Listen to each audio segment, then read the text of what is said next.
Jambo, jambo. Jambo, jambo, jambo, jambo. Jambo, jambo.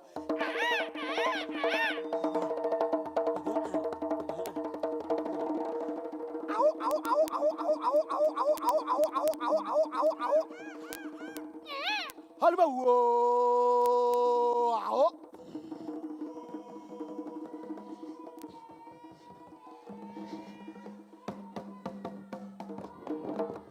Herua ekomayo we herua. Herua ramugadi herua. Herua ekomayo we herua. Herua ramugadi herua bwagamoyo.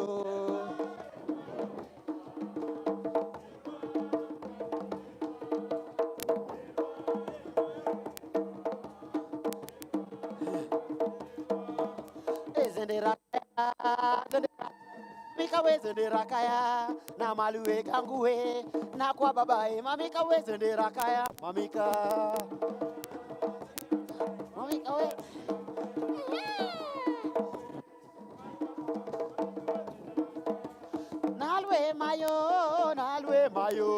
nalwe mayo kavinde ngoma ya sengenya pakuzabarua kwa baba ni mlume wangu mawe nalwe mayo kavinde ngoma ya sengenya maro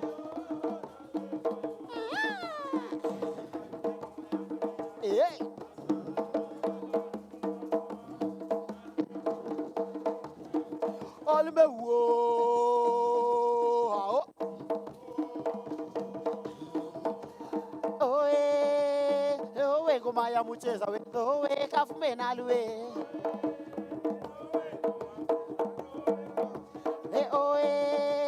owe ngoma ya mucheza we owe kafume nalwe Olme wo hao Olme wo hao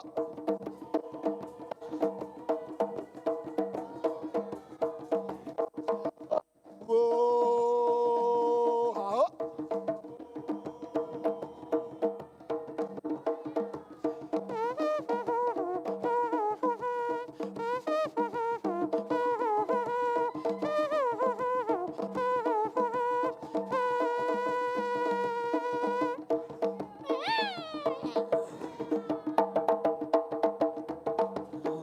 Olme wo hao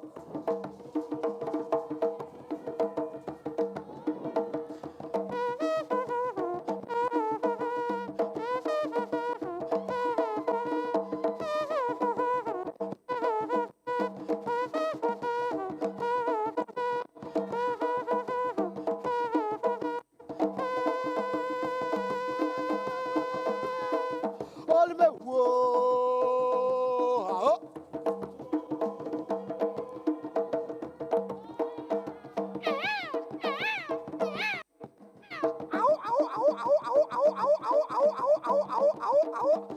Bichere.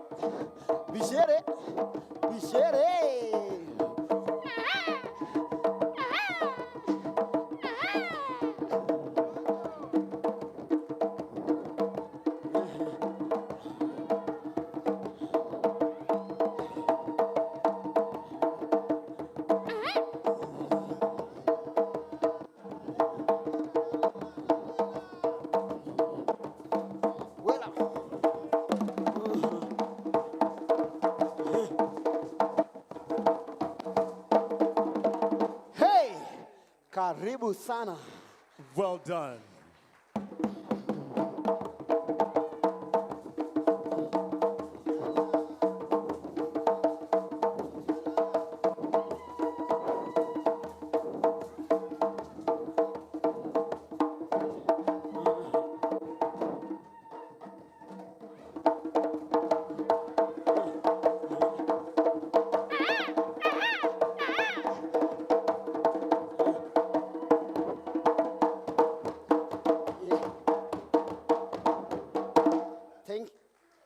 Asante sana to the Tarumbeta dancers. And as we finish off with some sparks there, you know, Joy, I think you've noted the signifier there of what they were doing during the dance. did. you know, with the ladies on the shoulders. I would have done it in terms of support, but it's just because the dances have stopped. Right. But I was going to do the same for you. And it's in the name of support and in terms of helping women in the financing. So, well, yes, just because the dancers have left, I would have been there. Did you see? No, no, no. We can call them back. No, We no, can no. call them Because of back. time, let's carry on. Well done to the Tarumbeta man. dancers, contextualizing the message that will be underlining the conversations we're having today at the AFAWA Finance Series, the 6th edition, hosted here in Kenya. Absolutely. And it's really great to see you all. So let me start by recognizing us all here, our chief guest, the chair of the Council of Governors, Her Excellency Governor Anne Waiguru, the Cabinet Secretary, Ministry of National Treasury and Economic Planning, represented by a Principal Secretary for Economic Planning, that is Mr. James Muhati, the Vice President, Regional Development and Business Delivery at the African Development Bank, AFAWA donor representatives, among them Excellencies Roberto Natali, the Ambassador of Italy to Kenya, and Caroline Vicini, Ambassador of Sweden to Kenya, Excellencies, representatives of other AFAWA donors, Germany, France, Netherlands, and Canada, Excellencies, representatives of the shareholders of the AGF, that is the Africa Guarantee Fund, represented by the chairperson, board of directors, and the group chief executive officer. We also have with us the chair for the Kenya Women Parliamentary Association here with us, Honorable Beatrice Alachi, and that association is commonly referred to as KEWOPA. We also do have other representatives with us in our audience this morning. That's right, we have the cabinet secretaries represented here, principal secretaries and governors as well. The chairperson of the Council of Governors is here, but she's also flanked by the Homa Bay County government who will be part of the conversation. Madam Gladys Wanga, thank you for joining us this morning. We also have Deputy Governor of the Central Bank of Kenya. She joined us earlier for breakfast.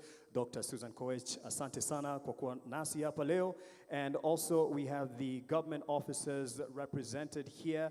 We have the African Development Bank, one of the main conveners and partners, as well as a president of the Kenya Chamber of Commerce and members of the press. Nonetheless, we'll have a conversation with them, with all the dignitaries who are going to have a session in the mid-morning part of the program. They'll have an opportunity to interview them later on.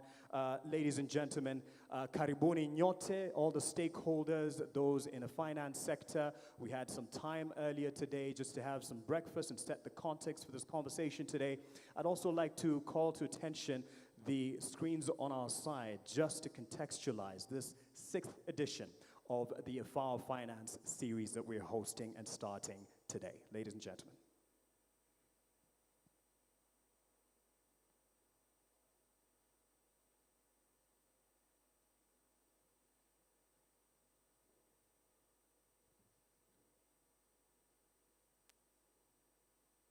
Is this the part where I dance with Joy during Where Bira? you visualize. Happy to. Visualize, Mark. Visualize. And we can do a bit of storytelling as well. There you But go. I'm sure the video Dimming is the ready lights.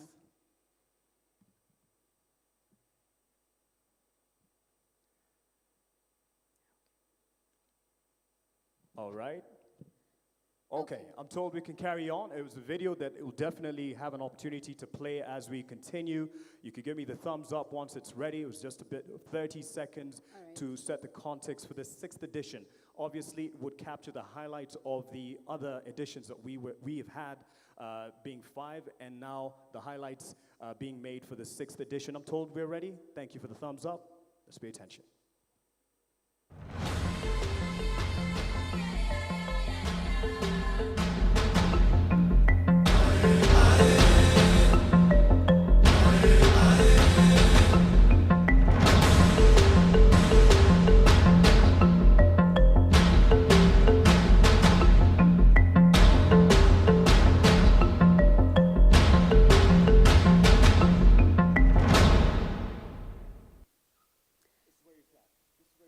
This is where you clap. This is where you clap, please.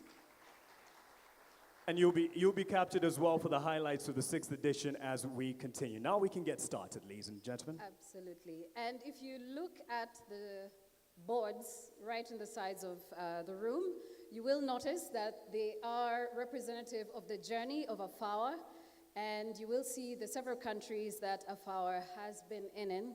Tanzania, the Democratic Republic of Congo, Ghana, Angola, Nigeria, and for the 6th time, it's coming to Kenya. And that is for a reason. The Affirmative Financial Action for Women in Africa is here. And without further ado, I would like for us to get into the remarks. And we're going to begin by listening in from the CEO or the Chief Executive Officer of the Africa Guarantee Fund, and that is none other than Mr. Jules Gankam. A round of applause for him. Thank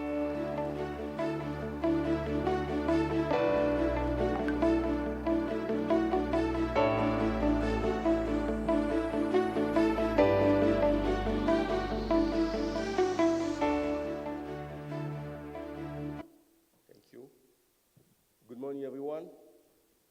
Good morning, everyone. Thank you.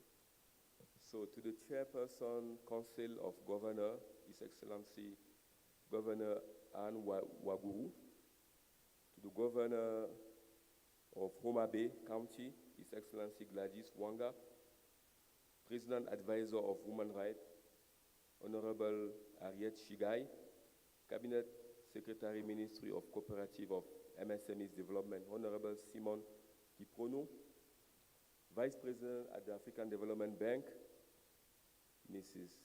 Marie-Laure Akin Alubade, Principal Secretary, State Department of Economic Planning, Mr. James Muachi, Deputy Chairperson, Kenya Women Parliamentary, Honorable Beatrice Elashi,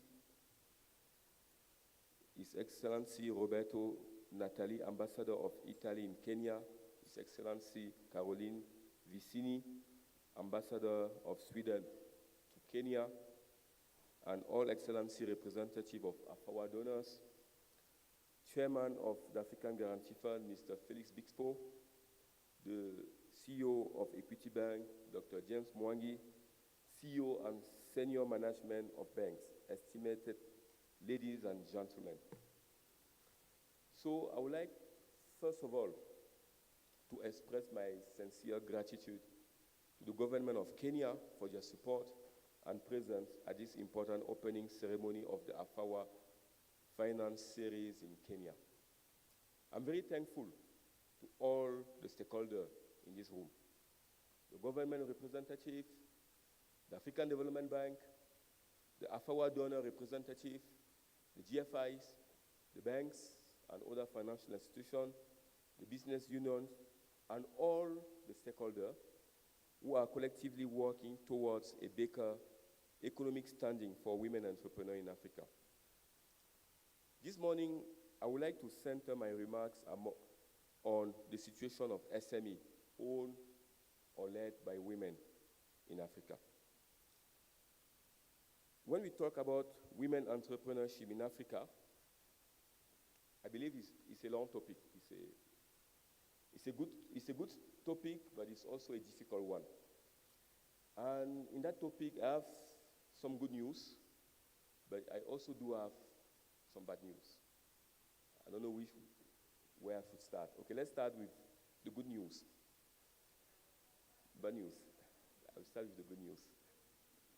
So the first good news is the following. African women, they have the highest participation in economic activity in the world. The highest participation in economic activity in the world. Why is that and why is that the case? We talk about the notion of housewife. In Africa, housewife doesn't exist. Because, the mother, the auntie, the sister, they always have an economic activity. They will be selling food, clothes, food, meaning that they are all active. So in Africa, there is no notion of housewife. The housewife, I think, is a notion that was imported from abroad. We don't have housewives in Africa. They are all active. And that is the reason why we have the highest participation in economic activity. But that also comes with the bad news. The bad news is the following. They have the lowest contribution in the GDP. So on one hand, we have the highest participation in the economic activity. On the other hand, the lowest contribution in the GDP. Why is that the case? One reason, informality. Because the majority of women in Africa, they are in the informal sector. And most of the time, their production is not accounted for, and even when the production is accounted for, the productivity is very low. So the question is the following: how can we support women to increase their productivity, to participate fully in the GDP of the African economy? That's the first news. The second good news, when we look at the contribution or the participation of women in agriculture, in Africa we have the highest participation of women in agriculture. In fact, 75% of workers in agriculture are women. 75%. So what does that mean? Every time we see food in our plate, it means that 2/3 of the people who made it happen are women.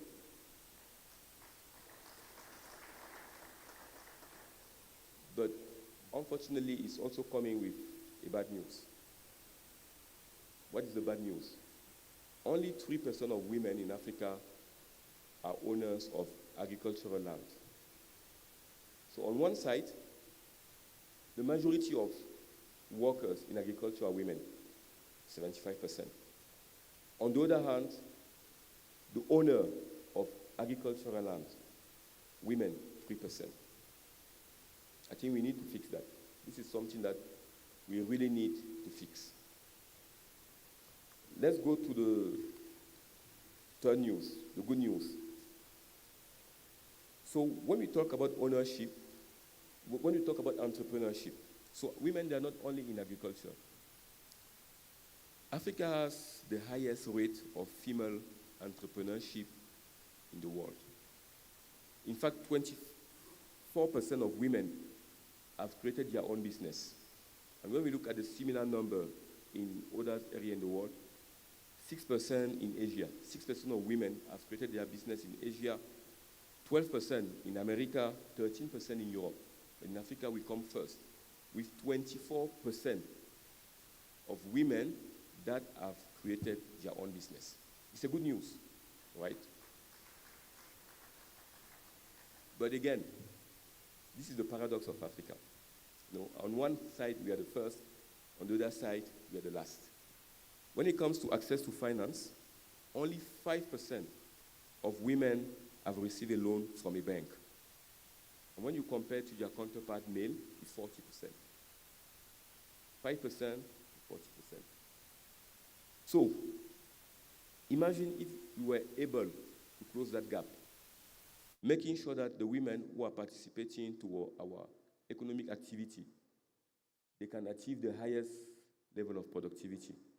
Making sure that the women who are involved in agriculture, they can also own land. You know, a study was conducted by the World Bank showing that when people own land, the productivity tends to increase because they see that as their own asset.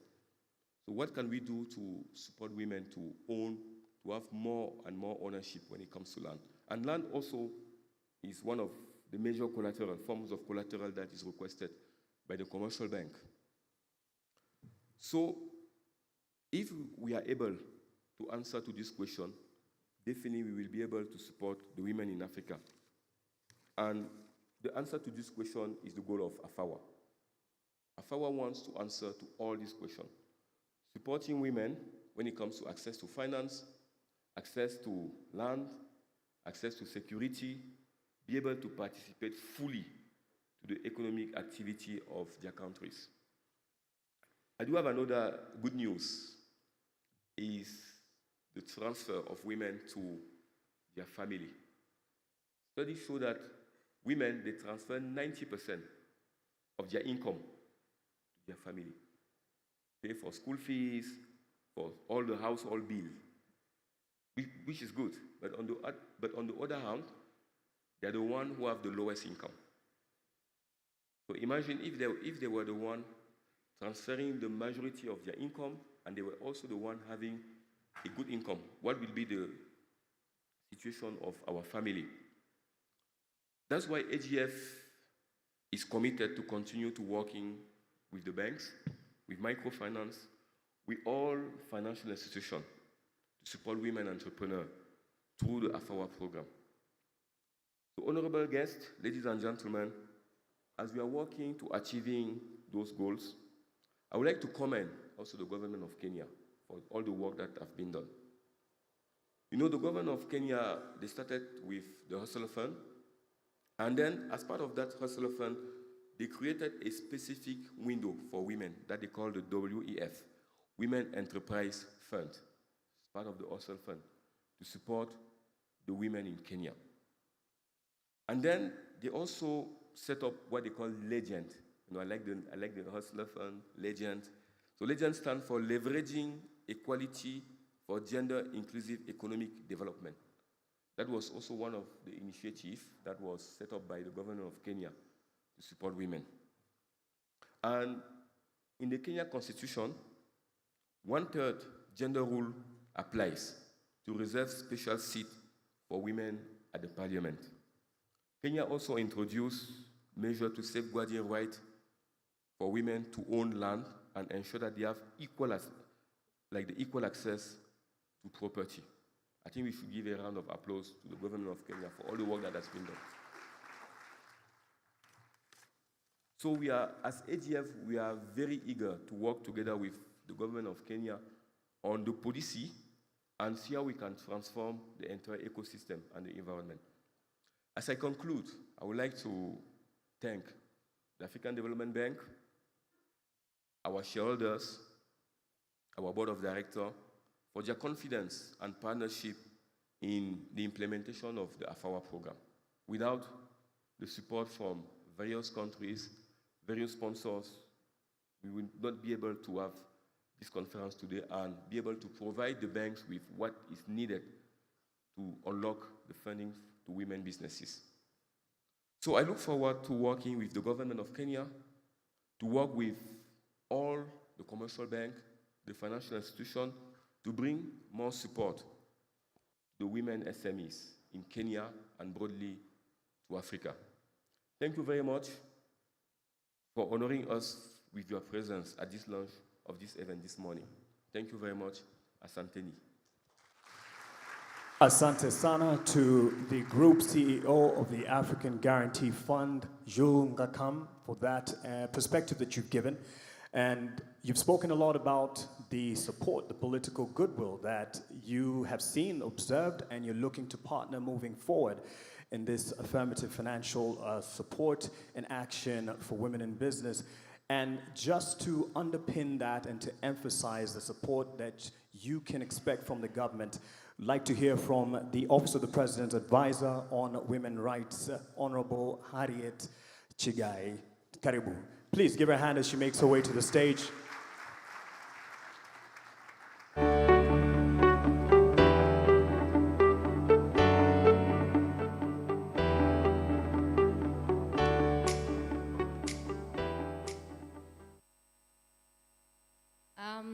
Thank you very much.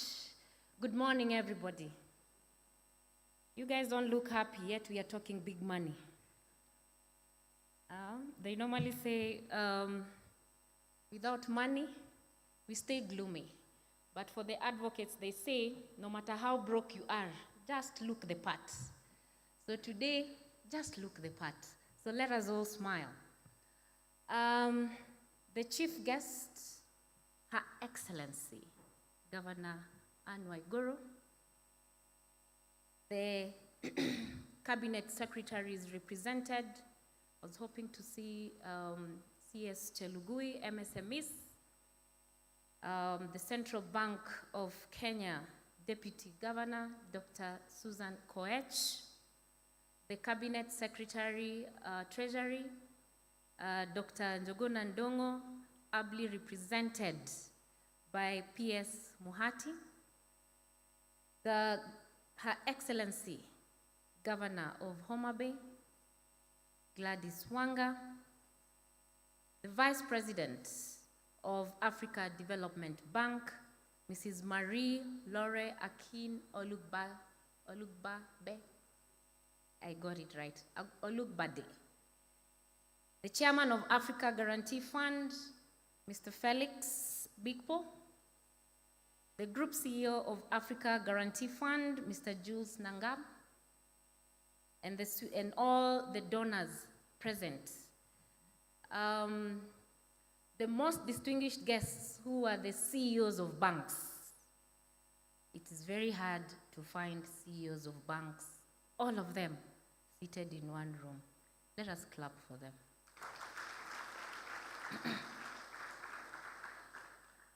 Distinguished ladies and gentlemen, I'm truly pleased to welcome you all to this Affirmative Finance Action for Women in Africa, the 6th series. At the very outset, let me express my gratitude and by extension, that of His Excellency, the President, Dr. William Ruto, and the Government of Kenya, to the African Development Bank and Africa Guarantee Fund for your support towards making this forum possible. As the Office of the Women Rights Advisor to the President, we are indeed happy to partner with the banks in this promising initiative. Special thanks to the AFAWA Secretariat and the Africa Development Bank Secretariat, led by the Women's Ambassador, the African Women's Ambassador, Dr. Bernard Chitunga, not to forget the able leadership of the President of FDB Bank and well represented by Ms. Marie for the excellent leadership and all the work that they have put in place to ensure that we launch the 6th AFAWA series here in Kenya. Our women are known for their resilience and tenacity, as they form the largest percentage of MSMEs that keep our economy going. Using a very old data of 2016 survey by KNBS, it was found that 673,446 MSMEs were owned and led by women. It is for the same reason that the government is now putting in place a data hub for all MSMEs led by the Ministry of Cooperatives. In short, ladies and gentlemen, women are in good business. The question is, do they have the money? The launch of AFAWA Finance Series reminds us of the sentiments by Winfred Manyima, the Executive Director of UNAIDS, who famously said, women must be given the opportunity to participate in the development process. This means investing in their education, health, and economic empowerment. One of the critical agenda in my office is to focus on women empowerment and investments. I've been to several counties and I can attest to the fact that whoever came up with the proverb, teach a man how to fish, actually meant teach a woman to fish, and the benefits will flow across generations. The ladies in this room and the banks too can agree with me on that. I have met women who within 6 months have empowered more than 10,000 women in their community to establish businesses and to putting together poultry, vegetable trending values, and how we can't even go far. We have our very own Governor Waiguru and Governor Wanga, and the work they're doing within their counties speak for themselves.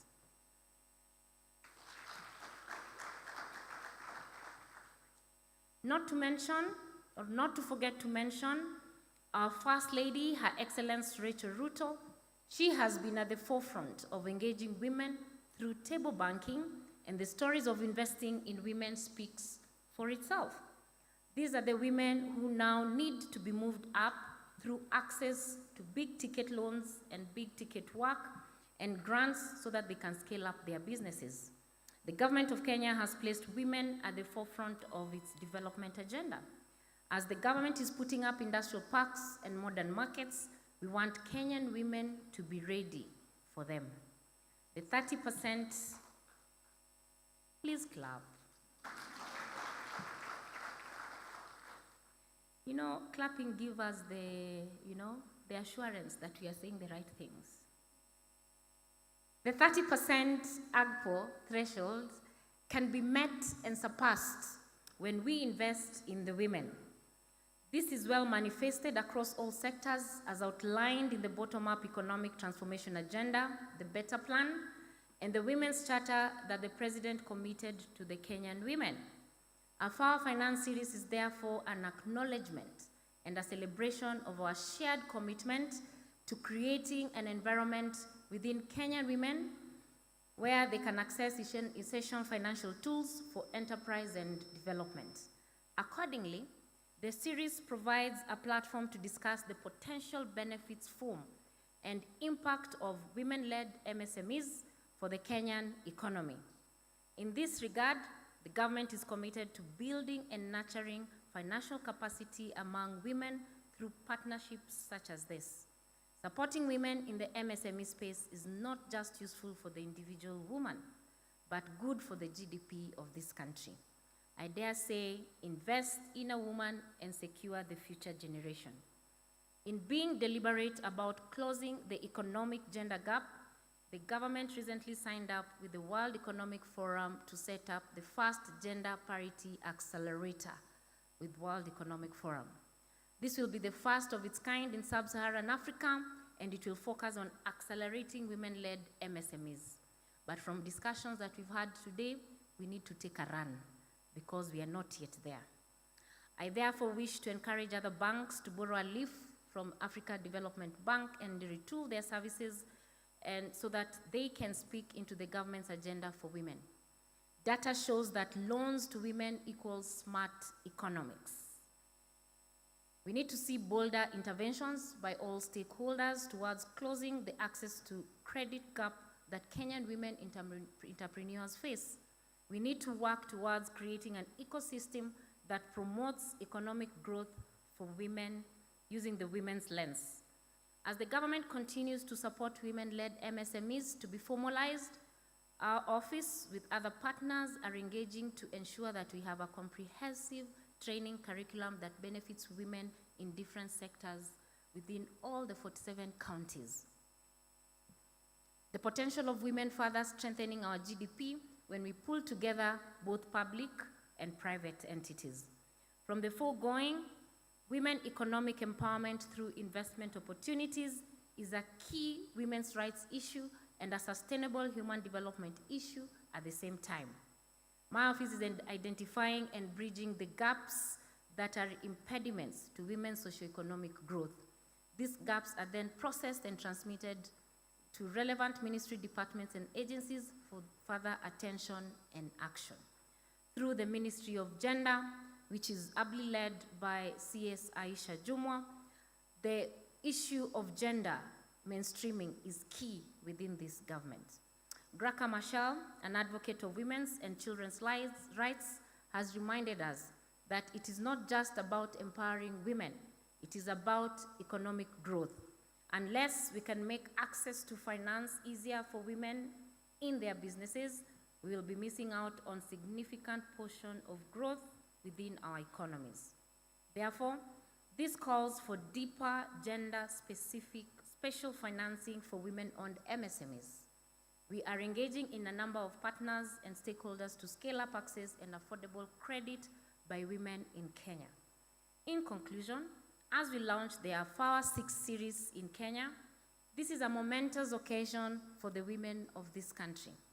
It is a significant milestone in our collective journey towards women economic empowerment and investment. Let us remember that this day is not just about the beginning of an event, it's the beginning of a new era in line with the government's agenda for women. With His Excellency the President in the lead, I can assure you we do have political goodwill. That's where you clap. We are entering an era in which women's economic potential and contribution is recognized and harnessed for the greater good of the society. In the words of Leader Davis, teach her about how money really works and she can change the world. Ladies and gentlemen, let us just do it. Thank you very much. I demand a better clap. Yes, like if they don't clap, please make them clap. Another round of applause for Honorable Harriet Chigai. If you keep up like this, we're going to ask you to stand up and clap, then sit down. We're probably going to work better. That way you're able to feel warm. Ladies and gentlemen, I would now like to invite some of our donor representatives to speak to us, and I'm going to start with the Ambassador of Sweden to Kenya, Her Excellency Caroline Vicini, to come up here. And I would like to request, this is a special request, to please look at the timer as you are making your remarks. Thank you so much. A round of applause for Her Excellency.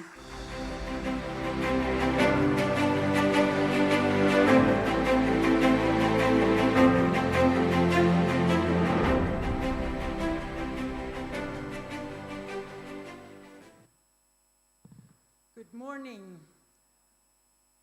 Bonjour, monsieur, mesdames. Je vois qu'il y a une grande partie de l'Afrique francophone ici. Je voulais vous saluer aussi. And good morning, all protocols observed, so we save some time. I have got the privilege to be the first of the speakers representing the consortium of donors that is supporting this program. And you will hear also from my dear colleague Roberto Natali, who is the ambassador of Italy. But we have also in this consortium France, Germany, the Netherlands, Canada, and the Women's Entrepreneurship Finance Initiative from the World Bank Group. Sweden's Regional Development Cooperation Strategy for Africa in 2022 to 26 is committed to the lives of people in poverty through partnership with key stakeholders such as the African Development Bank to realize this commitment. I think you all know, I hope you all know, that Sweden has for the longest time promoted women's rights in all ways. The women's rights to their own bodies, the women's rights in politics, to be at the table when things are decided, and also the women's economic rights. But because without an economic foundation, there is not so much you can do. We also have programs in environment, climate, and sustainable use of natural resources, inclusive economic integration, there we have the women again, migration, peaceful and inclusive societies, and of course, human rights. And women are, as we all know, 50% of the humanity. This partnership with the African Development Bank and collaboration of these donor groups allows Sweden to contribute to efforts to address the gender inequalities through women's economic empowerment, which is an important area of this objective of the regional program, which is gender equality. We think that addressing gender inequalities through women's economic empowerment is a critical aspect of fighting poverty, securing human rights, and paving the ways for all human beings enjoying their lives. Hence, it is with this commitment that we joined the GETF in 2020 with the contribution of 75 million Swedish crowns, which goes for the first 5 years of this program. We are hopeful for AFAWA will continue its worthy role and that there will be a high potential to continue the journey with the bank to empower as many as possible women in small, medium enterprises. We would like to appreciate the commitment of the African Development Bank Group to establish the Gender Equality Trust Fund as one of the key steps of promoting women's empowerment and gender equality in Africa. We, as the donors, we share these objectives and the commitments of the bank and the African Guarantee Fund, as well as the crucial role of this program to empower women entrepreneurs in Africa through the financial institutions. I would like to underline that Sweden's role to maintain and remain in coordinated effort with all the donors will be continued. AFAWA's part of this focus on facilitating the access to finance for women-owned small and medium-sized enterprises, to promote a gender transformative initiative in both lending and non-lending operations. We also share the AFAWA's mission to reduce the finance gap for women's small and medium-sized enterprises, which has been estimated to US $42 billion. So far, we have seen the GTF is playing a pivotal role in advancing the expansion and implementation of the Affirmative Finance Action for Women in Africa.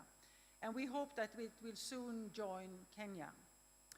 I got this prominent position to speak because I will actually go to meet one of the region's most important banks to discuss other opportunities for extending credits to female entrepreneurs and other groups that are disadvantaged in the region of East Africa. So I hope you excuse me that I sort of got on the top of the speakers list here, but it's for the good cause to expand this type of work.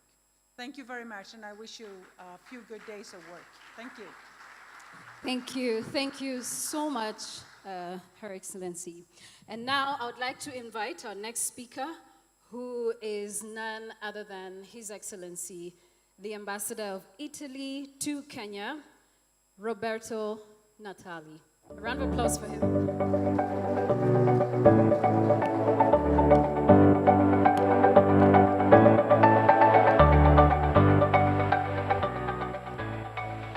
Good morning to you all. Good morning, dear representative of the Parliament and of the government of Kenya, representative of the Office of the President, distinguished governors, representative of the financial institutions, namely the African Development Bank, representative of the East African community, colleagues of the diplomatic corps, ladies and gentlemen, good morning to you all. I'm very pleased to take part in this important initiative today, representing my country, Italy.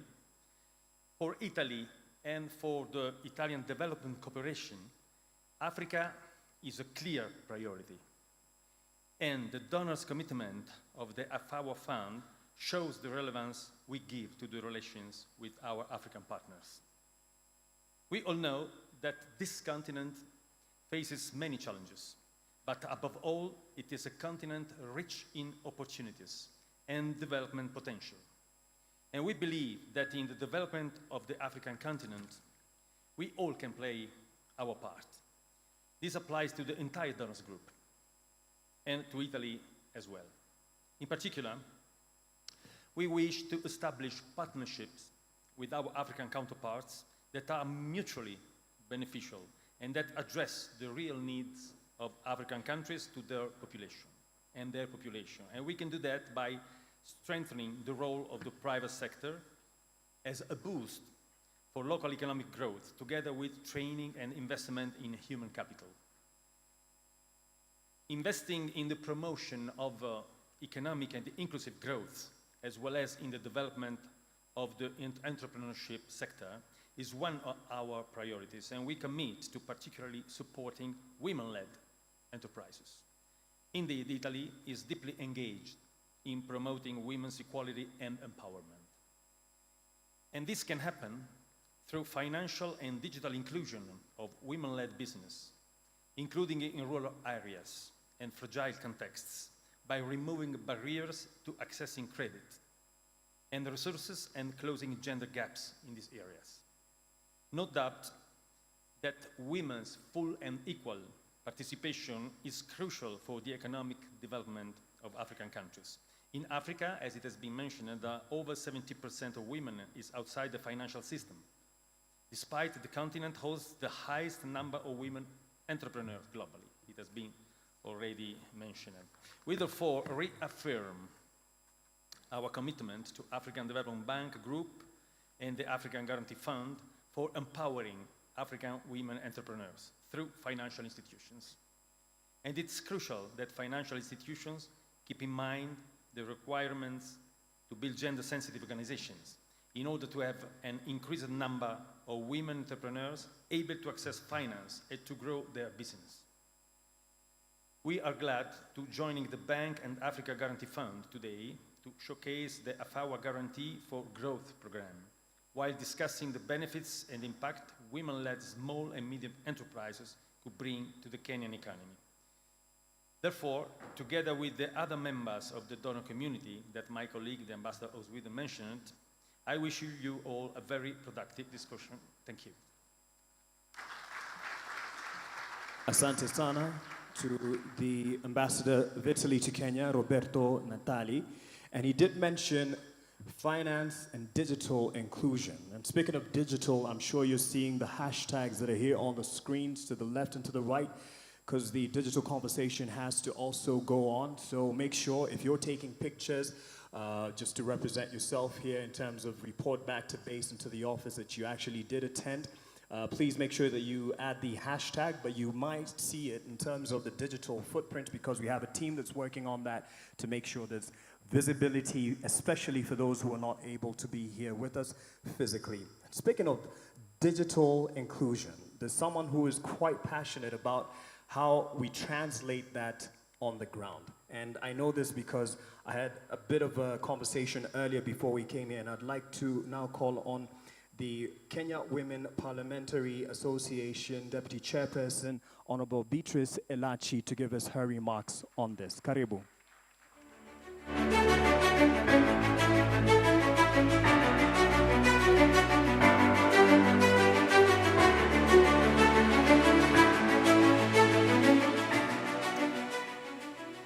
Thank you very much, Your Excellency, the Governor of Kirinyaga, Anne Waiguru, the Chair of the COG, Your Excellency, the Governor of Homa Bay, Gladys Wanga. Allow me to ride on the protocols observed and to indeed just start by really appreciating this morning that indeed it's a pleasure to join you this morning to just speak about women. And indeed, we are here today, raining, but talking about women, women who have been a backbone of not just Kenya, but Africa. And indeed, to appreciate that, as I stand here on behalf of members of Parliament, that it is indeed our duty to come up with policies and legislative agendas that can really, really push this agenda. And so we celebrate as Kenya that we have opened up to ensure women are able to tender with governments, to be able to be SMEs and get money the way any other person gets money.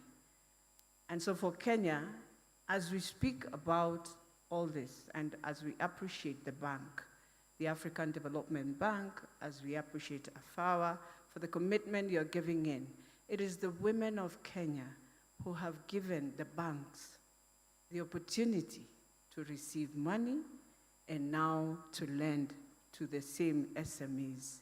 And so, Anastasia, I want to celebrate you. James Mwangi, I want to celebrate you because I know in the beginning of that journey, it is women who walked in these banks to make them banks that they are today. So even as we move on, we have to ask ourselves, how do we now bring in that woman to understand that indeed there's this commitment that is being given, and how will this woman walk into this bank and get this money? Because one of the challenges women face is that this digital platform we talk about, women prefer physical when they are dealing with their money. They would wish someone to walk in and ensure you speak to them, and then they get that trust that I can walk into this bank and do business with this bank. So that is what we will want to see happening as we move on. I know we are talking of digital platforms, but I'll tell you right now, the digital platforms that we have, women are going back again to the same banks to now look again for the physical officer who can come and give her trust so that she can ensure whenever she's doing her business will give her what she trusts in. While I finish, I just want to say this. It is women who have woken up in the morning. And the businesses we are talking about, very small business. A woman with just a bucket walking around with fruits, but in the evening, that woman will have money and would wish to keep that money somewhere. It is with this money that we are hoping you will build the capacity of that very woman that she'll be able to know, I can indeed go back and bank this money, and by the end of the month, I can celebrate to say, I have indeed saved this money. So I want to thank you so much, and I want to pray that you'll open those doors, friendly doors, that women can come in and feel free to just speak to you, but bank their money.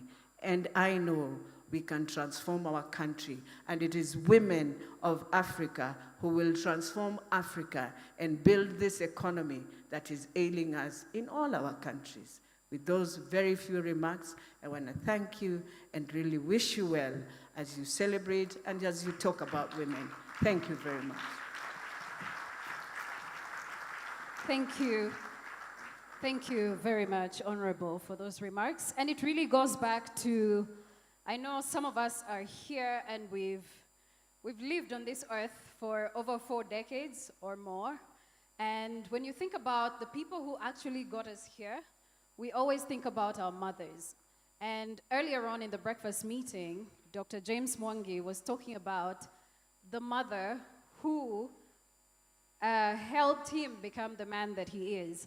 And so when you think about financial inclusion and think deeply about the gender perspective, you realize that over 50% of people in the world, just like the AGF CEO mentioned earlier, over 50% of all the people in the world are women. So there's a bit of a balance where we don't even have to decide. You know, we just reproduce, we give birth, and then we find ourselves at an equal balance or close to equal balance. But where decisions have to be made, that's where we draw the line. We're like, let's put the women aside and put the men aside. But the story that Dr. James Mwangi spoke to earlier about he wouldn't be the man that he is today if it wasn't for his mom was really deep. And it goes back to the gender financial gap.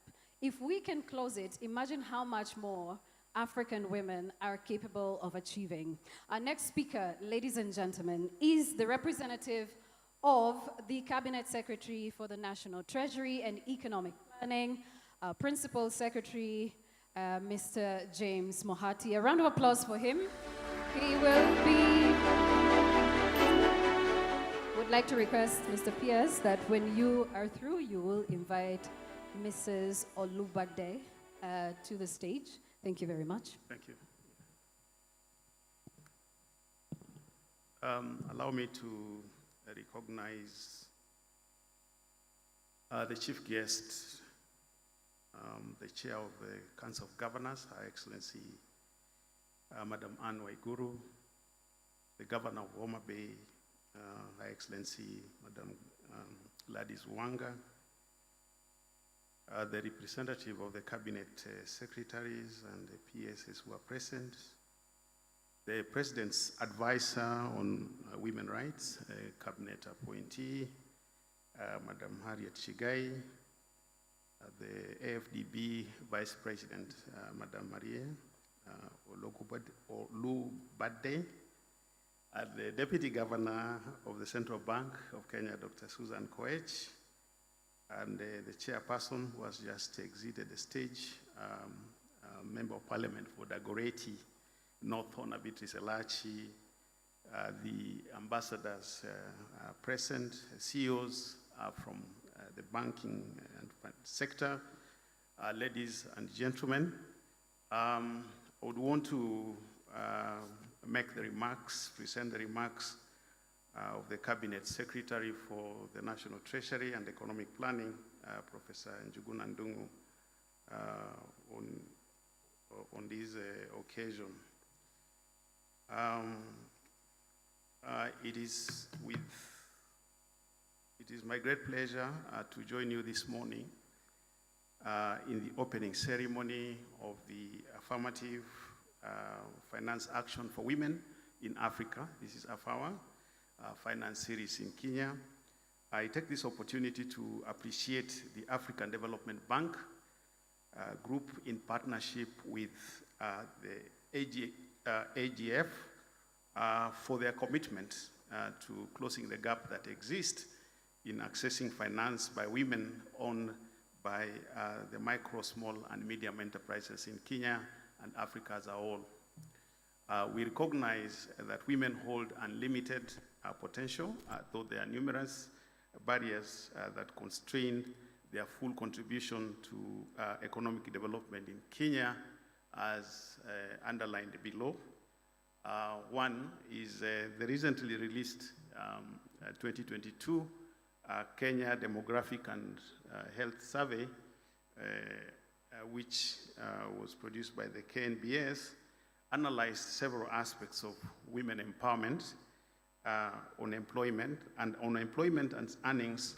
It was reported that 67% of currently married women reported being employed in the 12 months before the survey, and 77% of women who were employed received cash payment. The proportion of women who are not paid for their work is almost 5 times higher than that of men. That is 97% to 4%. Regarding the control on earnings, it was reported in that survey that 55% of currently married women make decisions alone on how their cash earnings are used, and 40% make these decisions jointly with their husbands. 71% of women earn less than their husband's cash earning. Ladies and gentlemen, regarding the ownership of assets, 5% of women own a house alone, 28% own jointly with their husband, while 35% of men own a house alone, and 9% own jointly with their wife. Additionally, 29% of women, as opposed to 39% of men, had used a bank account for financial transactions in the last 12 months. The last FinAccess survey, which was conducted in 2021, reports that a higher proportion of men, this is about 54%, than women, which is a 44.4%, know the current cost of borrowing, and unfortunately, higher proportion of women, which is about 6% than men at 3.2%, borrow from informal groups. From the 2020 Women Empowerment Index report, which again was developed by KNBS and UNICEF, only 29% of women in Kenya are reported to be empowered based on weighted indicators. Women in urban areas were nearly twice, just about 40%, as likely to be empowered compared to those in rural areas who stand at 22%. Ladies and gentlemen, surmounting these challenges, and among others, requires concerted and multifaceted efforts by all of us. We all agree that empowering women can significantly contribute to economic development in Kenya and the region. Active participation of women in the micro, small, and medium enterprises space is vital in promoting inclusivity and sustainable growth. MSMEs play a critical role towards the achievement of the development aspirations in the Kenya Vision 2030, the fourth medium-term plan, as well as the bottom-up transformation agenda. In particular, vibrant and properly supported MSMEs provide inclusive approach towards creation of jobs and raise the share of enterprise owned by women on the gross domestic product, that's the GDP. AFAWA Finance Series comes at an opportune time for the financial sector players and stakeholders to explore mechanisms to address the unique financial and non-financial needs of women-owned MSMEs. As in the case throughout the MSMEs space, limited access to market as well as quality and affordable credit frequently inhibits women-owned or led MSMEs from realizing their full potential. Additionally, MSMEs, more so, the women MSMEs, require compliance assistance and managerial resources in order to participate and compete in global supply chains and grow into stronger enterprises. In realization of this, the government of Kenya has designed and funded programs that are geared towards women empowerment, and these are namely the Women Enterprise Fund, this is the WEF, the WESO Fund, the GAF, which is the National Government Affirmative Action Fund, the Youth Enterprise Fund, and access to government procurement opportunities. The above-mentioned programs are all focused on women empowerment with regard to participation of women in the MSMEs. Further, the government, through the National Treasury, rolled out the credit guarantee scheme on the 8th of September or 8th of December 2020 in order to enhance access by MSMEs to quality and affordable credit to ensure full potential. This is done through a risk sharing agreement with participating financial intermediaries, that is Absa Bank, Kenya PLC, the Credit Bank, the Diamond Trust Bank, Kenya Limited, the KCB, the NCBA, and the Stanbic Bank, and the Cooperative Bank of Kenya Limited as well. In partnership with these commercial banks, the National Treasury Credit Guarantee Scheme has so far been able to disburse about 5.95 billion Kenya shillings facilities to about 3,969 MSMEs across 12 economic sectors across the country and reached to 46 counties. Utilization of guarantees was at 55% as at September 2023. In addition, the scheme has supported about 24,640 jobs directly. In terms of access by women as MSMEs, the PFM Act 2012 reserves 30% of available credit guarantees for enterprises owned by women, youth, and the PWDs. And as at 30th September 2023, enterprises owned by women, youth, and PWDs accounted for only 20% of the total beneficiaries. Indeed, it is imperative to have this interactive session in order to build on the strength of Kenya MSMEs landscape and develop action points that will lead to growing more women MSMEs. This ceremony today is a major contribution towards realization of the government commitment to provide policy direction in enabling conducive environment for women entrepreneurs to thrive. The AFAWA Financial Series will provide an opportunity to women MSMEs to access credit in partnership with financial institutions through deploying innovative financing instruments, capacity building of women MSMEs, and policy dialogue in Kenya. Ladies and gentlemen, in order to make a lasting contribution to the growth agenda of the economy and address challenges in accessing credits and available opportunities with a view to strengthening gender responsiveness development in Kenya, the MSMEs need to be protected against all categories of risks by all possible means. The government will continue to provide enabling environment for MSMEs to operate, learn, and adjust where possible to accommodate emerging circumstances.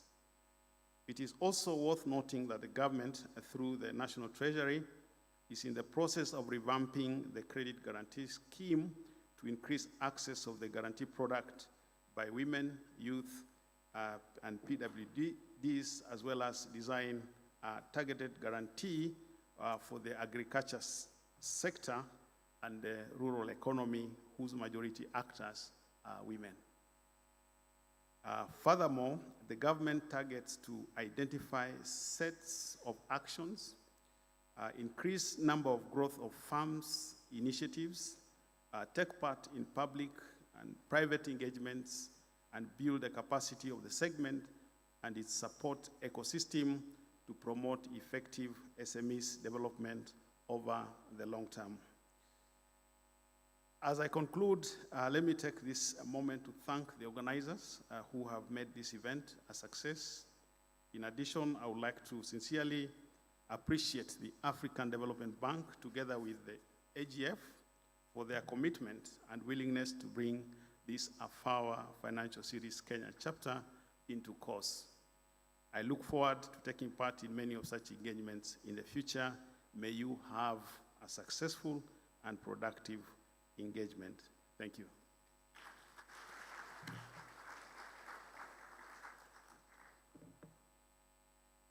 Thank you to Principal Secretary from the State Department of Economic Planning, Bwana James Mohati, for that, and also just emphasizing the support and the advancement that's already being made by the government of Kenya. So at this point, as you have acknowledged the African Development Bank and the African Guarantee Fund Group, I'd like to acknowledge the presence of the chairman of AGF, Bwana Felix Bigpo. I'm sure we'll be hearing from him later on. But first things first, to one of our hosts and main partners, I'd like to call on the Vice President of Regional Development, Integration and Business Delivery, Mrs. Marie-Laure Akin Olugbade.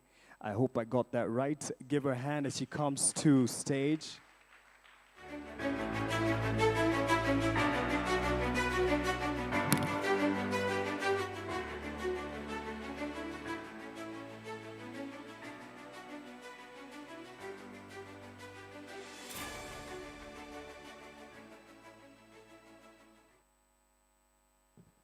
Thank you very much, Mark. And good morning, Your Excellency, Honorable Governor, Mrs. Anne Waiguru, the Chairperson of the Council of Governors, Mr. James Mohati, Principal Secretary, State Department for Economic Planning, representing the Cabinet Secretary of the National Treasury and Economic Planning, the Governor for Kenya at the African Development Bank, Mr. Jules Ngakam, the Group's Chief Executive Officer of the African Guarantee Fund, esteemed AFAWA donor representative, represented by His Excellency Ambassador Nathalie, Embassy of Italy, and Her Excellency Ambassador Caroline Vicini, Ms. Harriet Shigai, Women's Rights Advisor in the Office of the President of Kenya, Honorable Beatrice Elashi, Deputy Chairperson of the Kenyan Women Parliamentary Association, the Deputy Governor of the Central Bank of Kenya, CEOs of financial institutions, Chairman of the Nairobi Stock Exchange, distinguished guests, ladies and gentlemen, all protocol observed. I am truly delighted to be in Nairobi today to represent the President of the African Development Bank Group, Dr. Akinwumi Adesina, at this 6th Africa Finance Series, where we are making the case for investing in Africa's women to accelerate inclusive economic growth. It is an honor to be joined by the chief guest, Governor Anne Waiguru, and a distinguished group of leaders. Your leadership is critical for advancing women's financial inclusion across the country. Your presence here signifies that the Kenyan government commitment to addressing the gender financing gap and unlocking the power of potential of women entrepreneurs is intact. Just as importantly, I would like to extend a welcome to all the women executives and women entrepreneurs and the wider business community joining us today. I know that you represent the many women in faraway places, in rural areas, who cannot be here today, and we certainly look forward to hearing this vibrant advocacy that you will make on behalf of those who are not here, but who have a voice through you. I would like also to indicate here that this AFAWA Finance Series is, for us, are vital to learn from you so that we can continue to improve on the business and the financial environment for women entrepreneurs in Kenya and on the continent. We are here to discuss the African Development Bank Group Affirmative Finance Action for Women in Africa, an initiative, as you've already heard, we like to call AFAWA in short. And this is because we believe that AFAWA, with the support and collaboration of all of you in this room, can help bridge the estimated 42 billion financing gap between men and women entrepreneurs in Africa. What does a financing gap mean? It means that too many women entrepreneurs across the continent are denied opportunities to grow their businesses. And while every country is unique, women across most African countries face a similar set of challenges.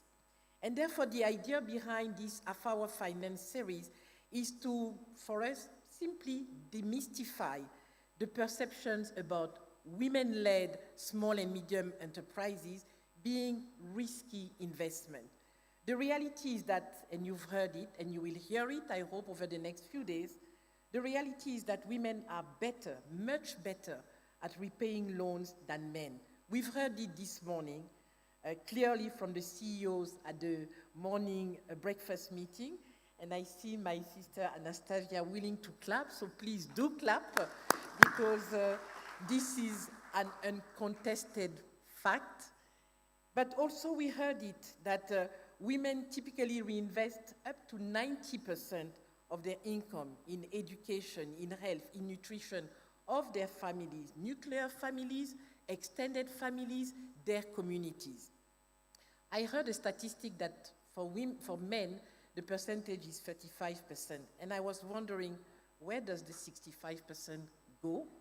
And because I didn't have an answer, I didn't volunteer to quote the statistic. But I certainly look forward to hearing from men where potentially that significant part of their income which doesn't go into the family is diverted to. I believe it's investments. I think it's an investment, but maybe there are other uses. We are really here today to listen to you and to exchange in a very frank and open manner on how we at the African Development Bank can better support you in expanding access and your offer of tailored financial services to women-led enterprises through AFAWA and beyond. Yes, we believe at the African Development Bank, through this initiative, we understand some of the challenges that women face, and the initiative is really geared towards addressing these challenges head-on. The first challenge, you've heard it, it's access to finance. And AFAWA comes with an innovative risk-sharing program implemented in collaboration with the African Guarantee Fund to really help reassure, but I really don't know why they need reassuring, but it is to help reassure financial institutions and enhance their capacity to lend to women-led small and medium enterprises. And you will have an opportunity to really see how the Africa Guarantee Fund is really going beyond business as usual in terms of the coverage, in terms of the fees that they normally charge, to really, really make sure that we make a significant inroad into expanding the access to financing to women. The second challenge, we've heard it, it's the capacity building. And the financial institution, they often suggest that women entrepreneurs lack financial business skills to meet the requirement for financing.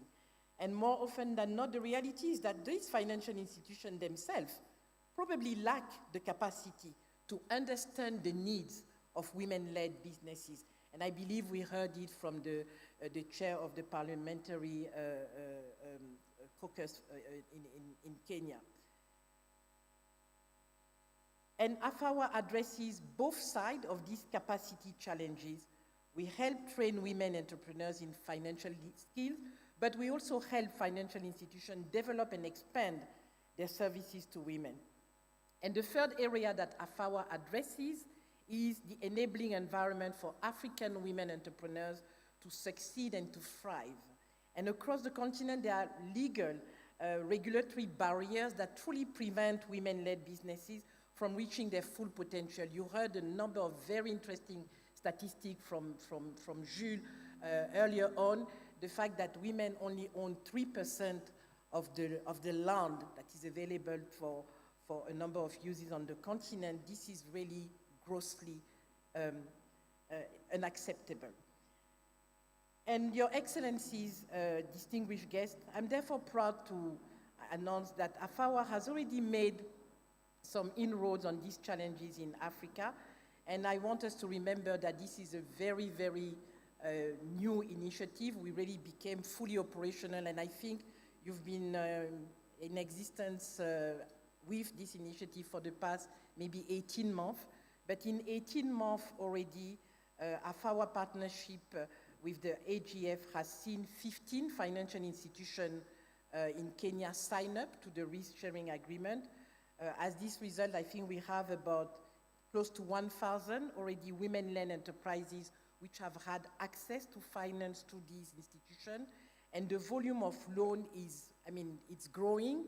I think we are at $36 million, and this is one of the reasons why we are here, because we know that we have a vibrant system of women-led SMEs in Kenya, and we can do further more than that. We would like to also indicate that AFAWA is providing technical assistance in collaboration with the Frankfurt School of Finance and Management to build capacity of the financial institution.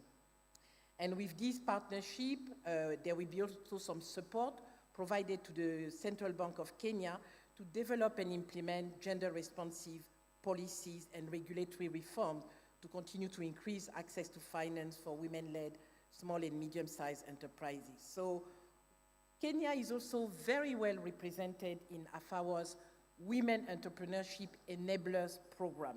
I think we heard it earlier on. These are the makers, actually, of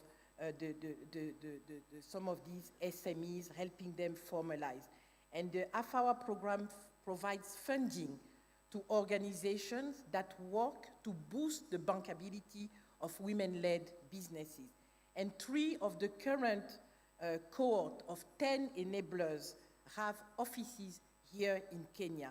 And we would like to celebrate, and would like you to join me in celebrating enablers E4 Impact, AECF Kenya, and Transformational Business Impact, which have enrolled already nearly 400 women-led small and medium-sized enterprises for their training and advisory service program. And one of the training institutions, training graduate actually, Violet Kalomba, I don't know if she's here with us this morning, she says that this Enablers program has already made a significant difference in her activities.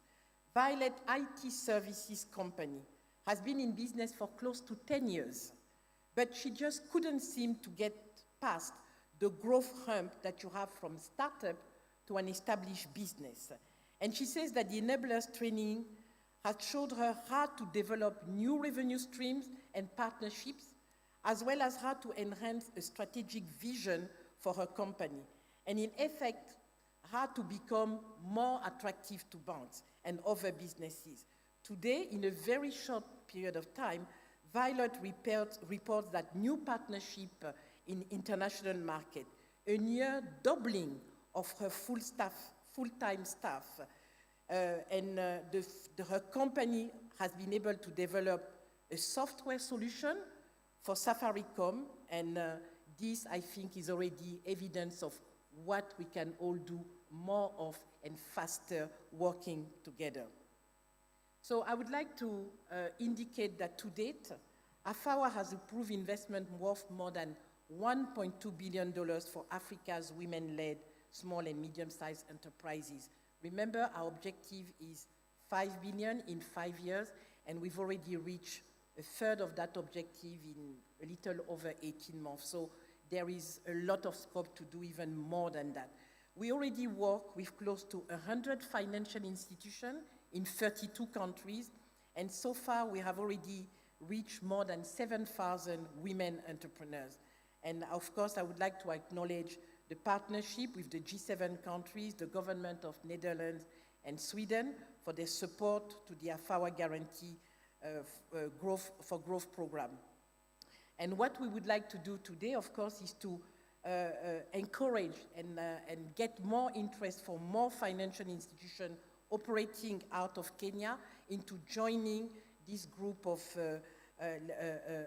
transformers for the betterment of the condition of women. And I think that it's clear that the time to invest in women is now. And beyond that, I would like us to be really inspired by a lot of good stories that are coming out of Kenya, and especially the Kenyan women resilience and the collaborative spirit that is inspired by Kenya's motto, Arambi. So I look forward to very lively discussion over the next few days, and I would like to thank, of course, our coordinator for setting a very solid lineup of speakers today, and I believe that this series, it is the 6th, but I'm sure that it is the best to date. It will be the best to date. Thank you very much, and I would like you to join me and welcome our chief guest, Honorable Anne Waiguru, to the podium. Thank you very much.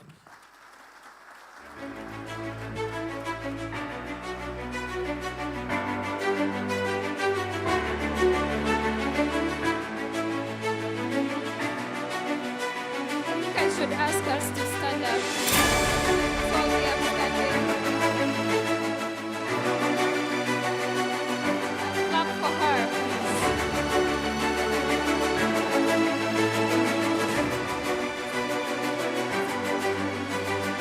Take your seats.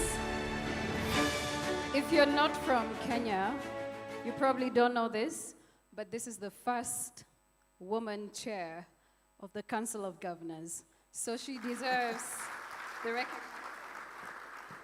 Thank you very much for that welcome. You will allow me to recognize my colleague, Her Excellency Gladys Wanga, Governor of Homa Bay. The first speaker kept referring to us as His Excellency Anne Waiguru, and His Excellency tells you how we still have a long way to go with regard to gender issues. Also, Mrs. Marie Lore Akin Olukbade, the African Development Bank Vice President and Regional Development Integration and Business, all CEOs of banks present, my sister from the National Assembly, Mheshimiwa Beatrice Elachi, the Vice Chair of KEWOPA, Mr. Jules Ngakam, CEO of AGF, Your Excellency Roberto Natali, Italian Ambassador to Kenya, and Her Excellency Caroline Vicini, Sweden Ambassador, representatives from government, all officials who are present, and all protocols observed, good morning. It is a privilege today to deliver the keynote address at this opening ceremony of the Affirmative Finance Action for Women in Africa, AFAWA Finance Series in Kenya. I would like to extend my heartfelt congratulations to the African Development Bank for initiating such a noble program that will promote access and use of finance for women, small businesses, medium-sized enterprises. Thank you from the women of Kenya and of Africa. Gender equality lies at the heart of the 2030 Agenda for Sustainable Development, which asserts gender equality as both a fundamental human right and a necessary foundation for a prosperous and sustainable world. Many steps have been taken and much progress has been made, but despite the progress, it is still work in progress. The World Bank report on the cost of gender inequality, which highlights what the lack of opportunities for girls and women results in significant economic costs, not only for them, but also for their households, communities, and their countries. Trends currently indicate that it will take 2 centuries to close the gap in women economic empowerment. Would you believe that? 2 centuries, 200 years. A gap that is widening and not lessening by the day. On the current track, UN Women puts it at 300 years away. I do not accept a world that tells the young women that economic equality can wait for their granddaughters. Our world cannot afford to wait any longer, and I know you all agree with me, don't you? Delegates, ladies and gentlemen, your focus today on closing the financing gap for women could not be more timely. This is a low-tech solution for a low-tech problem that has high impact. It only takes our collective resolve to act now. Kenya is well positioned to take advantage of the economic powerhouse that women represent. 8 out of every 10 Kenyans, which is 83.7%, have access to formal financial services. The gap in financial access between men and women has continually improved in the country. The current government, under the leadership of His Excellency President William Ruto, has remodeled the Women Enterprise Fund, and women will now borrow at a rate of 6% a year on instant access loans. Additionally, the individual microloan product under the Hustler Fund provides a variety for women in terms of providing affordable credit to informal businesses. Today is an opportunity to push for the next level progress by focusing on ways to increase women's use of the full range of financial services offered. The value proposition of informal financial access and usage has offered flexible terms and remains significant for women, especially because it leverages on social capital and social networks, which are important assets for women. Women are very clear about the ways in which informal groups build connections and create a platform to share both ideas and support. Ladies and gentlemen, county governments have not been left behind. They recognize this and have implemented various measures to increase access to finance for women and girls in organized groupings through county empowerment funds. To give a few examples, Laikipia County, as one example, has collaborated with banks to provide loans at subsidized rates anchored on the Laikipia County Economic Stimulus Act. The institutions provide credit while the county subsidizes interest by paying back a portion for them. The intervention mainly targets small and medium enterprises, which are predominantly women-owned. Kirinyaga County, for example, has the Wezesha Kirinyaga Economic Empowerment Program. For those who don't know, I also happen to be the governor of Kirinyaga County. The program is focused on diversification of agricultural value chains with an aim of increasing household incomes. The program offers capital investments and finances for farmers groups, most of whom are women. Notably, just this past week, we launched and set up a farmer circle in Kirinyaga, farmer circles in Kirinyaga in every ward to provide savings and loan facilities for farmers groups. And we disbursed 42.5 million shillings on that day to these circles. This brought our amount to 386 million that Kirinyaga County has given to these farmers groups. County empowerment funds provide financial support and access to loans at subsidized rates, allowing women to start to expand their businesses. Additionally, county governments also provide women with trading spaces, tools of trade for their businesses, and offer training and other avenues of empowerment. I will digress a bit. I don't know whether you know, any of you know, which is considered the wealthiest county in Kenya now. Do you know? Kirinyaga County. We are considered number one in terms of wealth, and maybe you can tell why. You have heard the statistics here. They sound just like numbers. We are a rural county, and therefore 90% or so of our population is in farming.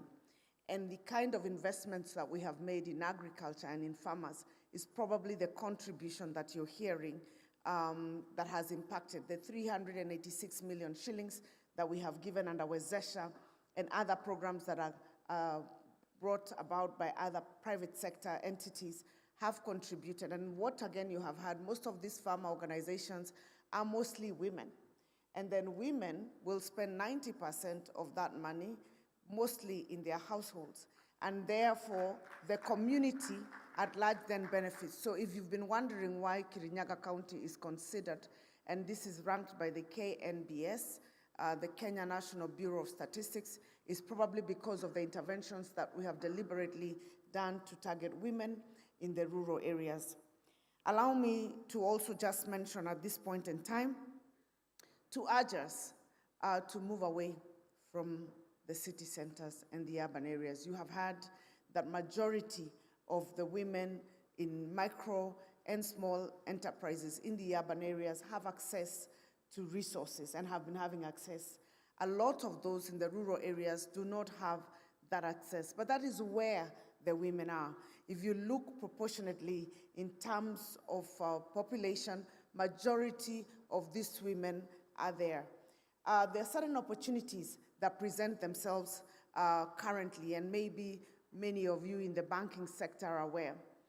The Kenya government has invested together jointly with the county governments to set up industrial parks, county aggregation and industrial park.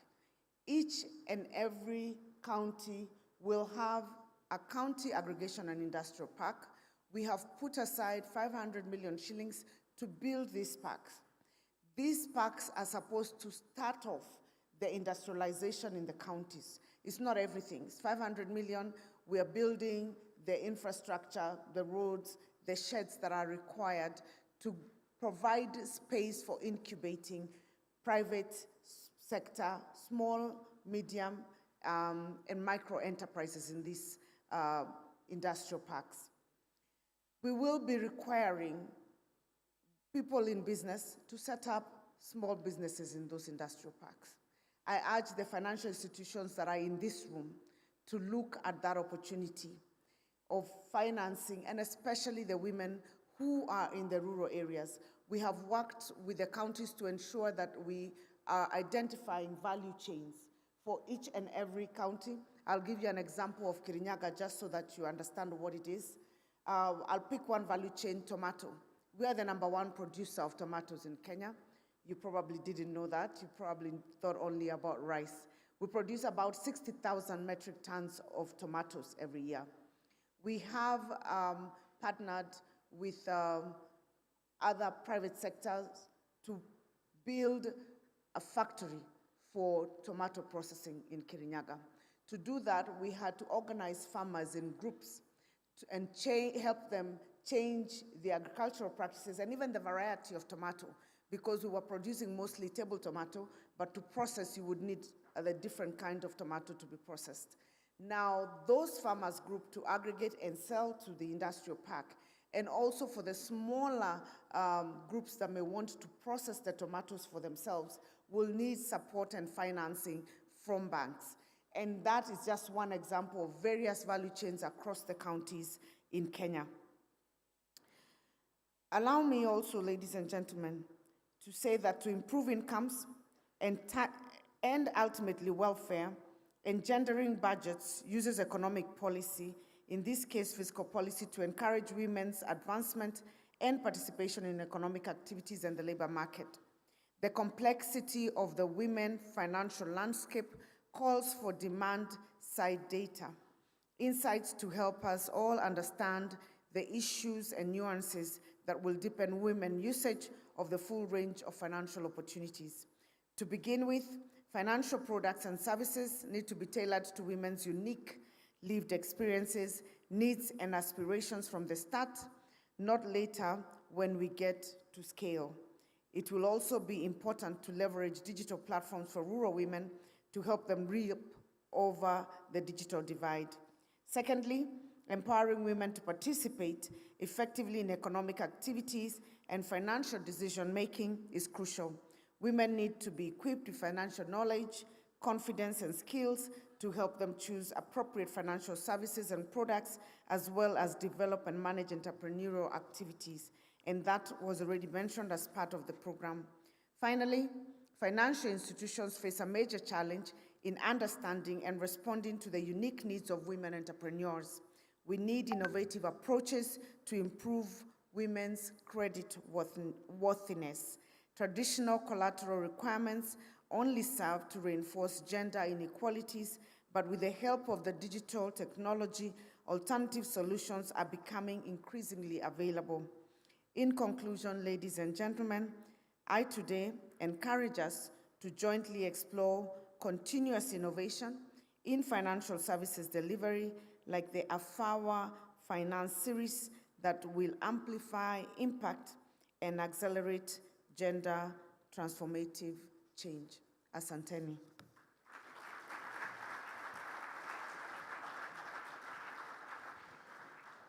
Another hand to Her Excellency, the Chairperson of the Council of Governors, and for the perspective that she has given us with the advancements that are made and the space and the distance that we still have to cover in the affirmative finance action for women in Africa.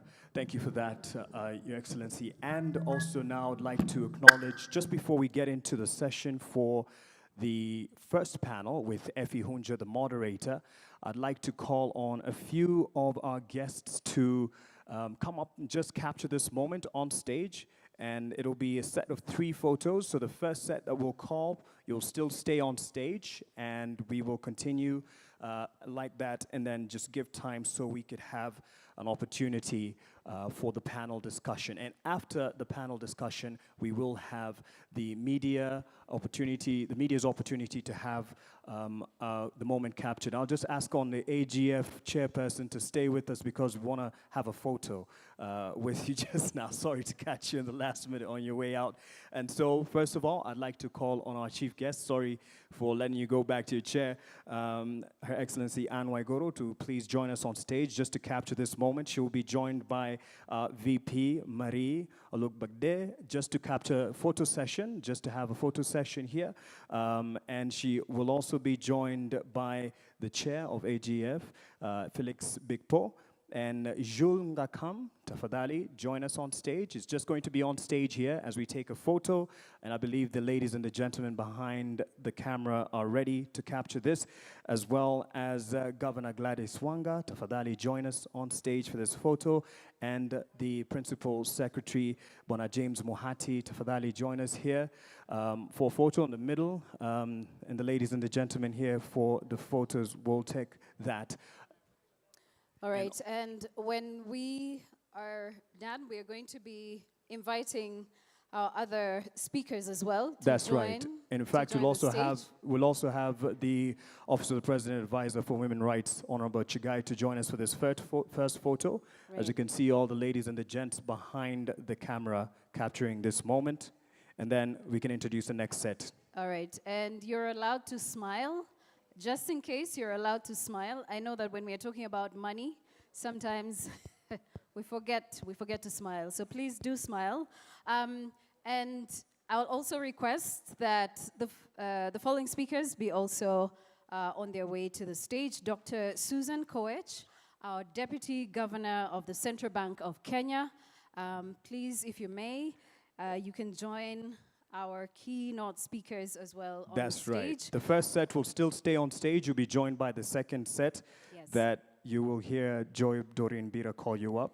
Right. Honorable Beatrice Elachi, Deputy Chair, Kenya Women Parliamentary Association, also known as KEWOPA, and Mr. Kiprono Kitonyi, Chairperson, Nairobi Securities Exchange, who is also with us here today.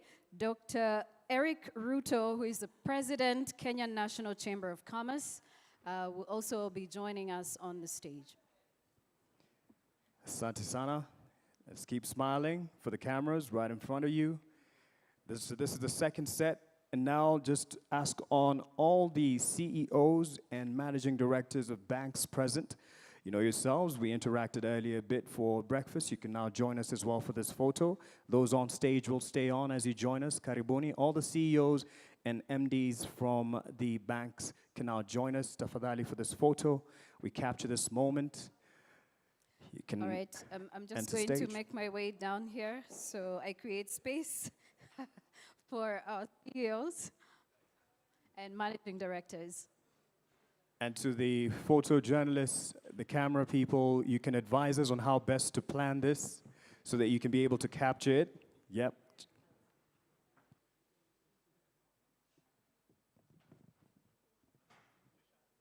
So I'm told we can do 2 rows. So the first set, if you know you're in the first set of the photo, you could just step forward, 1 step forward, and then we could have some filed behind. Yeah, the shorter ones. Okay. The AGF chair says it's good to be short at this point, so you could probably just step forward for the first set, and the other set just behind them. So I can see the tall ones. When I Kiprono Kitonyi, you stand tall and you stand out. So you could just a step backwards. You can still be seen. You're a towering figure as well. So I believe you can see everyone for this photo. Yeah, we're good. All right. Any other MD or CEO from the banks left out, please? This is your opportunity for us to capture this for the 6th edition of the AFAWA Finance Series. As we start, I see perhaps someone else is joining. Yes, yes, no, yes, please. Make sure you join us for this photo. It is your occasion.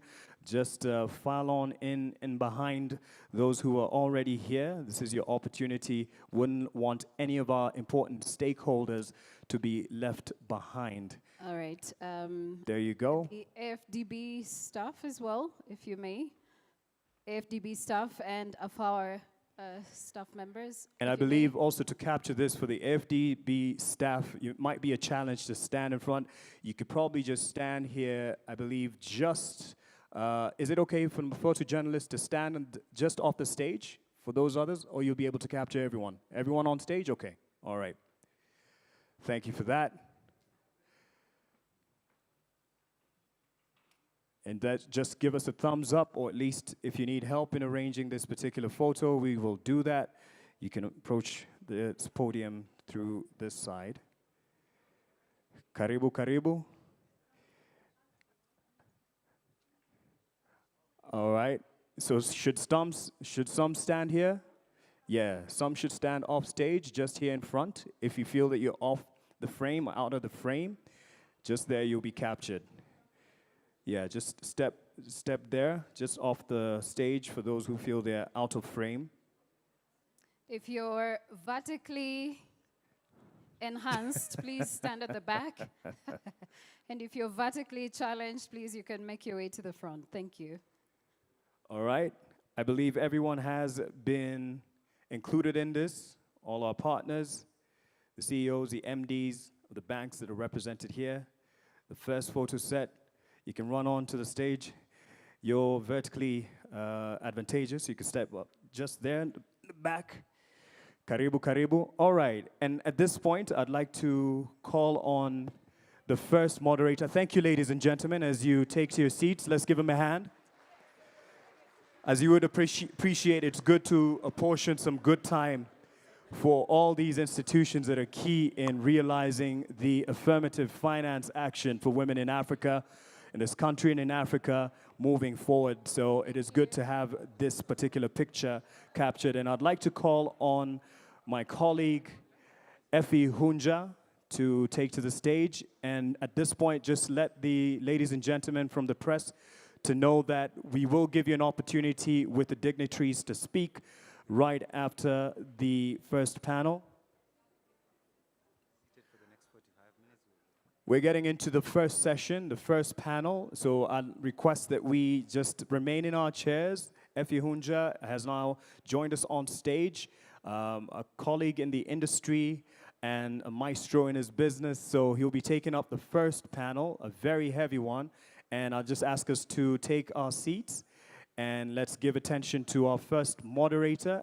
And for those who may need to pay a visit to the ladies or the gents, it's to the right, just outside this door or that door, and to the right, the ladies and the gents in a structure just behind this tent right here. So please feel free to do that.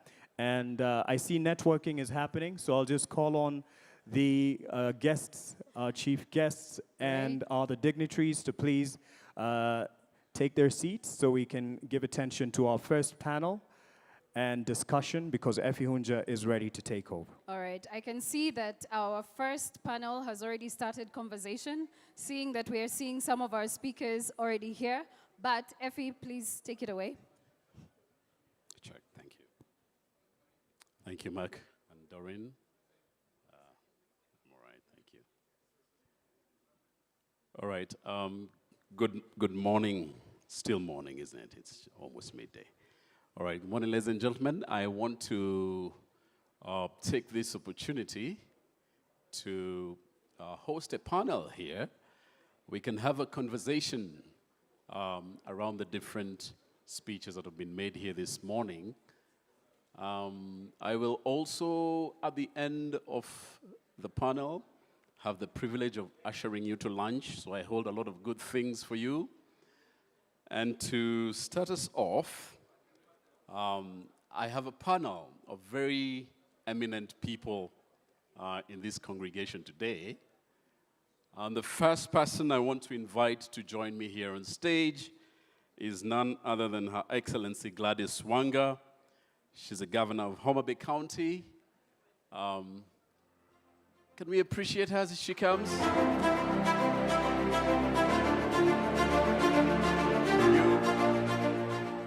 You'll be amazed. She has a wonderful story around women. And let's look forward to hearing. Governor, if you can sit, free sitting, just sit anywhere. Yep, sure. Thank you. The second person who I want to invite onto stage is Dr. Susan Koech, Deputy Governor, Central Bank of Kenya. Can we welcome Dr. Susan Koech? Daktari Karibu. Thank you.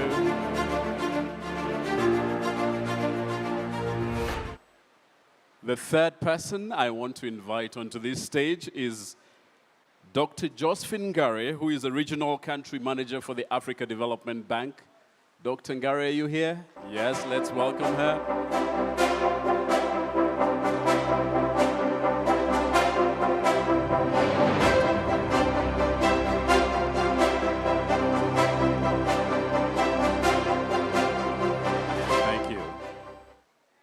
My fourth guest this morning, is Dr. Ruto, who is the president. All right, I need to finish that. Dr. Eric Ruto is the president of the Kenya National Chamber of Commerce and Industry. We might get ourselves in trouble. You can't afford to stall when you're introducing him. And last but not least is Mr. Patrice Lumumba, Group Director, Capacity Development from the Africa Guarantee Fund. Let's welcome him.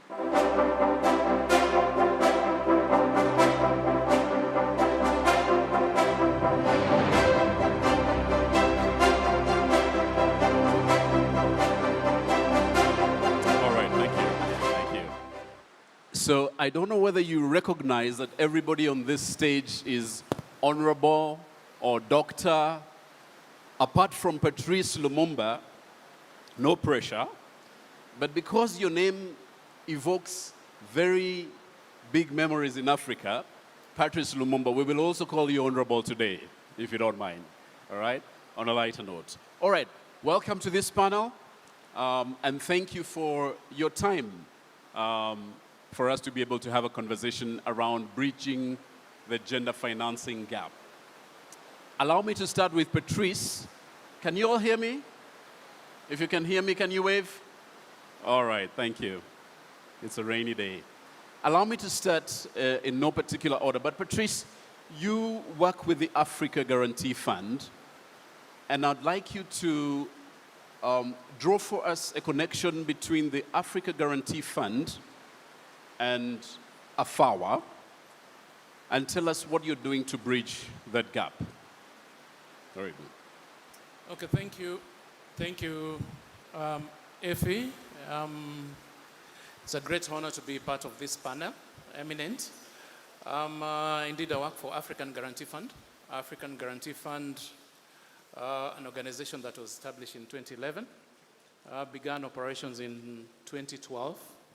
With an intention of facilitating access to financing to SMEs in Africa through the provision of guarantees and technical assistance.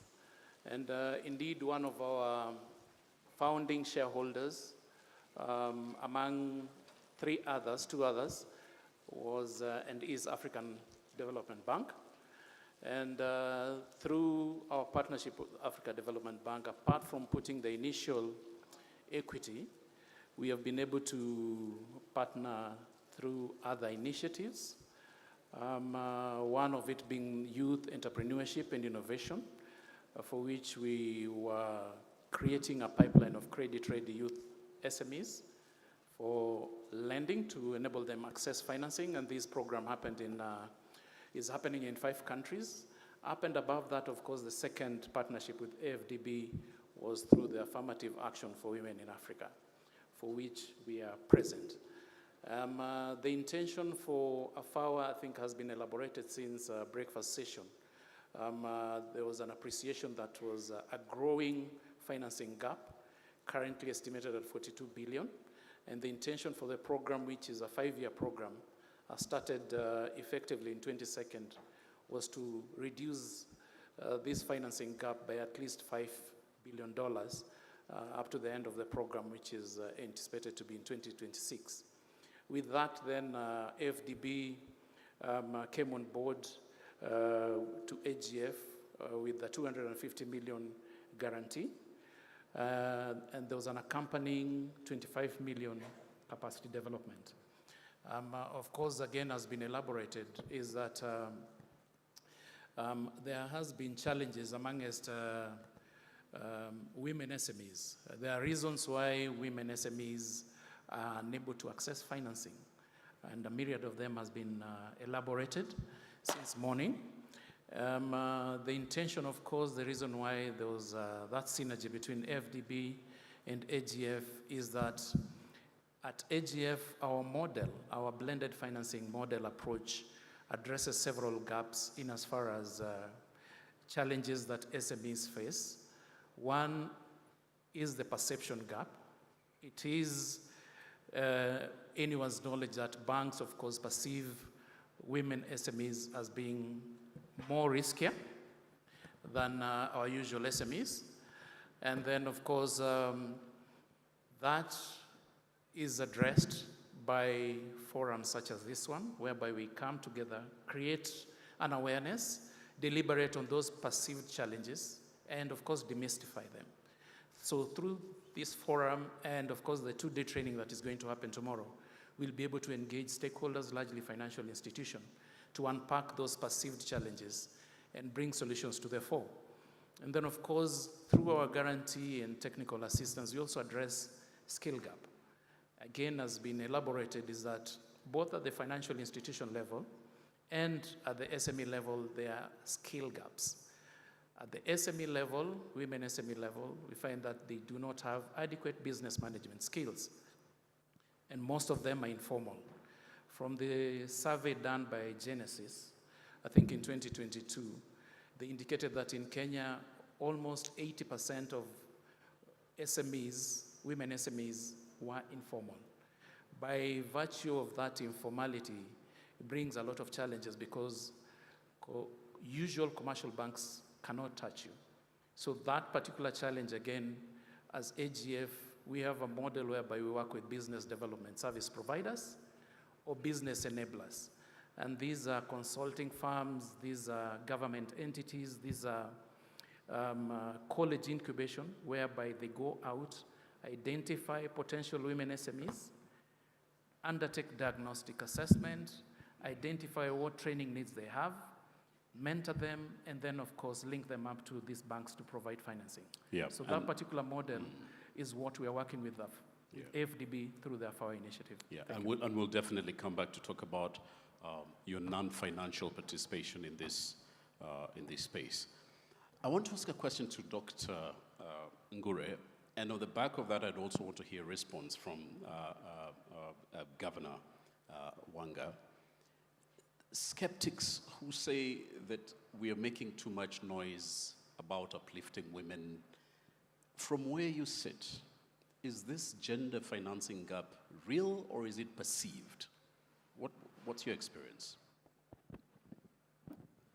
Thank you very much, Effie. Let me start by acknowledging the very distinguished participants that we have here, Governor Anwe Guru, especially, and Governor Wanga, and I want to single them out because of the reports of the wonderful things that they're doing in their counties as women, and I think they're showing us that women can lead, and they can also actually demonstrate that it's not just a question of supporting women and helping women. Women are capable actually in terms of delivering results. So I really want to congratulate them in that regard, and also I want to acknowledge my other co-panelists here. Is it an imagined gap? I think what we just heard when the chief guest spoke, 200 years, 100 years, 50 years to close the gap between men and women, in whichever way you think about it, is something that is untenable. And I think the statistics to prove that not just in the financing space, but across the board, women are disadvantaged in many ways. If you look at many of our strategic documents that we write at the country level, at the regional level, at the continental level, we are talking about development, we are talking about improving the prosperity of the continent. There is no way we're going to be able to do that without involving women. So from where I sit, the conversation about gender equality and bridging the financing gap is a conversation about Africa's development. And this is why the African Development Bank, with our mission of development, take this very seriously. We recognize that we can continue funding development for the next 200 years, but we will not be able to get the results what we want. We will not be able to fight for poverty unless we can actually involve women in everything we do. And having said that, it is true that the studies that were done when we were launching the AFAWA initiative showed us that the gap at the time was about $42 billion. It could be less, it could be more, right? But the fact of the matter is, women are not getting the funding. Women-owned businesses are not getting the funding that they need because of a number of reasons, and some of them have been highlighted here by the speakers. So what we want to do is work with everybody, look at these amounts and ask ourselves, what kind of instruments do we need? I know when we talk, there's a lot of reference to credit, women access to credit, but it's not just about women access to credit. We want to work with banks to provide the credit, but we want to work with every financial sector players, remembering that nobody funds a business 100% with debt. So that is where women get disadvantaged, because they come in and they're not only just being asked for collateral, they're also being asked, what is your skin in the game? You need some equity. So in the African Development Bank, we bring a menu of instruments. We work with banks to provide them lines of credits that they can pass on to SMEs, and we work with them to make sure that a significant proportion of the funding actually goes to women. And this is what we're doing when we work with the Africa Guarantee Fund to try and say, well, what are the instruments that the financial institutions are lacking, or what do they need to support them to pass that money on to the women entrepreneurs? And we've heard that collateral is one of the challenges. So we work with the AGF and we say, well, here is some money. Let's go and sign some risk participation agreements or some guarantee agreements with financial institutions, and let's push that money out to the women entrepreneurs. And I'm sure you have some success stories, which, as we go on, you'll be able to talk about. Governor Wanga, same question. I know you have a different perspective. Real or perceived? Thank you very, very much, and very, very delighted to be part of this panel to sort of bring perspectives from the ground, really, because when we speak about counties, as our chair of the council has said, we are really on the ground with the women, and I think Senator Mheshimiwa Beatrice Elachi also spoke about, I call her senator because she has been senator and she has been speaker and she's now vice chair of KEWOPA. This is a real issue that we are facing on the ground.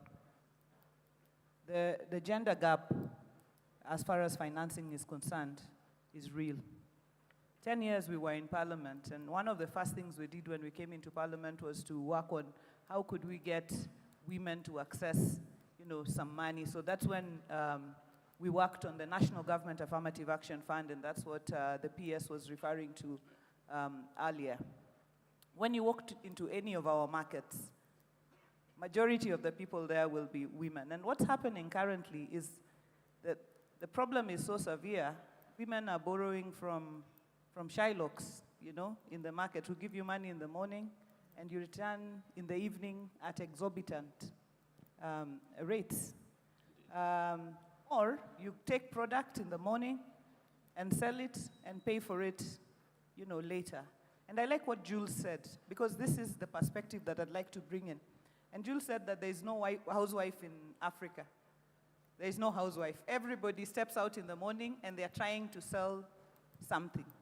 And when I read, some of our statements up there and unlocking financing for women SMEs, I was just sitting there a bit concerned that we removed the micro from the SMEs, because in Kenya we said micro, small, and medium enterprises. But this one lacks the micro. So as I was sitting there as governor, I was very concerned, because majority of the people we represent are actually the micro. They are in the micro space. And I'm happy to see the banks here, and the banks are making a good effort. Anastasia, I see here, I saw James Wange, I saw many, many of the banks. But how do they reach the micro? Because that's where the majority of these women are, and we, as a government, we're talking about the bottom-up transformation agenda. And the people at the very bottom are the micro. I think it's Lumumba who's spoken about the mutual suspicion. The bank feels this woman is not creditworthy. The woman feels this bank, if I go and borrow, they might auction me. So there is a mutual suspicion that must be dealt with between the bank. And how do we deal with it? We must continue to do civic education. We must continue to speak around these issues, because that mutual suspicion, if it's not broken, then we cannot progress. If the micro feel they are in their table banking, they bank on their tables, they have the money, but we must break through to them. And I thank the banks because they have made the effort, but we are not where we need to be, because the statistic we had here today is that only 5% of women over the last year had actually accessed money, from the banks. And so that is my view of the matter of whether it's perceived or it's real. The answer is it's very real. And we'll come back to you to tell us about Homa Bay. You have a very interesting story that's going on there. But I'm wondering, Dr. Kwech from the CBK, and welcome, it's good to have you here. I'm wondering, when you listen to your fellow panelists speak about the different challenges that are there, what is government's view from a policy and implementation of that policy part? What are you seeing?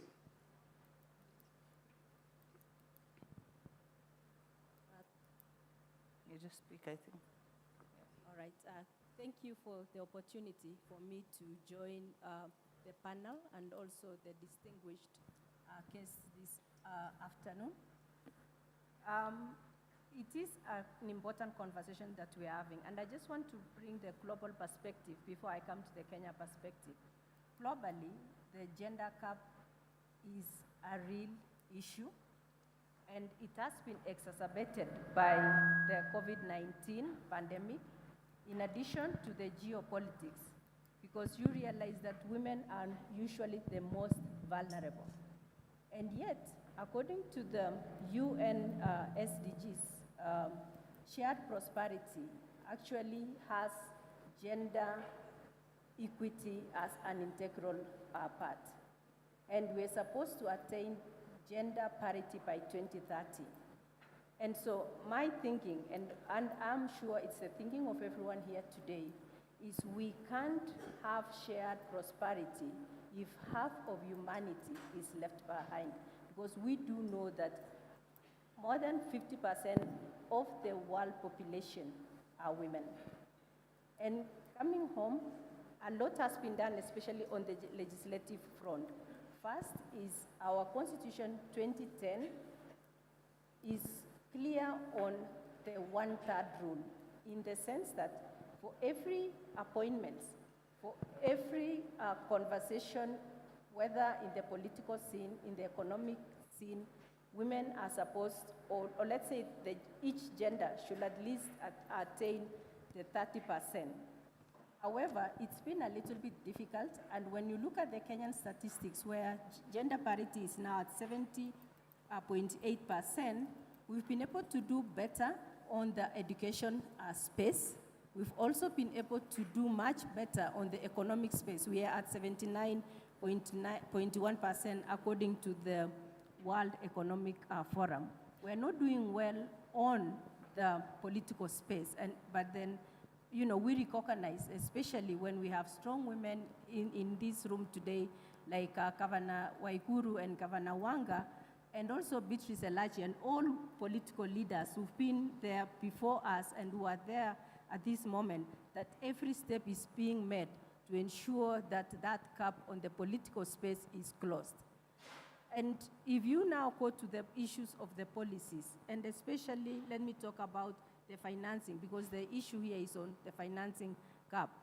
As the Central Bank of Kenya, we have been able to issue the Kenya Banking Service Charter in 2019.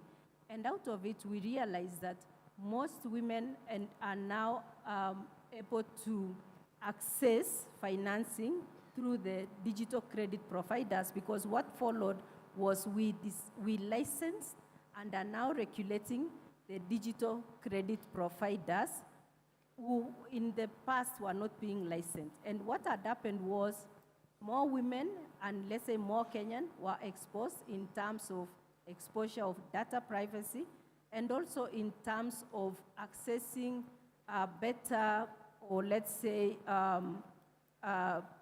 affordable credit. But with the licensing of the digital credit providers, and also with the Hustler Fund by the government, more women and more Kenyans, for that matter, are able to access affordable credit. We also do continue to license and to be able to approve products by our Kenyan banks, and especially I want to recognize a number of products that are tailored towards meeting the needs for women by the Kenyan banks. We have Fanikisha by Equity. We also have Queen by Family Bank. And we also do have KCB, who have a women proposition. Those products have been able to be tailored in the way that a woman running an MSME in Kenya does not need to have a collateral or tangible security for that matter. But through their credit history, they can be able to access financing. But I think much more needs to be done, and I do challenge the banking sector in Kenya that we need to do more, because women are actually good borrowers. Women will always repay their facilities. Women will always use their facilities well, to the extent of, if you have and take a survey on women who are micro enterprises or entrepreneurs 5 years ago, today they are SMEs. Thank you. Yeah, thank you.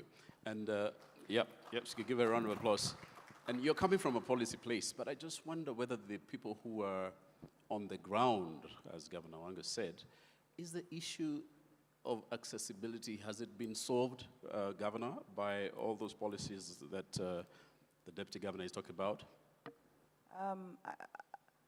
That's the question, and I think the women entrepreneurs in the room and everybody, you know, is asking themselves, where is this, these policies that the governor is talking about? And I know they are there, because my first duty as chair of Finance Committee in the last National Assembly was to pass amendments to the PFM to create the credit guarantee scheme that the PS talked about earlier, you know, stating that money had been accessed up to 5.2 billion by MSMEs over the last 3 years, since 2020 up to September 2023.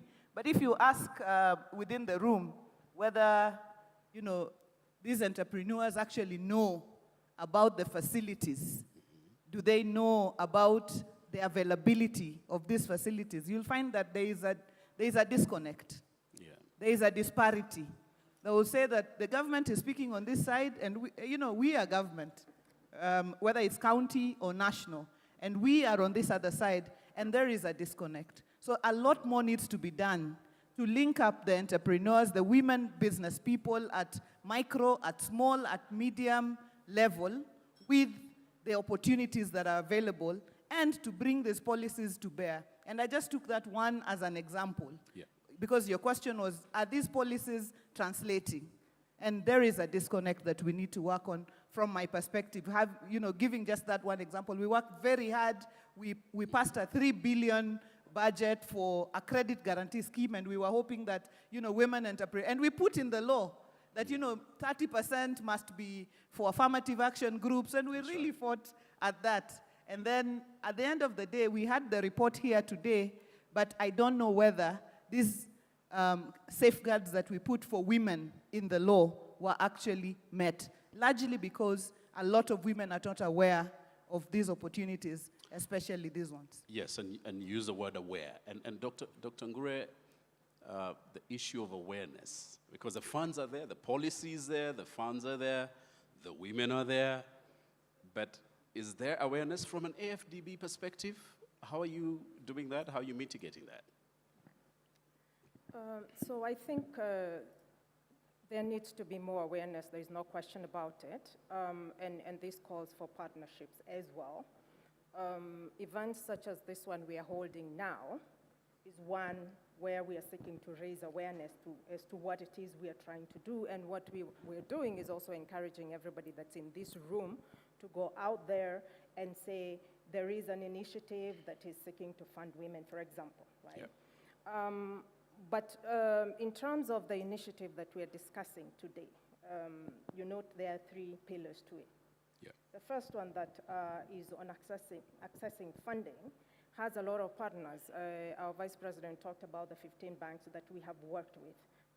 Through the AGF, the agreements have been signed.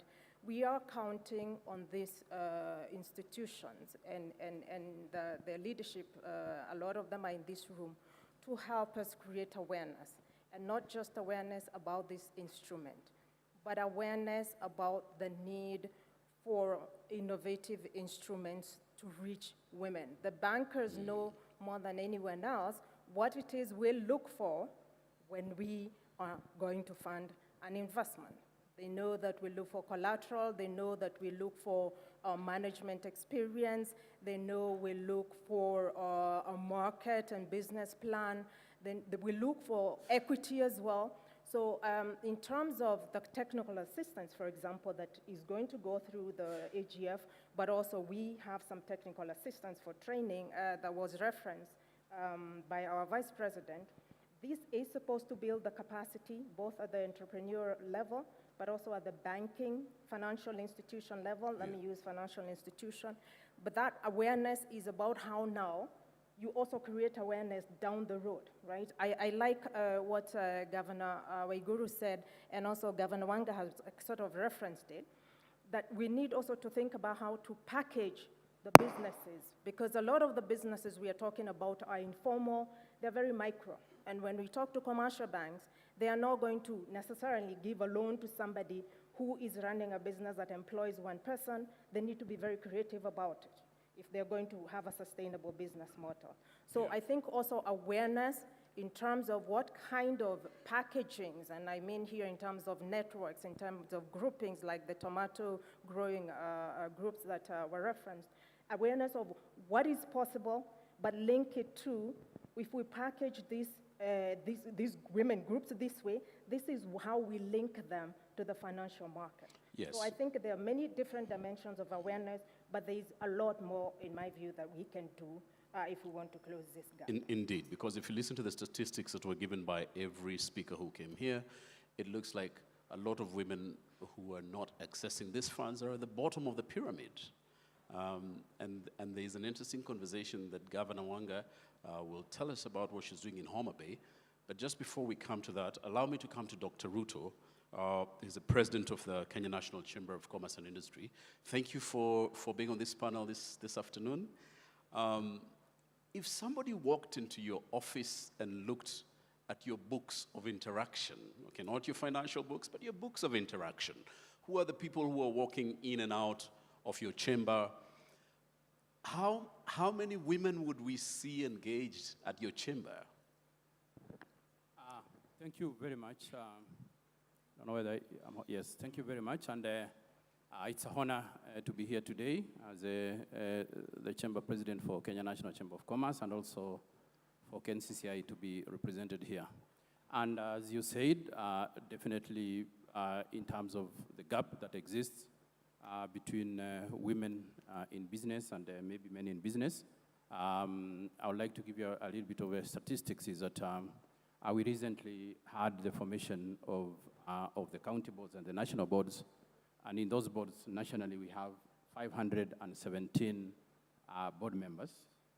And out of that, 171 are women, and 347 are men. So that shows definitely there's a gap. So if you come and open the books of Kenya National Chamber of Commerce, definitely you'll be able to see those kind of statistics. But as a current Kenya National Chamber, what have we done to address this issue? Before we came to the National Board, I personally went across 43 counties physically, and I visited several businesses, and one of the issues actually was raised is the issue of capacity building and representation of women in Kenya National Chamber of Commerce and Industry. And the first order of business when I was elected is that we changed our constitution on day zero, on the first hour, is that to bring women in business to the national board in our constitution of the Kenya National Chamber of Commerce. And we've already nominated that person, and that person already is today sitting in Kisumu, talking to the leadership of businesses, women in business in Kisumu of the 6 counties of Nyanza. So definitely we, as a business membership organization, we have taken that cognizant that, of course, definitely the women in business, maybe in terms of the informal sector, they are the majority, but in terms of participation in the cake, they are not the majority in terms of the turnovers, the opportunities that exist. So as a Kenya National Chamber of Commerce, the other thing is that we also work through committees, and the sectoral committees, 50% of the chairs of those sectoral committees are women. And to even attest that is that the chair of manufacturing, which is a very important committee of the chamber and the business sector in Kenya, she's not far from here. She has a factory in Babadogo, and I was pleasantly to hear that Kirinyaga, they are producing tomatoes. She's producing the best, one of the best processed tomatoes, and I think we shall be coming to Kirinyaga very soon to be able maybe to bring the factory. Yes, because Daktari, Kirinyaga, yes. Because Daktari, it's, you know, if somebody accused your chamber of being elitist, and in a conversation like this, we are hearing, you know, people talk about bottom of the pyramid, the women doing the tomatoes, and all other things in different counties. Is what line do you need to draw? What beeline do you need to draw from your office straight to the ground? Actually, I would say as a business representation in Kenya, the Kenya National Chamber is actually not elitist. It is the representation of the micro businesses. And if you come to our statistics, 96% of our businesses are micro and small. The medium and the large are only 4%. And they are here actually. KCB Bank is here, Equity Bank is here. They are our patron members. So in terms, of course, of the numbers, they only have 4%. But if you go across, we have representation across the 47 chapters of the chambers. And in those 47 chapters, we even go up to the sub-county level. And some vibrant chambers have even gone up to the grassroots and the centers that are in the villages. So we are representative of the small businesses. Maybe the unfortunate aspect, and I think we're going to look at our constitution of mammoths, is that the requirement for you to be a member is that you must be formalized. So therefore, we've created membership through associations, because those associations are formal. But we have approximately 50,000 plus formal members who are direct members, and through micro associations from which are national, they are regional, which they have a membership of around 2 million. So in terms of representation, this is the organization for the smallest businesses in Kenya. Thank you. How many of you here, by a show of hands, know that the chamber is in the grassroots? Okay, it's like 20%. All right, so we've got an awareness issue here. I think actually the majority who are sitting here might be elitist, not... Majority are elitist.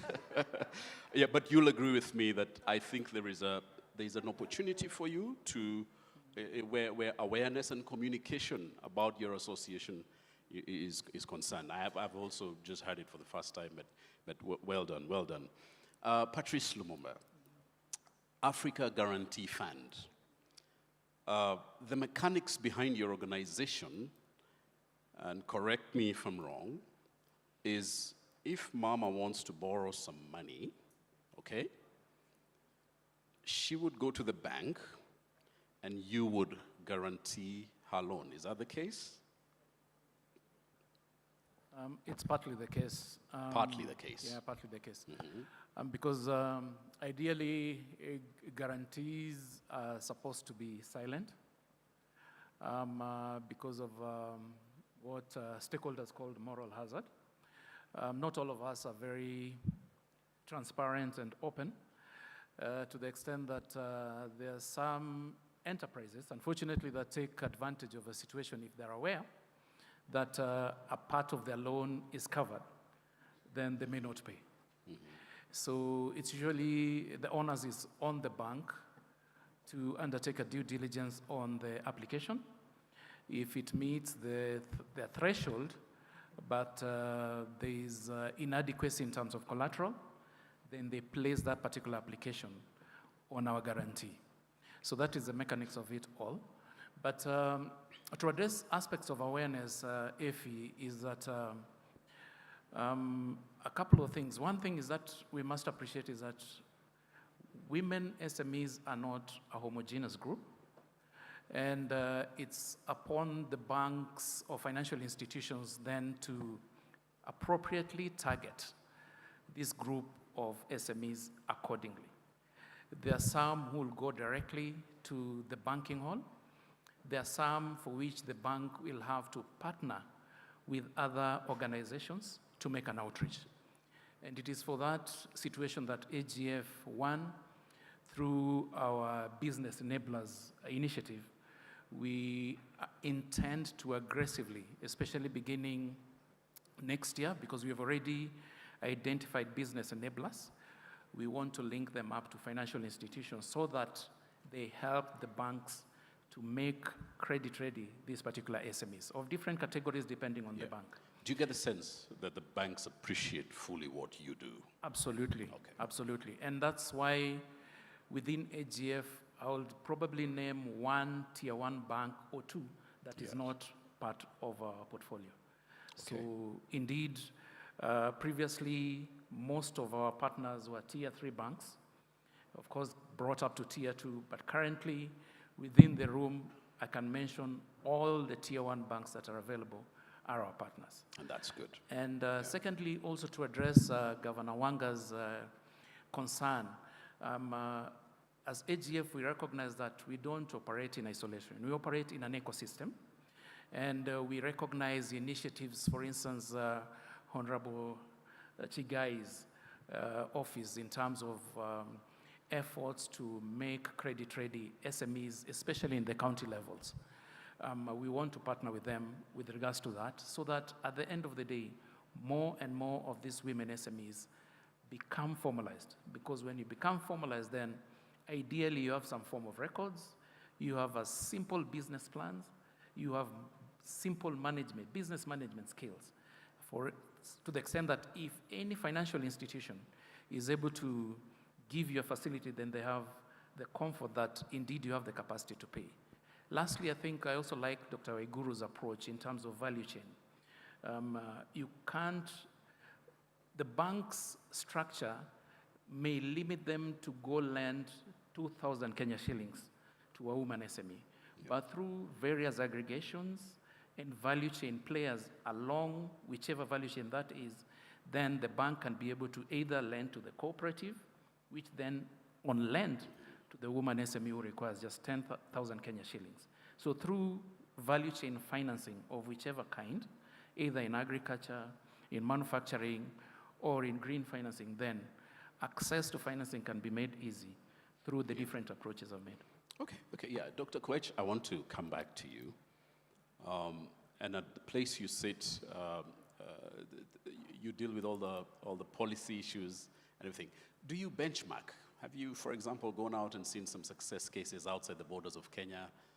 Have you seen anything that we can emulate, or are we the people are looking up to? Thank you. I think just for a start, on matters financial inclusion, Kenya is well known across the globe because of our mobile banking proposition, and especially because we have improved financial inclusion from a low of 26% in 2006 to a high of 83.7% right now. Secondly, in terms of the gender gap, and especially financing gap between men and women, the gap by 2016 was 8.3%, but that has significantly reduced to 4.2%. However, on financial exclusion, we have had the gap, which had actually reduced in 2016 from 2.8 to 0.5, going up again to 1.6% because of the effect of COVID-19. COVID-19 actually affected more rural women than anyone else because of the measures and the restrictions on traveling. So more women, and especially in our rural areas, were unable to get an ID card, and for that matter, were unable to register for maybe mobile banking, and for that case, were unable to be financially included. In terms of benchmarking, I'll say we've had more central banks, even for that matter, more financial institutions, more technos coming into Kenya to learn about our M-Pesa, and to also be able to learn on what we're doing, and especially on the innovative products that our banks have been able to develop over time. That, however, does not mean that we are in a position that we are not learning from other people. We are members of AFI, which is a global institution of 86 countries, and Kenya is a founder member. And every year we keep getting together to exchange ideas and to be able to understand how do we move forward the financial inclusion conversation so that we have more people across our member states to be financially included. Thank you. Thank you.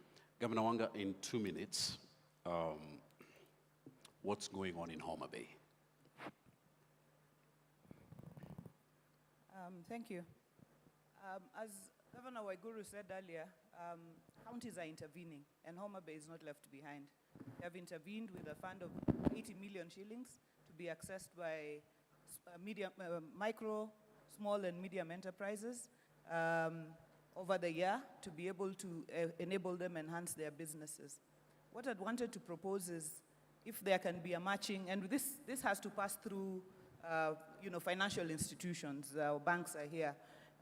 Can we have a matching mechanism so that we can incentivize counties to continue to put out this money for women businesses? So can AGF and the ADB consider matching? So we've put in 80 million shillings. It's going to go through financial institutions to women entrepreneurs. Can we have a matching for that? We have prioritized value chains. And the value chains are, thank you. We have prioritized value chains. And if Homa Bay has the longest shores of Lake Victoria. 80% of Kenya's Lake Victoria is in Homa Bay. So one of our priority value chains is fish. And there's a lot of women in the fishing business. The second value chain is cotton. The third value chain is edible oils, whether it's sunflower, whether it's oil palm, whether it's groundnuts, which is produced in Homa Bay. So we just have prioritized the three value chains, and we'd like to have value chain financing for the women along this value chain in these businesses. And I wanted to say also, I had said earlier, another contribution I'd like to make is the awareness, I think, must be big. The capacity building must be big. The micro cannot be left behind. And I know that Mrs. Lidbe said, our Vice President of FDB, said that, there are many voices in the room, but there are some voices that cannot be heard here. One of those voices is the micro voices. And that is the voice that I would like to bring on the table. Those women who wake up every day, who are no longer housewives, they try, and they are the ones we meet every day. Can that micro voice be on the table so that we have them in groups, and they're very well organized? And Eric, I want to help you out. The chamber is in the grassroots. The chamber is in Homa Bay. The chamber is down on the ground. So don't worry. We see you. We feel you. So well vindicated. So I think I just wanted to make that point, and also say that as we go digital, let's think about the psyche of our people. So let's not be drastic. Let's transition them into the digital space. Because our women, they want to see you, assess you, the Waluyas say, bunduku mundu, they want to see you, right. and see you, and then size you up and see whether they can trust you. Yet, yes, the world must go digital. But can we find a transitioning mechanism so that we don't just drop people and say, take your phone, star 666 hash, you know, do this, do that. If I have a question, I have no one to ask, and so on. So I think that transition also needs to be managed. But I thank you, and I'm very happy. Yeah. I'm sure they've had because they're here. Thank you. I want to allow Dr. Ngure, your closing remarks. Here's what I would say.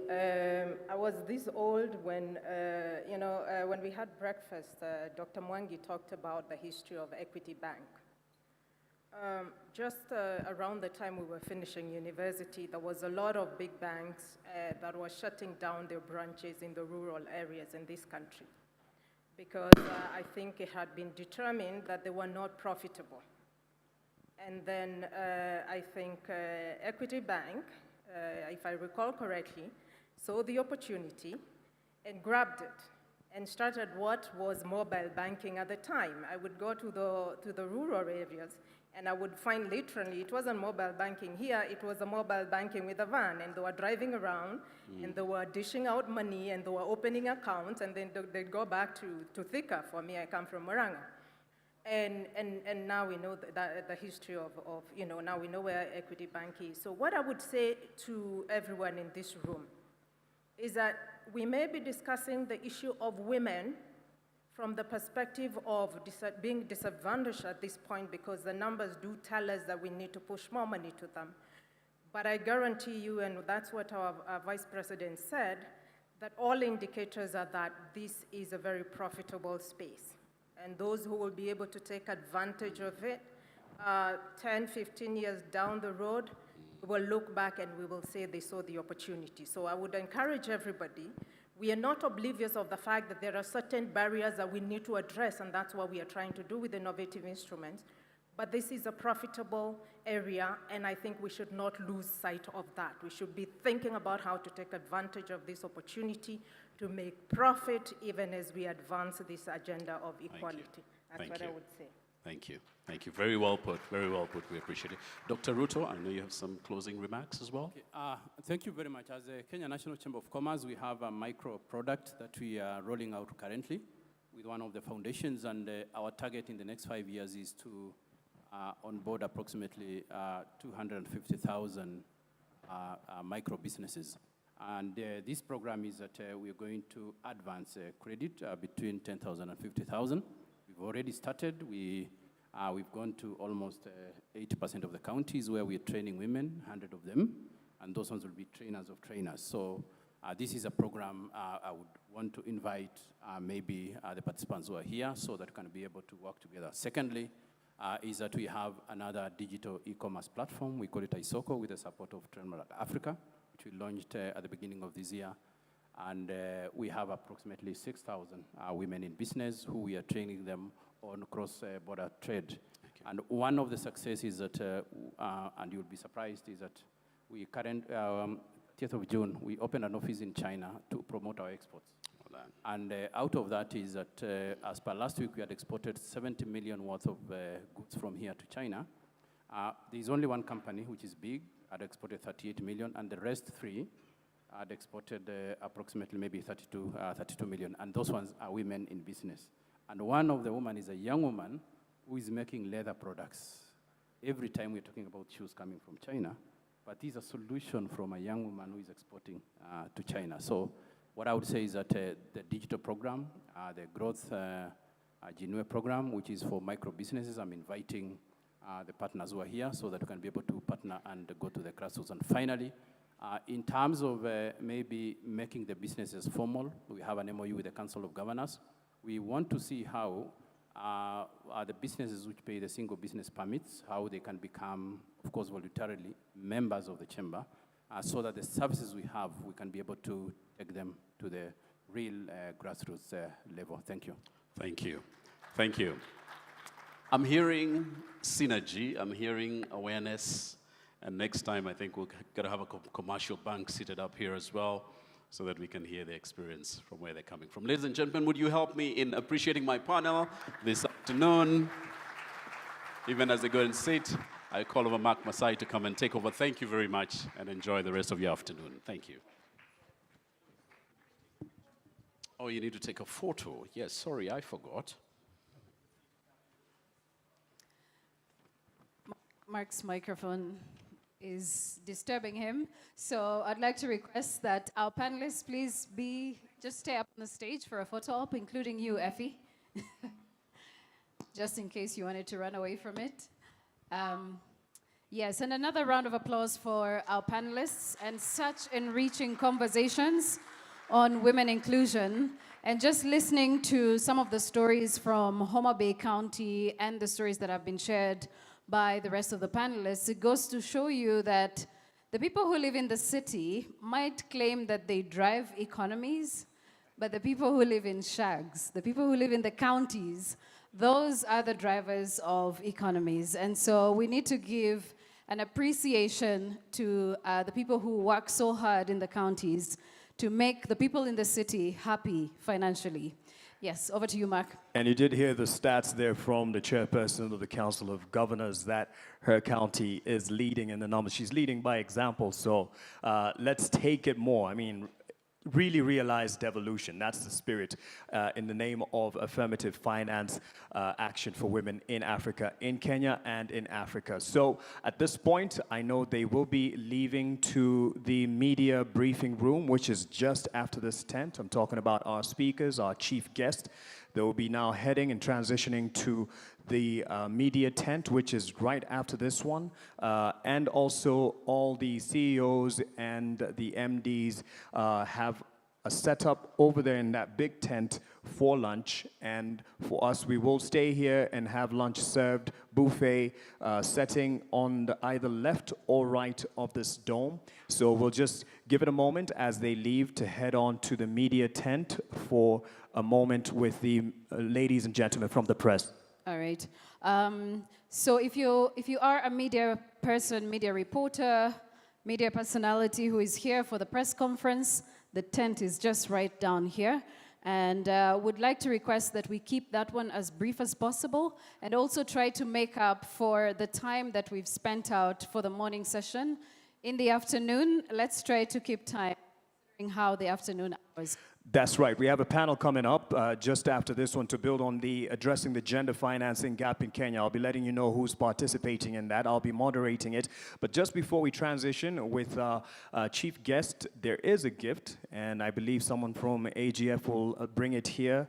And to award, we will have the AFDB VP to award our chief guest. I'm told it will be done here and not at the media tent as earlier envisioned. So if someone has a gift, please, this is a time to bring it here. Okay, this is a time. All right. And as we will be segueing into lunch, I believe these are the gifts. You just give me a signal when we have the chief guest's gift.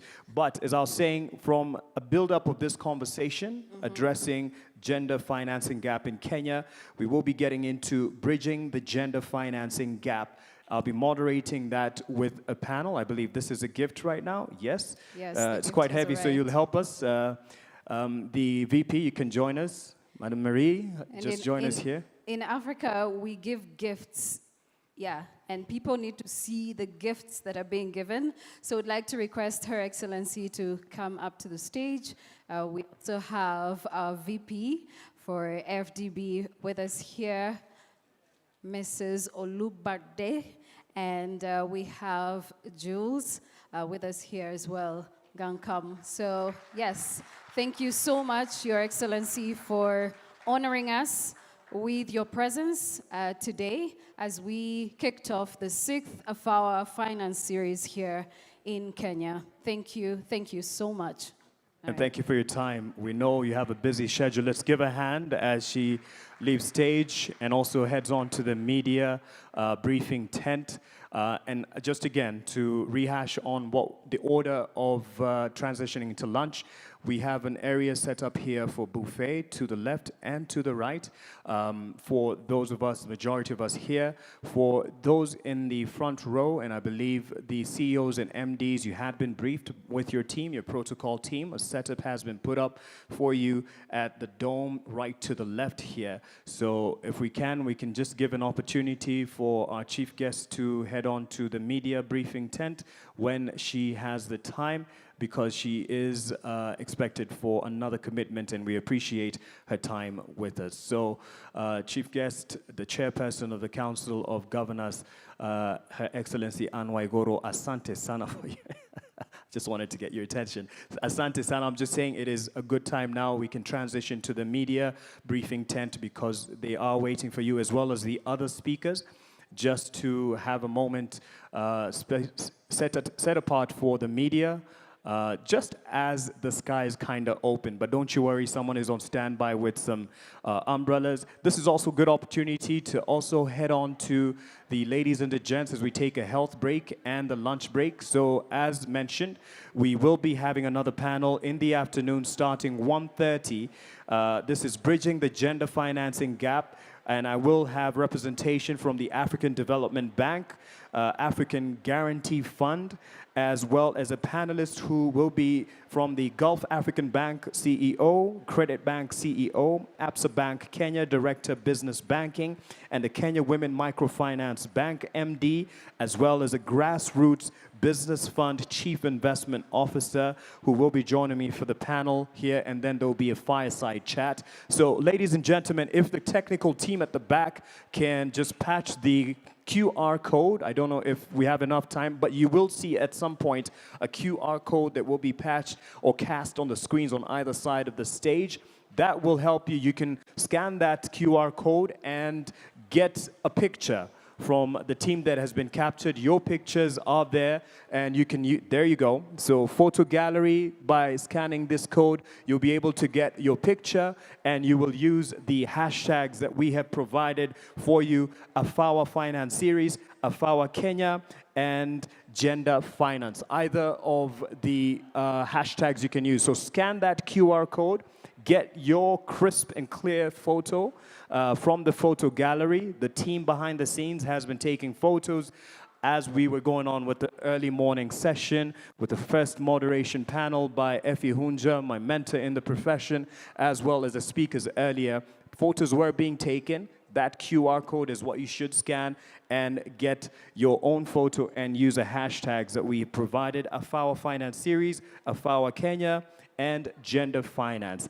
And as soon as the entry to this dome is cleared, and once you've had your health break, we'll encourage us to also now queue up and serve buffet setting from either side of this dome right here, outside here. Feel free, let's serve and enjoy lunch at our tables. As you can see, the setup is good for a meal and enjoying a meal.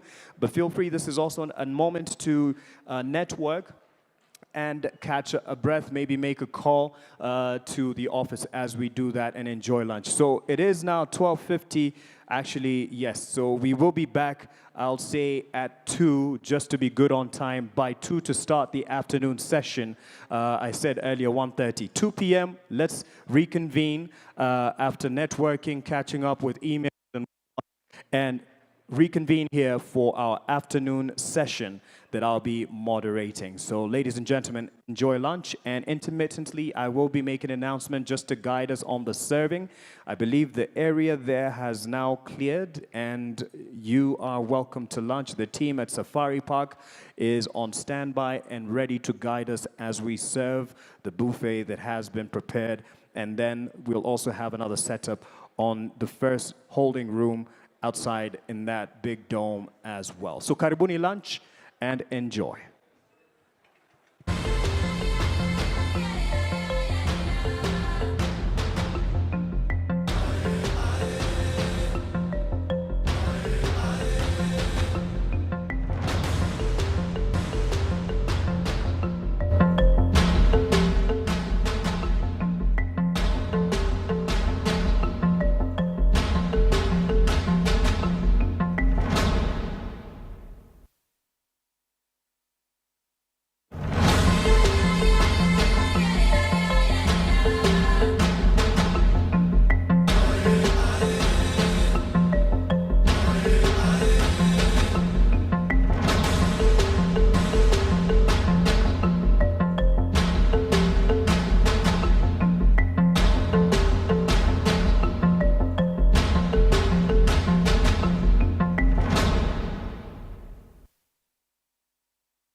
Louder, I can't hear you. Can you hear me? Okay, all right.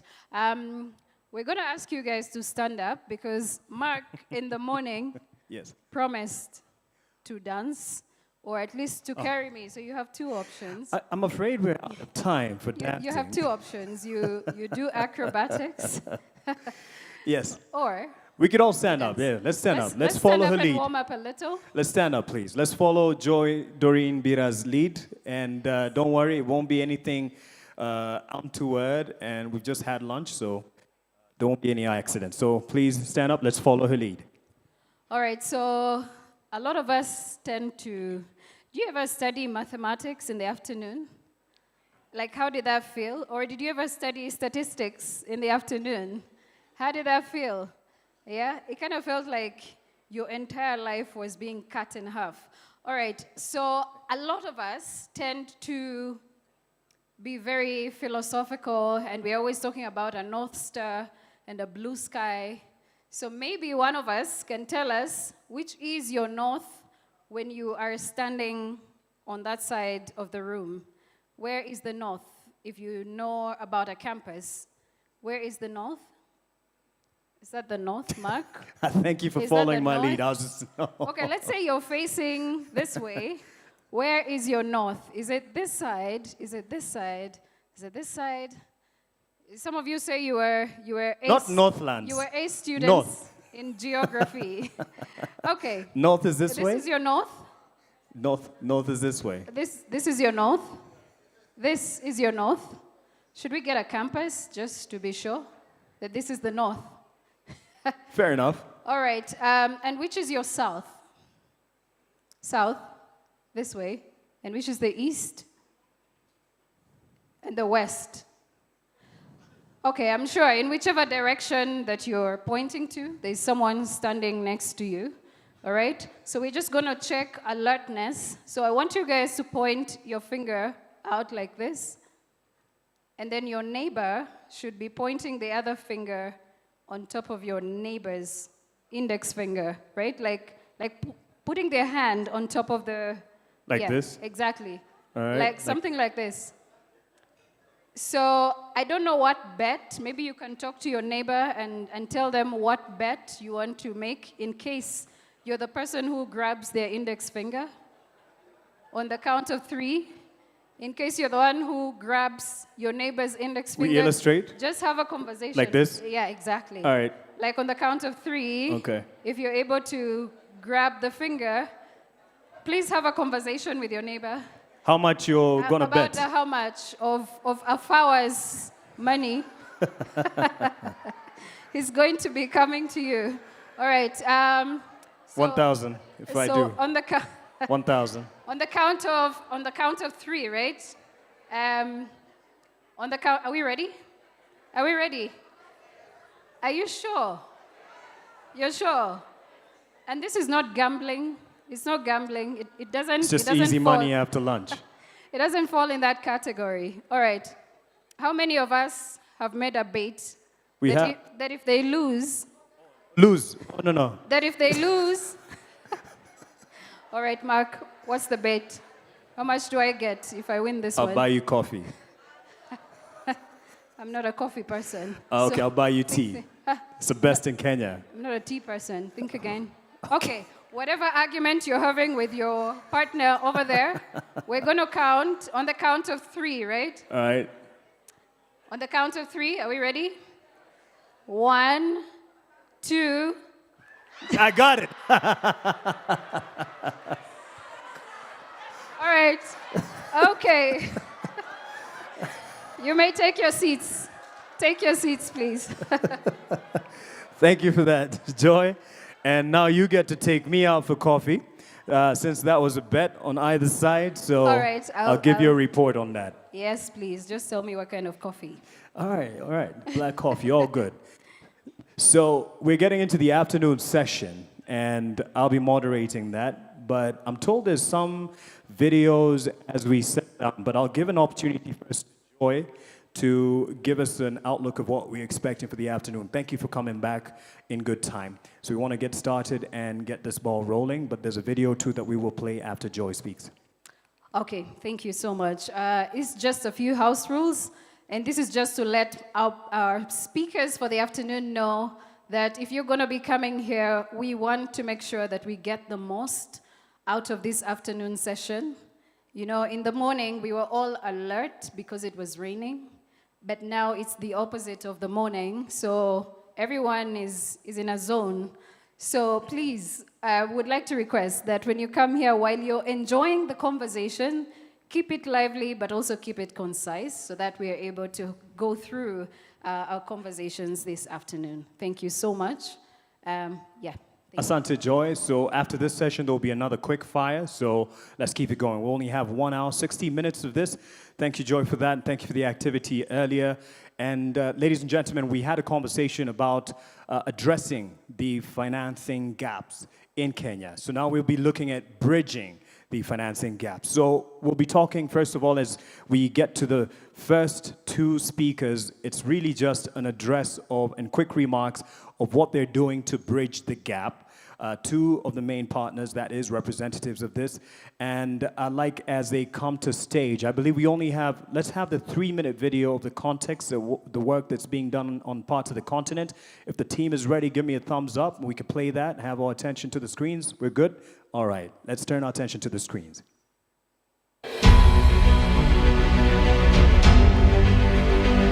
I also want to thank the Angola Banking Association for reuniting the financial institutions who are playing a very crucial role. A participação crescente da mulher em várias esferas, designadamente no mercado de trabalho, reforçou a motivação e as bases da luta pela igualdade do género. In my panel, it was quite clear that there is a really different big gap between men and women when it comes to financing and when it comes to access even to banking. Consegui perceber que existem, a nível da África, várias associações de fundos que podem ajudar e financiar as instituições financeiras, quer a nível da banca e não só. 40% of the people who are working in banking sectors are women. We believe if we empower the women SMEs in Angola, we will empower the economy of Angola.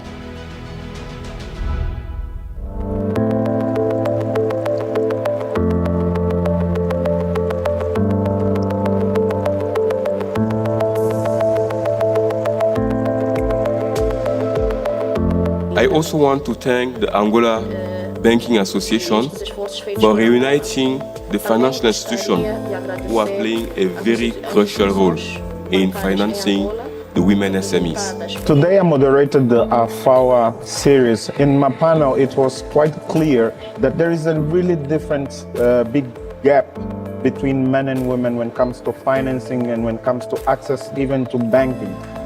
In Angola, to launch the AFAWA series, which we've already done in 3 other countries, and we wanted to discuss the importance of women entrepreneurs in Africa and Angola so that we can partner with the financial institutions here so that they can enhance the lending capabilities of the SMEs. So we partner with the banks here to provide collateral guarantees so that they can lend to the women SMEs. We believe if we empower the women SMEs in Angola, we will empower the economy of Angola. A participação crescente da mulher em várias esferas, designadamente no mercado de trabalho, reforçou a motivação e as bases da luta pela igualdade do género. As mulheres hoje ocupam um papel central em todos os campos. A mulher africana é chave para a prosperidade econômica do continente, enquanto trabalhadoras, consumidoras e empreendedoras. 40% of the people who are working in banking sectors are women. Falar de criar soluções financeiras para o gênero feminino, nós estamos a falar do início de uma nova ordem econômica, estamos a falar de um equilíbrio, quer seja do ponto de vista de poder econômico como poder social. Não basta falarmos de financiamento, mas precisamos capacitar os players do negócio, nessa altura as mulheres, a entenderem qual é o tipo de financiamento, quais são as políticas que existem e como é que podem aceder a esses financiamentos.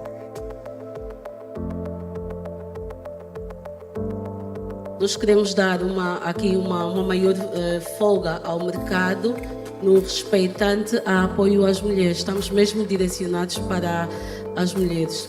Consegui perceber que existem, a nível da África, várias associações de fundos que podem ajudar e financiar as instituições financeiras, quer a nível da banca e não só, para ajudar a subsidiar estas atividades financeiras.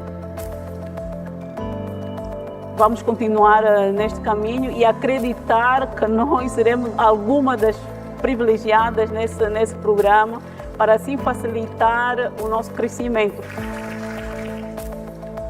Estivemos aqui durante mais de 9 horas bem aproveitadas, onde, como mulher, pude aproveitar situações que serão positivas para o setor, porque a AFAWA veio especificamente mostrar que está disponível para apoiar mulheres no setor, que as mulheres têm o apoio. Veio mostrar também que as mulheres podem ter as mesmas oportunidades que algumas vezes encontramos apresentadas para o. Thank you for that. Just some context from the Angola series. We've had it in Tanzania, we've had it DRC, we've had it in Ghana, Angola, Nigeria, and we are here in Kenya for the 6th edition. So I'd like to call two representatives of partner organizations that are helping bridge this gap. And I'd like to call on, first of all, Nishdip Sethi. She's the AGF Group Director of Structured Finance, with over 13 years of experience, added 3 there, 13 years of experience in the financial sector. Nishdip's current role focuses on structuring transactions with various partners, fundraising and project management. Additionally, she oversees the implementation of the Affirmative Finance Action for Women in Africa Guarantee for Growth Program, AFAWA G4G, which aims to enhance the capacity of financial institutions to address the needs of women entrepreneurs. She's also joined by Ms. Melissa Basque, and Melissa Basque is the Acting Coordinator, Affirmative Finance Action for Women in Africa, AFAWA, African Development Bank Group. Melissa is a highly experienced professional with a diverse background in finance, strategy, consulting, and development work. With a total of 16 years of experience, Melissa has made significant contributions in various organizations. She has spent 2 years at the African Development Bank, where she is currently leading as acting coordinator, the Affirmative Finance Action for Women in Africa, and I'm sure they'll allude to that in their quick remarks before we get to the panel. Karibu. Give a hand to her.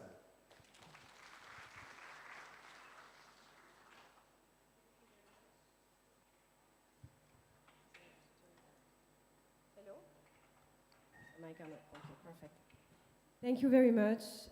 Good afternoon, everyone. Bon après-midi, bonjour à tous.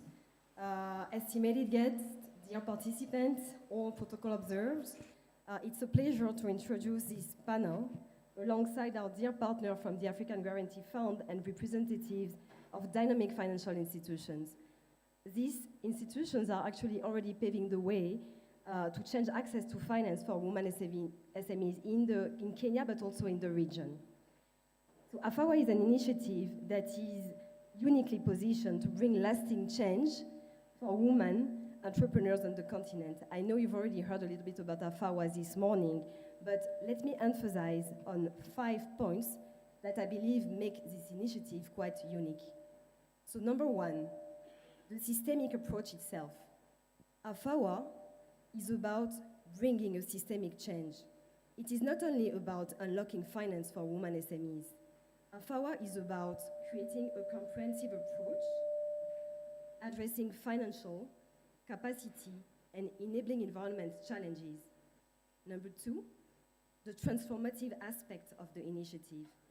We work on designing and implementing women programs based on the needs of the target market of the institutions we engage with.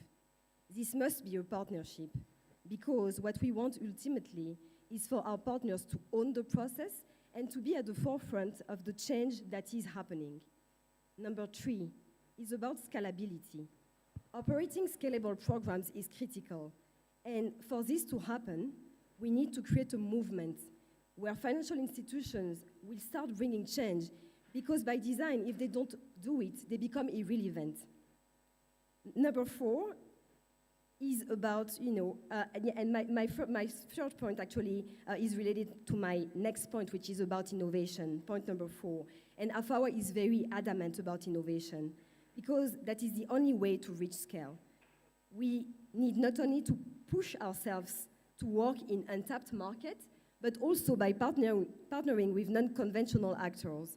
This means working with more microfinance institutions as well, like Lichigo in Kenya, Finel in Côte d'Ivoire. So we can also tap into the larger informal sector where the majority of women entrepreneurs operate.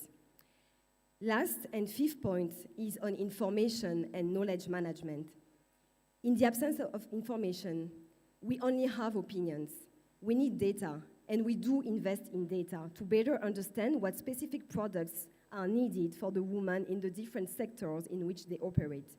So to conclude, my take on the work we've done so far, partnering with financial institutions on developing their customer value propositions, is that there is no one-size-fits-all solution. In this light, AFAWA's Technical Assistance Program aims not only to support its partner financial institutions, but also to challenge them to come up with new ways to assist women, no matter their business environment. So having said that, I leave the floor to my colleague Nishdeep, who will tell you a little bit more about the Guarantee for Growth program. Thank you very much. Thank you, Melissa. Thank you so much to my colleague Melissa, and thank you all for being here today. I think I'd like to just start by saying a very special thank you, especially to the financial institutions that are here, that are really the key to making this program a successful program. So as my colleague Melissa has said, I'm going to talk a little bit about the Guarantee for Growth, the AFAWA Guarantee for Growth, for short, the G4G program. This is an instrument that was developed to meet the need for the first pillar of the AFAWA program, which is the access to finance. And the G4G is actually a very critical tool for the overall AFAWA program, as it aims to unlock financing for the women entrepreneurs in Kenya through the financial sector. So far, we have successfully partnered with almost 50% of the banks in Kenya, and our goal is to reach 100%. So this is the first step towards doing that, first of many steps towards doing that. And we look forward to being able to really use this instrument to unlock the maximum financing that we can for women across the country. So the Guarantee for Growth is unique in that it offers, it's unique from the other guarantees that we have at the African Guarantee Fund, is because it offers specific incentives. One of the incentives being greater risk coverage for the financial institutions to really incentivize them to lend more to this sector, and also discounted pricing on the guarantees. Our aim is to eliminate the perception that the women entrepreneurs and women businesses are considered very risky, and realize that the risk, the actual risk in reality, is much lower. As my colleague has just said, the AFAWA program is holistic in that it provides technical assistance, which very strongly complements the Guarantee for Growth.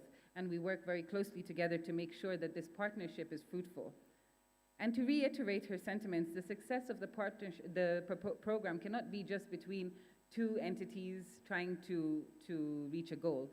We require the involvement of the whole financial sector, and this is one of the main aims of these series that we do, is to really bring together the key stakeholders in the financial sector that affect women entrepreneurs and lending to women entrepreneurs.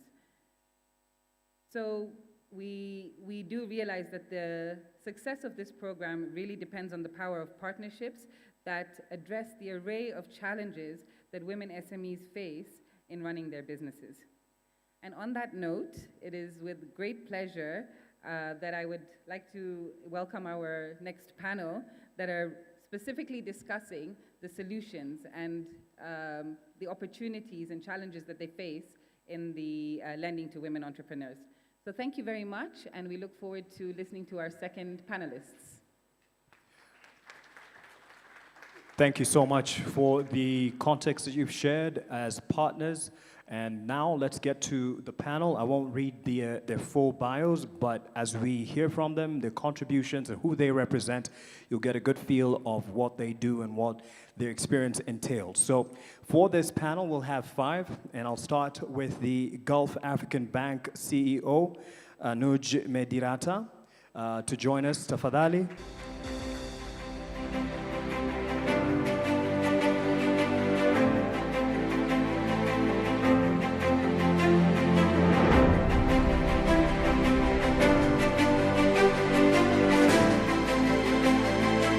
He will also be joined by Credit Bank CEO, Ms. Betty Korir. Give a hand to her.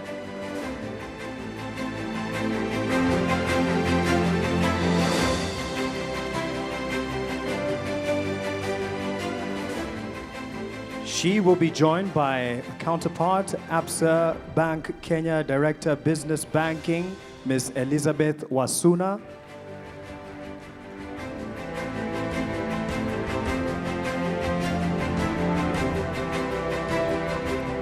And I say counterpart by virtue of the efforts they're doing for affirmative finance action and support for women in Africa. And joining us as well for this is Mr. Mwangi Githaiga. He's a Kenya Women Microfinance Bank Managing Director. Karibu.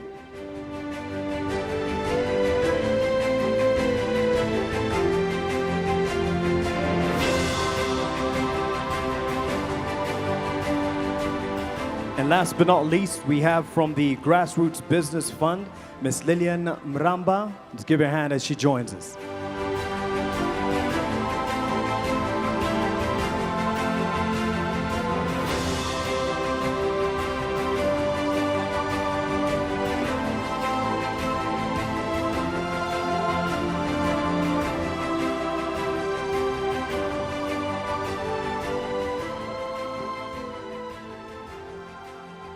Thank you, ladies and gentlemen, for joining us for this second panel of the day. And really what we're looking at, as has been said by Nishdip, is solutions. And it can be solutions even as we talk about the challenges that we're facing in affirmative finance action and support for women in Africa. So I'd like to start with what I'd like to term as the outlier, and you'll see why. And we'll start with Lillian Mramba. She is a representative of Grassroots Business Fund. Her efforts are the same in terms of bridging the gap, but in terms of who she represents, as she tells us who it is, you will get a feeling of why she is, in essence, an outlier. So let's start with Lillian to introduce herself and who she represents and the work that she does in terms of the bridging of the gap, financing gap. And I'm sure we will be able to share the mics either way as we continue. I appreciate your help and support from the technical team. Lillian, karibu. Thank you. Yeah? Thank you so much. Good. Okay. Yes, thank you. And first, I'd like to extend my sincere gratitude to the African Guarantee Fund and the AFAWA program for the opportunity to speak with you all today.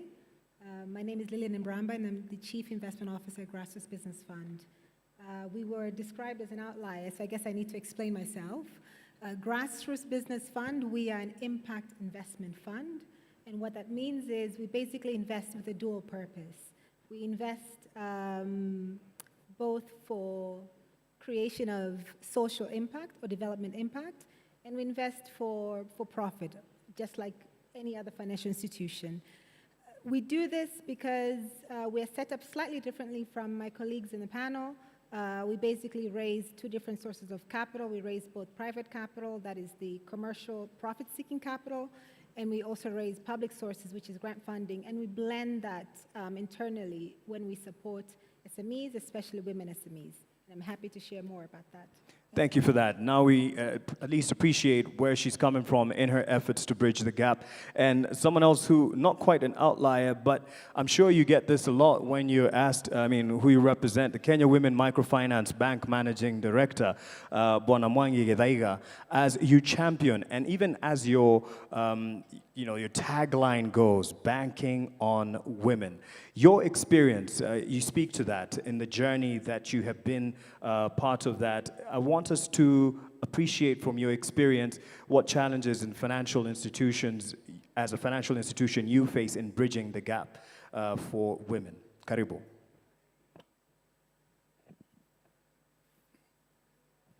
Thank you very much. My name is Mwangi Githaiga. I'm the Managing Director of the Women's Bank.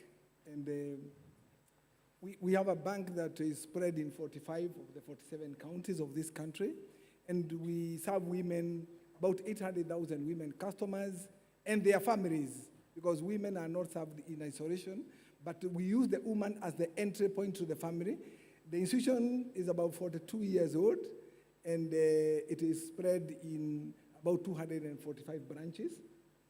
For us, we are where Honorable Anga was talking about. We are not on the small and medium, we are on the micro side. So we work with women, 80% of who are based in the rural area, and they are the women who wake up every day to put food on the table.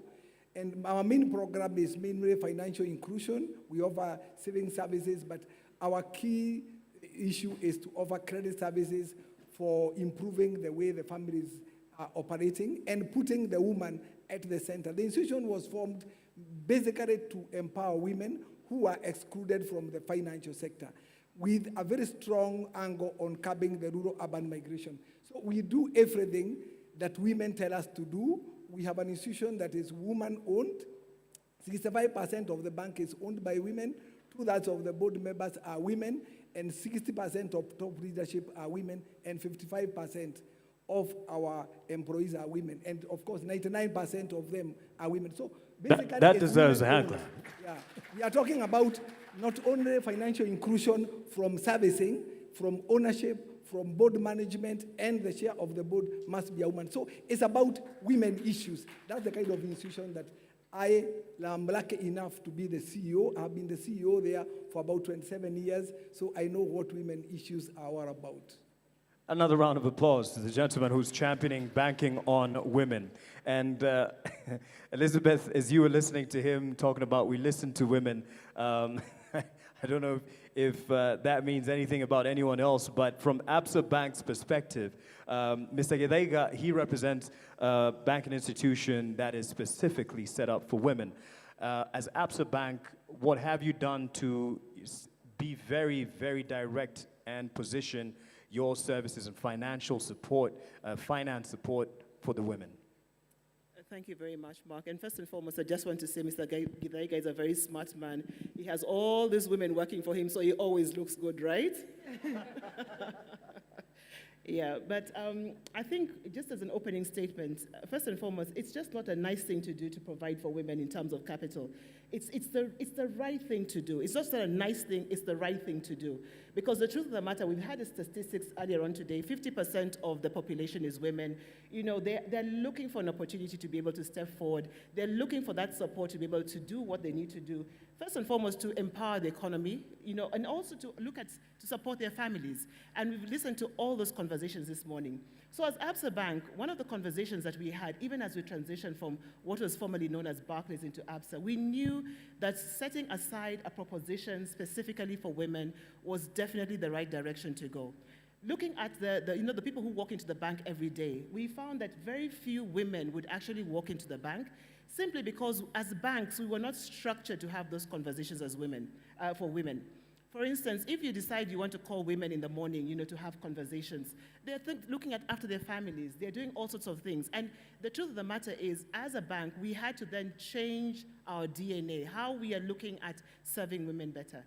So to begin with, I know with my colleagues here, and I know they're sitting on a table there, there's Susan Situma, who's the head of business SME, and then there's a group of them sitting, they're all looking down at this point, hoping that I wouldn't remember them. the truth of the matter, they've really worked hard to make sure that we can find, first and foremost, partners who could be able to help us look for these women. Women are not like the men who can be found in the golf courses. Yes, some women can, but not the vast majority will not. You know, a lot of women are not found also in the pubs and you know, in the evening conversations because they're always running to go back home. So how do we then find partners who could help us find women and get them down into groups that they're comfortable with? Then, from an internal perspective, as ABSA, we then said, how can we fashion a proposition that would speak to the key things that we hear them constantly telling us? So one, we said we have to avail access to markets. And this meant we have to go out of our way to find partners who will support us in enabling women to find the markets for their products and services. Number two, we then said we have to find networking opportunities, because as women, we normally like to sit together, have those conversations, and really benchmark amongst ourselves, how do we move forward? So networking opportunities is another key pillar for us. The third one was making sure we can have mentors and coaches. Now, this is really important because, ladies and gentlemen, the truth is we can have all the trainings in the world, and you know we do have a lot of them, whether it is online, whether it is in person. But the truth is we need to then have mentors and coaches who can handhold our women colleagues, not only in the city, even out there in the rural areas, to be able to walk the journey that they want to walk. And then finally, we put together something that speaks to access to finance. We were one of the first banks to then say, can we open out an unsecured facility to first and foremost support the women? Then we found our partner AGF, who was able to support us with guarantees. So for me, it's a win-win. It's a win-win, and it's enabled us to be brave and very passionate about what we do, and then ready to access the women across Kenya.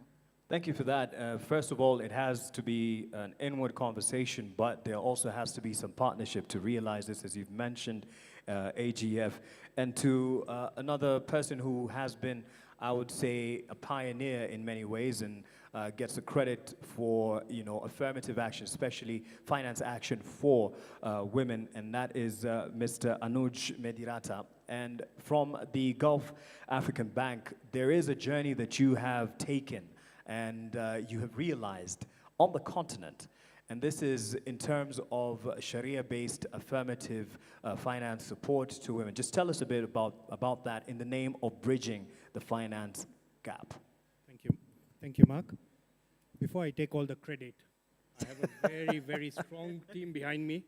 And as you can see, I brought the ladies from the team here. You're a wise man. Who are the backbone of everything we do. So we don't take them for granted. Okay. So I think being a leading Sharia-compliant bank, we've had to do things a lot more. We've had to do the things a lot more differently compared to the conventional banks, because a lot of the products, services have not been tried and tested in Kenya. And as you rightly said, one of the things we've had to do is innovate and ensure we are able to tailor the products to our markets. So if we look at some of the challenges which our women entrepreneurs face, I think we heard this morning that they only own 3% of the land in Kenya. So which means obviously they have no access to collateral. They are not trained in record keeping. They are not trained in management. So these are some of the challenges we have seen in the market. So what we've had to do is now tailor our products to mitigate some of those risks. And I think, as my colleague said, we did it slightly the other way. So we first went and put our own capital into these propositions, which were to enable women borrow on very, very, very flexible terms. So it was informal, they didn't have proper records, we looked at cash flow statements, we looked at M-Pesa statements. Yeah. So we said, let's look at it differently, and how do we empower them? Then we said, okay, how do we go light on collateral? So we said, okay, we'll take chattel mortgages, we'll take logbooks, we'll take different forms of collateral to enable them. And we then said, now how do we move to the next level? Now that we've tried and tested it with our own capital, and that is when we tied up with AGF. And I think, as we've also said, even negotiating the guarantee with AGF took a long time, because it's the first Sharia-compliant guarantee that has been done by AGF across sub-Saharan Africa. That deserves a round of applause. And this will be part of the co-creating with AGF. Now that we've done it, how do we help them multiply it across other countries in Africa? Right. Asante Sana, and credit also as well, rightfully said, from the team that is represented here from Gulf African Bank. And to the Credit Bank CEO, Betty Korir, we've heard, you know, the in-house working that has been done, but it seems common throughout that there has to be collaboration. Tell us about the collaborations that have been supportive to bridging this gap, this affirmative finance gap for women in your line of work. All right, thank you, Mark. I think first and foremost is to make a statement that we were actually the very first bank to sign up to AGF. So we were very bold and happy to see that the rest have followed. Specific to the question that has been asked, I just really don't want to repeat what my peers and colleagues have mentioned in this forum. Specific to the question is the dynamism of collaboration. I'll probably say, if you can allow me to take a step back. Because before we go to the collaboration aspect, it's to get the lady client or the women client investor ready. And what we did as Credit Bank was we did not want to, what they're calling, is it pink, whatever, you know, for women. But what we did was really to be deliberate, and we came up with a product for women. So we did a baseline study with Frankfurt. I believe that there's a lot of work that went into the baseline study. The baseline study was first and foremost to identify the latent needs in terms of what does the woman want, because we do not want to be very prescriptive in what we're offering the women. And there was a whole survey and in-depth analysis that went into that. Having done the survey, therefore, we were able to come up with some sort of a caucus to now deliberate and say, having known what the needs are, how do we come in to fit? And I must say that the initial even engagements with AGF were with us, and there's been a lot of support on the collaboration. So what we did was to identify how we enable the women. So it's not even more from a product positioning. I think it was more from a training assessment and being able to cluster the ladies into different groups, so that then, because different clusters actually speak to different requirements. And I also want to mention that it's not always credit requirements that women do require, and we were able to identify that. To collaboration, I want to mention that key collaboration has been AGF, and I truly want to thank them. I think AGF has come through for us in terms of even developing what we are calling our risk assessment matrix. So we were able to actually mirror their risk assessments. And for the longest time, I must say that whatever we recommended to be onboarded to the portfolio, that is to the AFAWA, did not get any objection.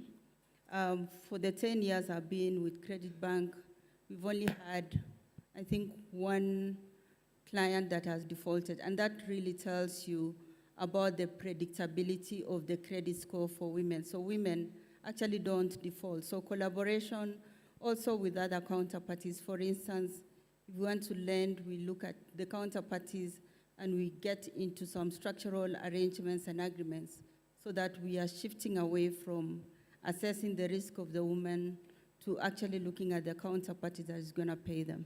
Thank you, and back to you. Thank you, Betty, for that. And as we've seen, common, there's collaboration. I'd like to bring it to Lillian, because I did start by describing you as an outlier, but not quite an opportunity to speak about what you have done specifically. And you said you'd be happy to speak further in your line of work and impact, supporting impact-driven solutions with women. But to this point, we're hearing organizations speak about the representation of women in their structures, in the organogram. And is that enough? Because as Elizabeth said, it's not the nice thing to do, it's the right thing to do. So we're not having, it's not tokenism, it is what's meant to be. From your perspective, beyond the structure, where do you feel we need to invest further? And as you speak to what you do in terms of bridging the gap. Thank you very much. So at Grassroots Business Fund, we take a holistic approach when we're supporting an SME, and especially a woman-led SME. So the majority of my colleagues here are really talking about small businesses, small and medium-sized businesses that are either already bankable or pretty near to bankable before they can be supported. Where we come in really is a much earlier stage to support a business that either really cannot get bank funding or is not able to get further bank funding, but yet they need to be supported in order to grow. So we provide them with long-term risk-sharing capital, oftentimes very flexible, very patient, completely tailored and structured to the needs of that specific business. Now, we're a niche player, so we can do that.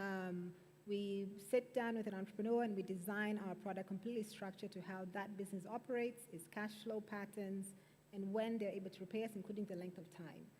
In addition to that, we spend a lot of time with our companies because we're still lenders, but we need to have influence because we're now taking more risk than a bank.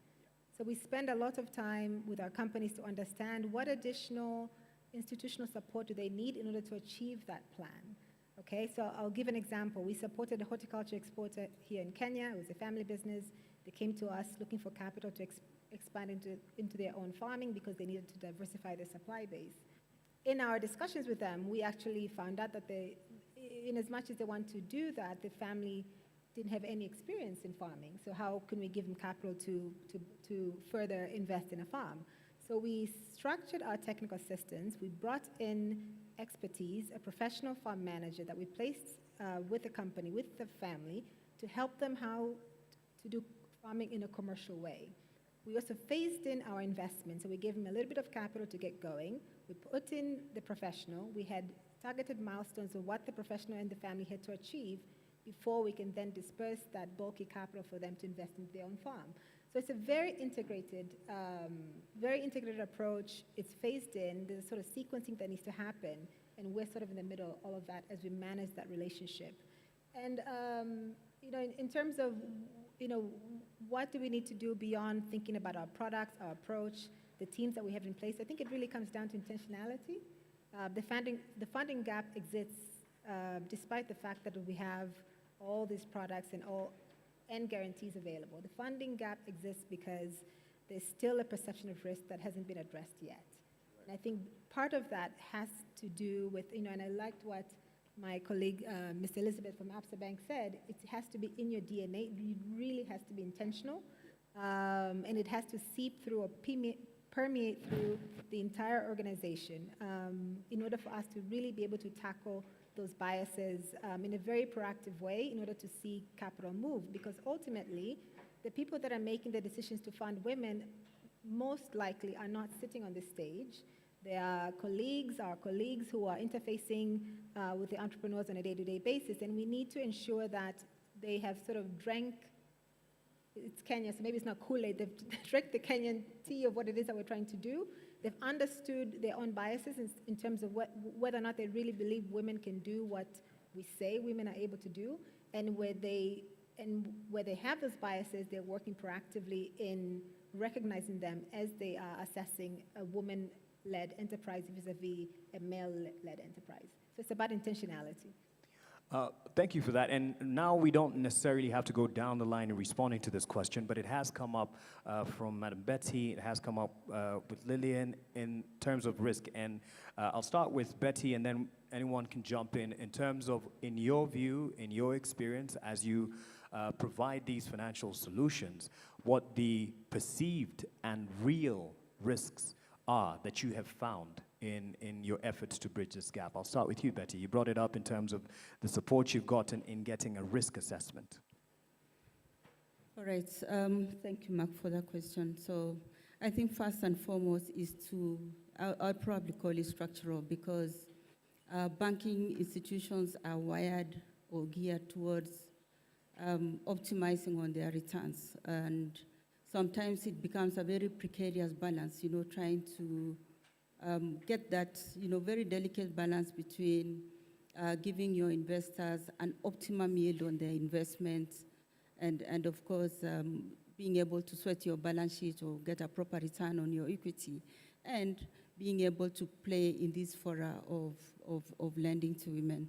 So in terms of risk return, I think for us, it's been very deliberate that even as a bank or even as a board, we've been very deliberate on trading on the yields, to the extent that we do not want to be necessarily known for this institution that is reporting very high returns, but we are very keen on impact. And suffice to say, I think for 2 years running, we've actually won the accolades on the women and on the women financing. I think they're calling it gender mainstreaming. So it's something that we've been identified for, that we are very deliberate. So back to the issue of managing the risk. So what do? So we start by getting it right from prospecting for the women clients.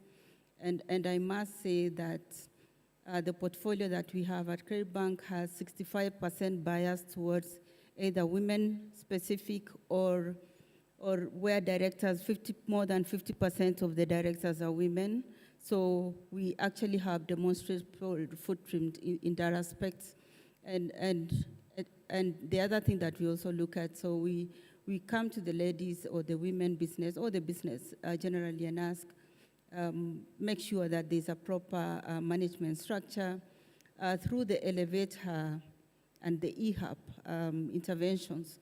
We make sure that there are trainings. Remember, earlier I said there was clustering, but in terms of the risk, so we look at the risk of management, because sometimes there can be an aspect where the shareholder is also the management, and there's got to be a proper distinction in terms of that lines for proper governance aspects. And then we also look at the sector, and then we give proper advice, because there's an issue of looking at the industry holistically, but also sector. So as Credit Bank, we've done something that we are calling sector agnostic. We've actually determined the threshold for various sectors, and we give advice. So to the extent that if a client comes and says, I want to venture into this field, it's more to say, fine, we can go to this field, but be aware about these inherent risks. And if you really still want to go ahead, then these are the suggestions on mitigations. Remember, the precaution is that they have to make the ultimate decision. And then when it comes to the structure and the purpose and alignment, this is very critical, because if you don't get the risk assessment and the structures of the facilities wrong, this is where women really struggle. There's no point if you're going to give a supply to Safaricom on a 90-day tenor, or assuming Kenya Ports Authority, that I should ask you to pay monthly. It just doesn't make sense. So proper alignment and being able to really give you a proper structure in terms of the time frames, and to move away from security. I think for us, I can actually say that we are known for being ahead of the curve in lending without security, because we are able to do a proper assessment. Because if you look at the structural risks and you get it right, and of course, to my colleagues, what they've said is sometimes the women SMEs don't have books of accounts. They don't have a proper structure. So what we do is, even if it means collaborating, books, invoices, whatever it is that you have, it's more or less to form a subset of opinion. But what is critical is to ensure that the structure of the facilities that we give you is right, and so that we can wait. So we can give you facilities on deferred basis, or call it, deferred. Deferred is the proper word. On deferred basis until when you're able to repay, so that we are able to compound both the principal and interest. And remember, there is a risk sharing agreement with AGF. AGF has really assisted us with proper tools. I mean, even in terms of what we are doing right now on the trade finance platform that is fully automated courtesy of ATF, because the minute you are able to have transparency on the players in that ecosystem, then you can get the risk assessment correct. I think Madam finally, Betty, if I may just interject on that point, because you brought up the tools that they're equipping you with. That's another question I'll address. But you've said, in terms of security, you are leading the pack in not having such an insistence on it. But someone looking at it as a business model might say the viability of this isn't possible. But it must take some partnership. Like, how are you doing it on a practical basis? yeah, okay. All right, I'll try and not be very technical. So practically what we do, when a client walks in, obviously we'll ask them, what the purpose, or rather what the financing need that they require. And from there, you begin to take the recording down in terms of the critical information that you require. Once you get that critical information, then you now start to collaborate data. Remember, we are not dealing with corporates, yeah? So once you collaborate data, you can probably look at their bankings, and their bankings could be everywhere. They could be in M-Pesa, they could be in their books, they could be everywhere. Some actually, we've been able to decipher the credit worthiness, and this is very important, from looking at the upper part of the supply chain. So to what the governor said today, if it is tomato business, for example, we are looking, if we go back to the aggregate and say, what has been the track record? So we collaborate whatever information that we have to try and get a track record. So what I'm trying to emphasize to the bankers in the room is it's not always get for me bank statements, because some of them don't have the bank statements. But what I can tell you for sure is that the default is, or rather what we in the bank call the cost of risk is less than 5%. So once you are able to determine the ability to repay, or even the ability to save, because from their savings, you can now do your computation to figure out how much, it's normally a third, how much of that can they put aside to either repay monthly or to be able to build. If it is a trade finance facility, how much can they build up? And the minute they are able to do that, we then get a sense on the cash flows. If it is a project, for example, if you want to put up some construction projects, it's a totally different assessment where we'll be looking at you being able to break even, how many units are you putting up, at what point will you break even, what is there's something that we call NPV, etc. I don't want to be very technical, but it's a totally different assessment. But down to the women, it is more of how do we structure the facility so that there is no default. And I did say that so let me explain. When I say counterparty, if I'm dealing with Kenyan, for example, and they've done a transaction, a simple supply, there's no reason why I should bother whether this lady has a credit history or not.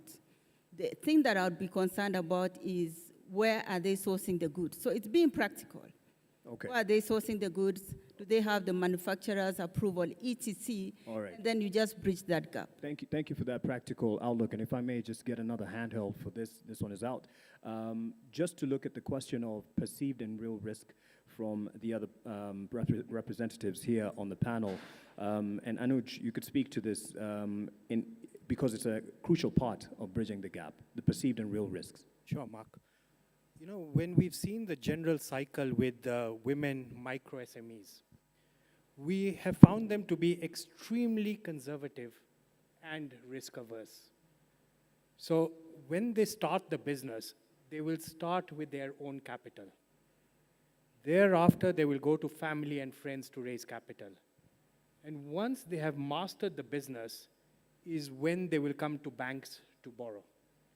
So by and large, given the nature of the way they operate, the perceived risk is that they're highly risky people. But the real risk is that they are probably one of the safest asset group to lend to. And NPLs are way below market. So from our experience, extremely good asset class, And I think, as our colleague said, it's a call to action. We all believe in our minds this is a high-risk category, but it is not. And how do we all do more to enable this category? Elizabeth, earlier you did say that there is the structure of these conversations that we have that are in and of themselves disadvantageous to women, or at least don't give them an edge in terms of being included, especially the women-led SMEs. As you speak to the real and perceived risks, what's your experience in your point from ABSA? Thanks, Mark. And I think this is one of those areas where organizations have to be very real with themselves when they're assessing how ready they are to deal with women. Because if we look at, first and foremost, sometimes our position in where we are located, we are located in the towns. Some of us are not located, in the different areas where the women of the rural women are. So we need to be able to get out of our comfort zones of sitting in our offices and actually reach out to them more than expect them to come to us. The second one for me is the kind of language that we speak. So when a woman comes into the bank and is asking for a facility, and to your point, yes, they probably have used their money, now they want you to put your money. But the way we speak to them, the language we use is really banking language. So we're talking about risk mitigation and all these, what other facilities we can offer you, LCs and blah, blah, blah. Sometimes we don't break it down to the level at which the woman has walked into the bank. Because when they're walking in, they're asking for a loan, isn't it? But the thing is, they could be asking for trade finance in their own way. They could be asking for, short-term facilities. We have to learn how to break the language down.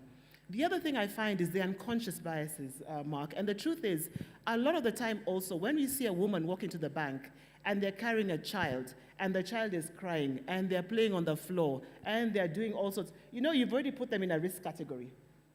And that's the truth. Yet, that woman could have probably not had a maid for that day and walked in and has a big industry and has a group of women who support her as well.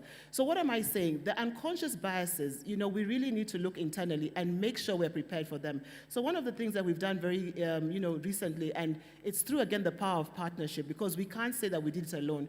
We looked for an organization to come and look at us and tell us, how do we show up in terms of those unconscious biases? And today, with the support of IFC, we were able to train, the staff across the branches to enable them understand how the woman is going to show up, and then the kind of language that you're going to use to ask them to fill out applications. So for instance, if you ask them, fill out the application form as the lead of the family, they will not fill it up because in their minds, they're not the leaders of the family. But you need to be able to break it down to them to understand that it is because you're the better risk that you're then able to apply the facility and so on. So there are lots of unconscious biases that we need to look at and then, work forward. The other thing, finally, Mark, is that now that you know how you show up, there are lots of organizations that support us from a corporate perspective, commercial, and even the larger SMEs. We must be able to use our power of influence and create those ecosystems to allow these organizations, these smaller groups, to on-lend to the SMEs. Because only by using, to your point earlier, the ecosystem anchoring, corporate, then can we be able to unlock a lot of opportunities for the SMEs, all the way down to even the new businesses who are able to come on board when they want to come on board. Thank you for that. And the language that we use and the conscious, unconscious biases that we have. To Mr. Yadega, in your line, when you're analyzing the risk, what has been the perceived and the real risks that we actually have? Okay. Thank you very much. I know initially you mentioned about our slogan, banking on women. There's a big difference between banking on women and banking women. Expound on that. See, when you bank women, you assume they are external, you are the one offering services. But when you bank on women, you involve them. Because there is this general assumption that women don't know what they want, and they need somebody else to come and tell them what they want. If you put women together, they have their own solutions. So that's what we do. We approach it from their point of view. Let them tell us exactly what their needs are. Women needs in the rural area may be housing. So if you give them loans for anything else, then you are not addressing their issue. It may be water and sanitation. It may be clean energy. But the biggest risk women undertake, and this is, I'm dealing from the micro side, is where they have competing needs.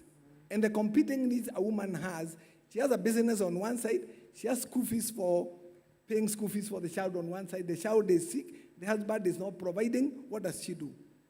Even if you offered credit for her to do business, she takes money from credit. And then she puts it. So those and don't ask me where men are. But that's a story for another day. But the issue is women have been overburdened with responsibility at the house. That's the real risk, where they can divert their money from business to other issues. And the husbands will walk in, and let me tell you, Mark, women are very good in business. They nurture their businesses. And I have seen it over the years. But the moment the man sees the business is successful and he steps in, the risk steps in. Those are the issues. And you see, for the women who are here, we have to reduce ikizugumingi. Those are the issues. And we always have this view that women don't know what they are doing. How can you say somebody doesn't know what they are doing if they can nurture a child from few days until the guy becomes a grown-up? They know. But you see, the issue is they have so many competing needs, societal needs. There's a lot of push from the society, and women have a lot of expectations. Men don't look like they have too many expectations from the society. A man can wake up in the morning, go to the shopping center, comes back in the evening, he wants food. And the woman has to provide that food. Those are the issues that actually face women. Those are family issues. And those are the problems that we have to deal with. So women need to be empowered to be able to deal with the issues that face them on a daily basis. We are not saying that women should be operating outside the families. But we need to educate our men to understand also how to manage the families. Because that's where the issues are. And I'm sure I don't want to go too deep in it because I have my own convictions on what needs to be done. However, you're asking me about the perceived and real risks. Yeah. I think there are a lot of perception that also women don't default on loans, which is a lie. It's a very bad lie. Women do default on loans because women are human beings just like men. So when you come to credit risk, women and men, I would say they are equal. If men can default, women can default their loans. It's only that they have their other competing issues. People say women are better for credit. I don't think so. I only think women are more honest.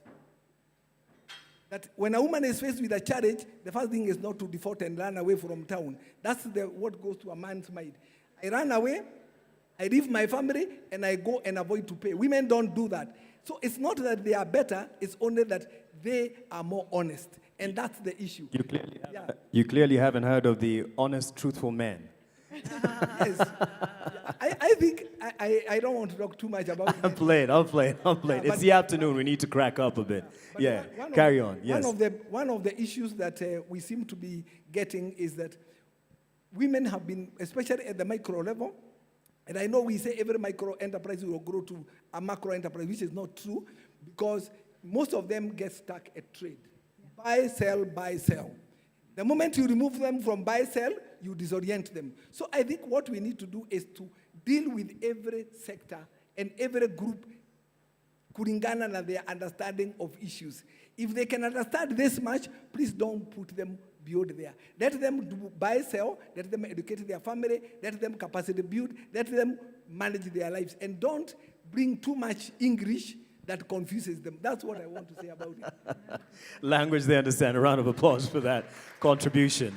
And to Lillian, in your approach in supporting, giving finance solutions to women-led SMEs, the real and perceived risks that you have experienced. First, it could be from a societal outlook and perspective, and even how we kind of break down or define a woman here, and how that works against them in accessing the financial solutions.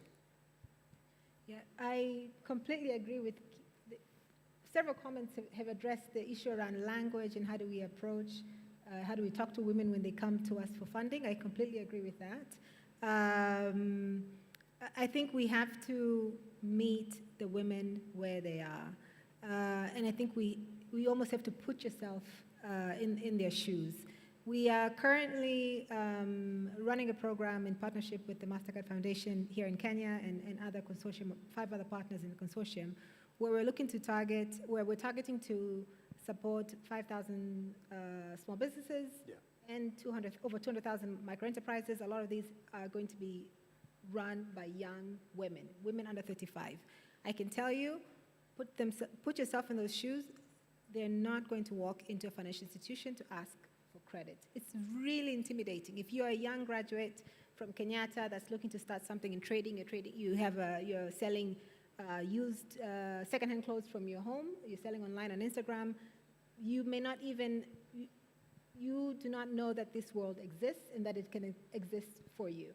So you have to understand what are those very nuanced barriers that the people that we're trying to support are targeting, and really design solutions around that.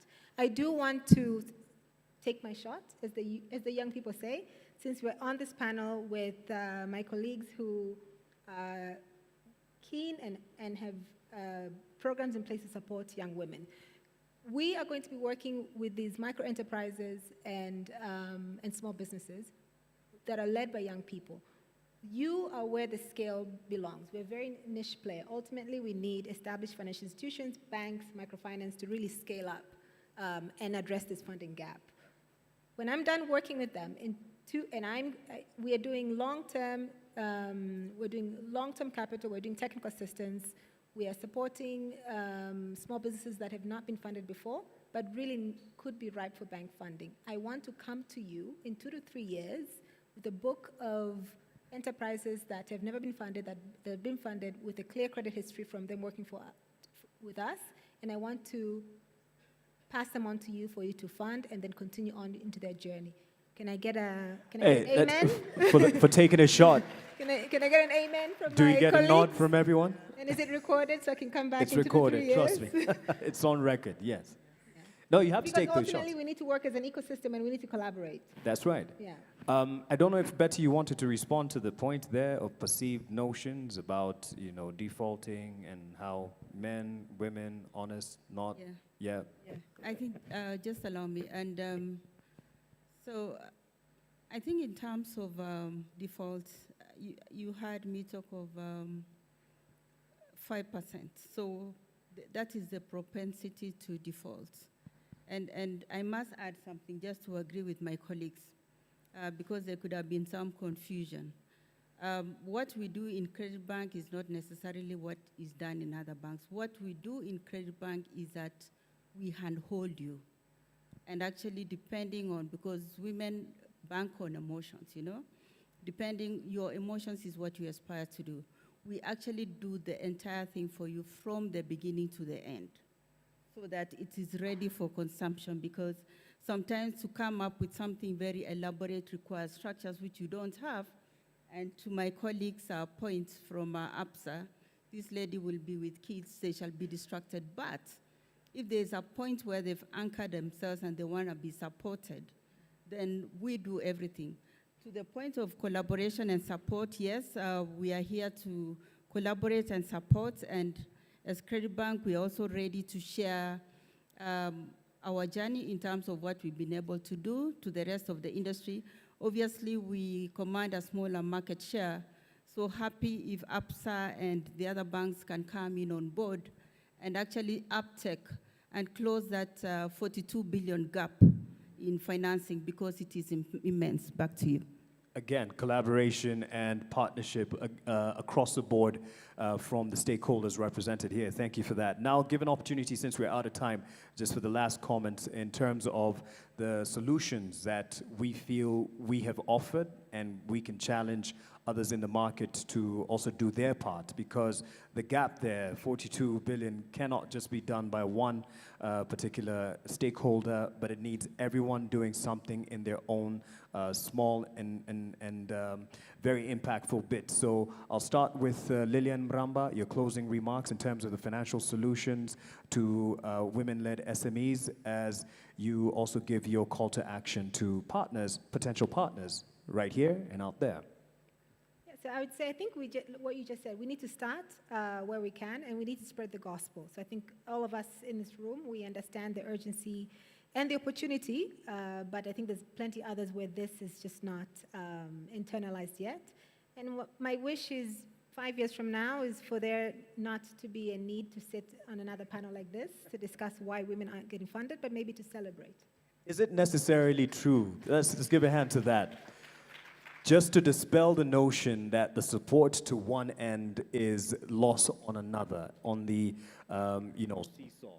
There's a way that there's a binary outlook to all this. Is it necessarily true? Because you're saying you're looking forward to not having to sit on this panel a few years from now because we've solved the solution and bridged the gap. Should I let my male colleague respond? Oh, I see what you're doing there. I see what you're doing there. But is it necessarily true, Bonagedaiga, from your standpoint, that helping one side of the gender, not gap, but gender seesaw, is it if one gains, the other loses? I think she was right that I can take it. Because for me, of course, being a man, and I told you I've done it for quite a number. I have been told all kinds of things. You are empowering women, weakening men. But what we do, you see, the issue relating to gender issues are complicated. And the idea is, even for us, is to put the women at the center of the action. We are not saying remove men. We are not saying get men out of it. But we are saying include the 50% that is excluded. That's the issue. And once you do that, the rest of it becomes easy. So we want, even as when we finance, we want the male to know we've given money. But what we are saying is the woman is the entry point to that game. If you don't have the woman around there, we are not going to enter into the game with you. So the idea is bring the women in and get the main issue sorted. Maybe I can also do my closing remarks as well. What I think we need to do is what you talked about, tokenism. Women issues, whether they are financial, whether they are political, they need to be mainstreamed. Let's know, I don't have an experience of being a natural woman, but I have the advantage of having worked with women for long.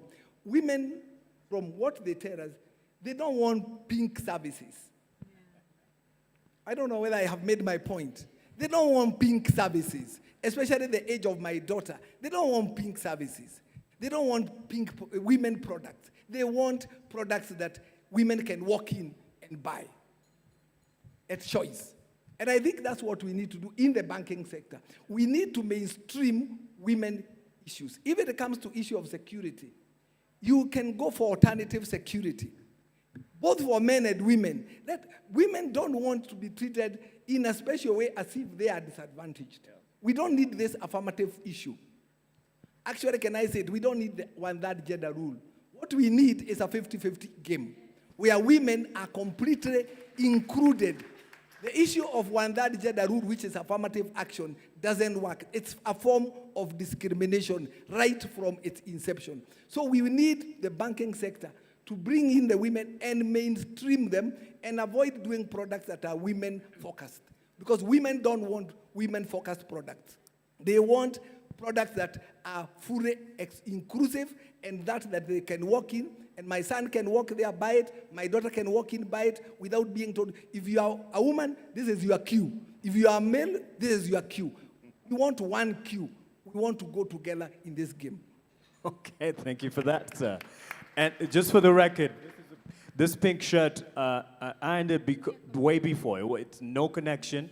And I believe, Elizabeth, that's the same thing. Women don't want any pink products or services. And I believe even Mr. Anuj, it was just a coincidence that we're wearing the color that we're wearing.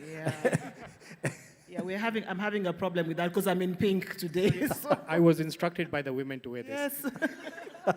Elizabeth, your closing remarks. I think for me, my closing remarks really speak to the fact that, there's a wise man that says, if you want to walk fast, you walk alone. And the chances of you falling and getting injured on your own are there. But if you really want to walk far, you must walk with others. And so for me, the power of partnership and really making sure that we can walk with the organizations that can find the women, the organizations that can support the women. I differ slightly with what Mr. Gidaiga said, not having specific things for women, because in our conversation, it's not about affirmation, it's about empowerment. The women have been left behind. We just need to make sure that they are up to speed and can take their place at the table and contribute, just like the men. So that is what we're looking for in this conversation. And I encourage the women, it is the right thing to do. It's just not a nice thing to do. I like that. Thank you, Elizabeth. Mr. Anuj. Thank you. I think we've all talked a lot about the financing side of it. So I'll talk about what we are doing as a corporate over and above that. So one is we've got a policy where at least 20% of our suppliers have to be women-owned businesses. And that is a start, but obviously we will continue developing it. And the other thing we've done through our foundation is we have put up a separate fund which is for disadvantaged women businesses. And this attracts no financing costs. So it's free of all financing costs.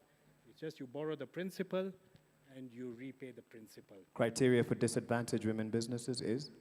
It's those who are disabled, Gotcha. going through more difficult things, Got you. how we can support them better. But again, it's like I said, it's at no financing cost. It's a small start, but we will continue focusing on growing it. Thank you. Thank you. A hand to Mr. Anuj. And last but not least, Betty from Credit Bank. Thank you, my fellow panel members. I think for me, I'm just happy because the conversation that is coming out is that it's now gender mainstreaming. Gender mainstreaming can be both male and female. And secondly, is to emphasize that, you know, it's not because women don't have capacity. What we are saying is that we want to accelerate capacity. So on this, I just want to point out that as Credit Bank, we are now moving ahead and rolling out women SME products on our trade finance platform, and we are exposing our, what we are calling APIs. My colleague there is quite technical. I'm not technical in that area, but what it means is that the Mambamboga on the streets, the one who has a stall, the one who has a retail, the one who has a supermarket, the super aggregator, and even up the corporate shell, we are able to actually ring-fence that entire ecosystem and give you services instantaneously as and when you need it.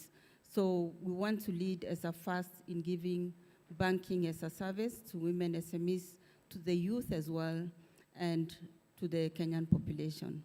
Thank you very much. A round of applause to my whole panel. Thank you, and I believe we'll capture this on camera as we stand up and stand here. If I'll have one of the ladies or the gents with the camera over there to give you an opportunity to capture this. We're done with this panel, a bit over our time. Thank you to the Credit Bank CEO, Betty Korir, Gulf African Bank CEO, Mr. Anuj Medirata, Absa Bank Kenya representative as Director of Business Banking, Elizabeth Wasuna, Kenya Women Microfinance Bank MD, Mr. Mwangi Dhaiga, and the Grassroots Business Fund representative, Lillian Mramba. Let's first have the panel, just the panel, and I'll join in, I'll jump in before we make way for the next fireside chat that Joy will tell us about. Round of applause, ladies and gentlemen. Let me join. Thank you so much. You may have your seats, asanteni sana. Thank you, thank you. Thank you so much. Are our hands still working? Are they still functioning? Should we do another icebreaker? All right, another round of applause for our panelists, please. I still believe that there's an opportunity for women to want something from our financial institutions. And the reason why I say that is because $42 billion, that's the amount of money we're talking about when we're talking about the financing gap between women and men in accessing finance for entrepreneurship in Africa. So our next conversation is going to focus a lot more on women, small and medium enterprises in Africa, right? And we're going to listen to them. We're going to hear from them and hear if they agree that they want 50-50 treatment or they also need a bit more of financing. They need to be held, handheld, so they're able to reach that. And to take us through this conversation, I'm going to invite the man, the women's man, who is none other than Bernard from the African Development Bank. Are you going to put your hands together for him? So, Bernard, I want to know from you, hold up, Bernard Chitunga is from the Africa Development Bank. And I've heard in conversations, I guess in the morning as well, about how passionate he is about women financing and women inclusion. Is there like a story to this? Is there a story to this? Okay, maybe like in a minute or so. Maybe you want to tell us the story behind your passion for women financing, women inclusion. Yeah. On 26th January 2006, my grandmother died. And the day she died, she called me. And she told me a few things. But one of the things that she told me is to take care of her people. And that woman has shaped my aspiration and anchored my faith. And so when I do this work at the Affirmative Finance Action for Women in Africa, I hear that voice. She died of cervical cancer, and she was there in the village. And I look at her and look at millions and millions of women, struggling to be in a space of economy. And when we pull it up into the chains, how much more this world could be better if we invest in women. Because, as our boss says, when women win, Africa will win. Fantastic. And don't we all have that story, right? We have a story about our sister, our mother, our aunt, our grandmother, great-grandmother, who paved the way for where we are today. And I guess that is Bernard. Bernard is representative of millions of other men across the African continent who are champions of women inclusion. But we're going to let him, should I introduce your panelists, or are you going to? I introduce them? Okay, thank you. So I'm going to invite Bernard's panelists to the stage. Let me start with Lemik Leasing, who is the founder and managing director. Lemik Leasing, founder, managing director. That is Miss Irene Karuga. Miss Irene Karuga, round of applause for her as she makes her way up here.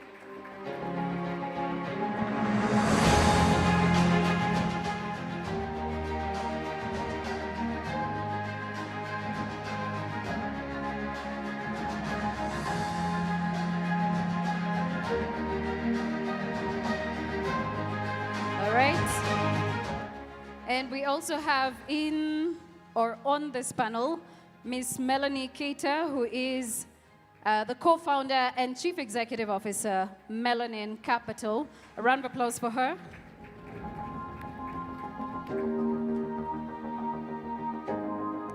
I like the name. I like the company name. All right, and we also have with us Duncan Lumwamo, who is the Manager Advisory Services, Africa Enterprise Challenge Fund. A round of applause for him.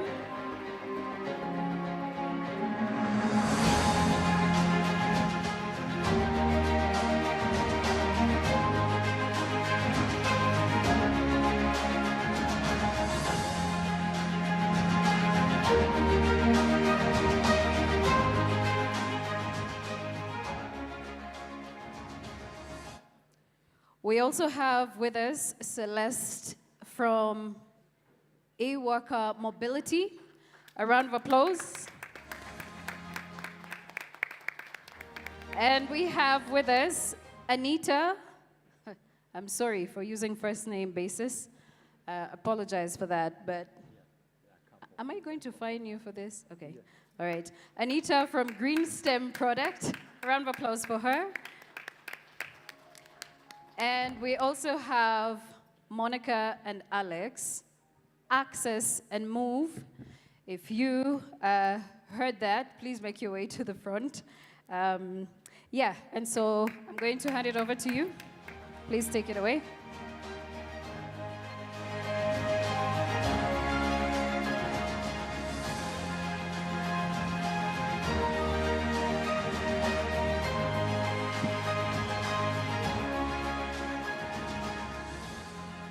Kindly let's applaud Monica and Alex as they come. I'll request Irene to move kindly so that we let Monica and Alex be on the other side. Thank you. There is a reason for that. And for us, we do not have questions. It's a fire chat. You know, all of us seated here, a woman gave us life. A woman gave us life. He taught us how to talk, how to dress, how to walk. And we are here as leaders, we are here as bankers, and we are here as the world. But now that we have grown up as the world, we have excluded women on nearly everything. Those that took care of us for 9 months, and when we were toddlers, now we tell them they are risky on finance, they don't deserve to access property, they should not be on the front row, and the story goes on and goes on. And we are gathered here because we want to invest in women entrepreneurs on this continent. We have talked about the definition of women SME. And so the most important person that the Africa Development Bank establishing AFAWA, Africa Guarantee doing what they are doing as the implementing partner of AFAWA, and all our banks are these ladies and gentlemen. Please let's give them a round of applause again. And for them, we just want to hear, what has it been? We want to hear briefly the pain. We want to hear briefly what worked. And we will give them a chance to be brutal with you, the bankers, today, so that tomorrow and Thursday, your soul can be so bruised. And when you go there, Susan, you cannot start looking at, you know, where is your cash flow and all that. And yet they are here, invited by the African Development Bank. Come on. So let's start. You know, I want to start with Melanie and Duncan, because Melanie and Duncan are not entrepreneurs, but they are what we call enablers. They came in the middle. I want them to tell us why they decided to come in the middle. So we have a bank here, and we have an entrepreneur here. Why they are doing what they are doing at Africa Enterprise Challenge Fund and at Melanine Capital. What did they see? What did they discover? Ladies first, men after them.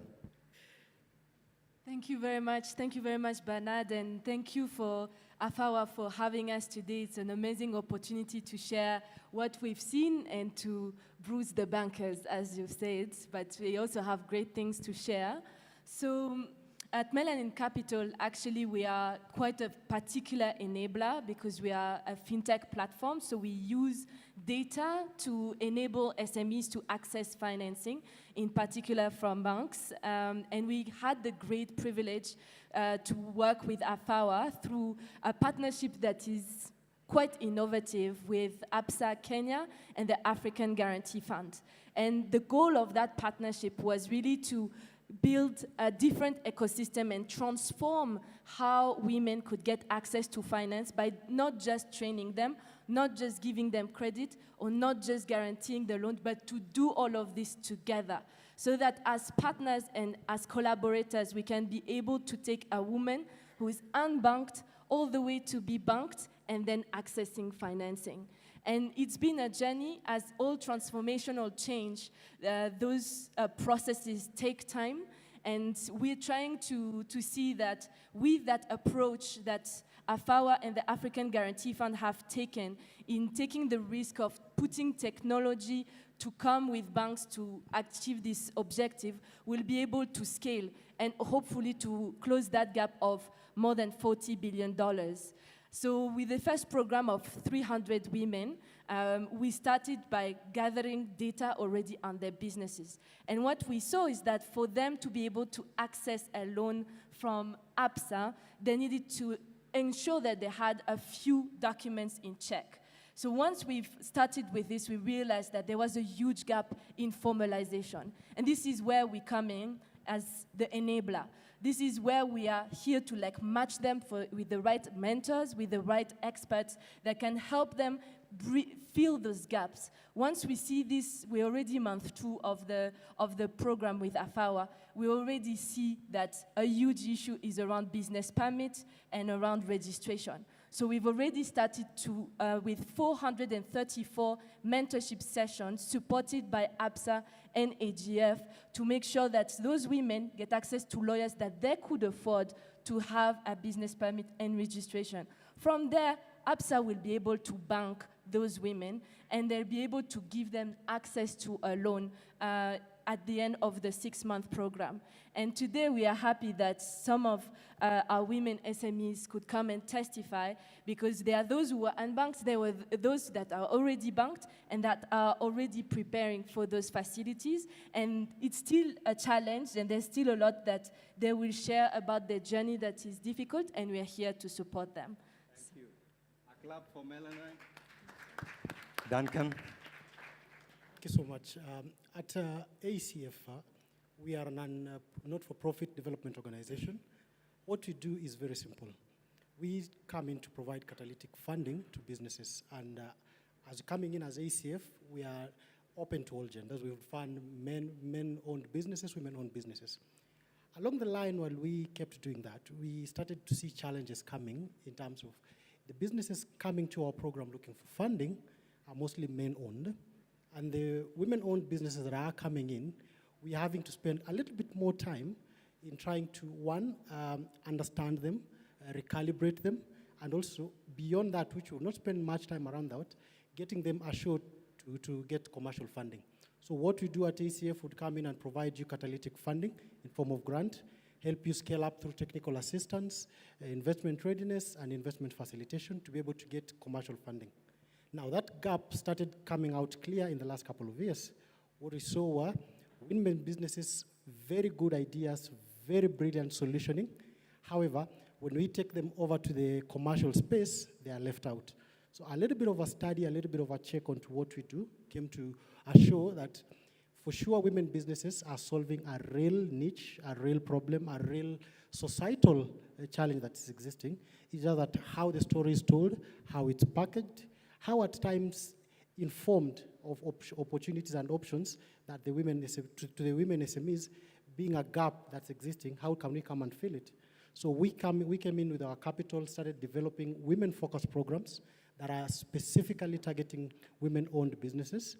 And along the line, through AFAWA, FDB, and AGF, we actually became partners and implementing partners through a one-of-a-kind, women-focused technical assistance program to scale women businesses across 9 African countries to be able to be investor-ready. Bankers are in the room, funders are in the room, the, women SMEs are in the room.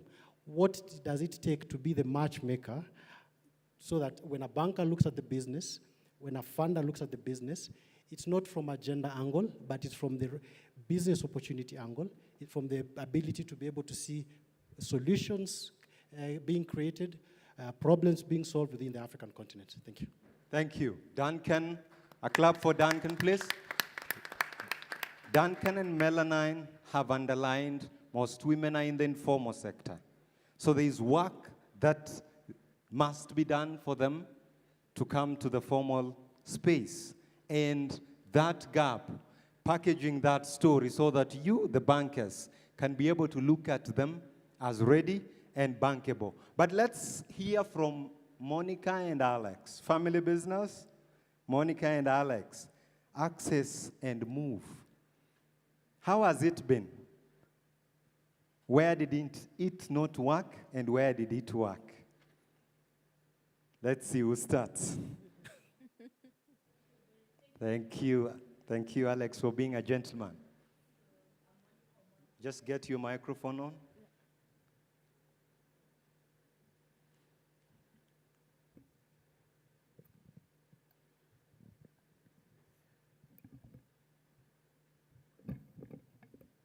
Is it on? Okay, thank you very much, Bernard. I'm Monica Omondi, Director and Co-Founder at Access and Move. Access and Move is a route to market company that links customers or clients to manufacturers and financiers. We are dealing in solar products, mostly products that target the business people. Like some of the products that we are dealing with are the solar mills. We have the solar freezers. So we have the clients who are small-scale clients or business people who have, for instance, a butchery, or somebody's in poultry business. They are having broilers. They are due for slaughtering. They don't have the market. So we offer those solar freezers. They're able to slaughter the chicken and, So in the long run, we reduce their cost of doing business. And because these products are not very affordable, or the clients that we have, the customers, are not able to afford them, we saw the gap and sought to look for financiers who could bridge this gap to enable them access these products. Over to you, Alex. Thank you. Thank you. I think we'll be sharing the microphone. First, I'd like to, Bernard, appreciate this platform, AFAWA, and everybody. This is a great platform for us. Secondly, I'd like to make a correction. Access and Move is not a family business. Thank you. There are about 8 directors, and the 8 founders. I'm the CEO and founder. She's the co-founder, and we have other co-founders.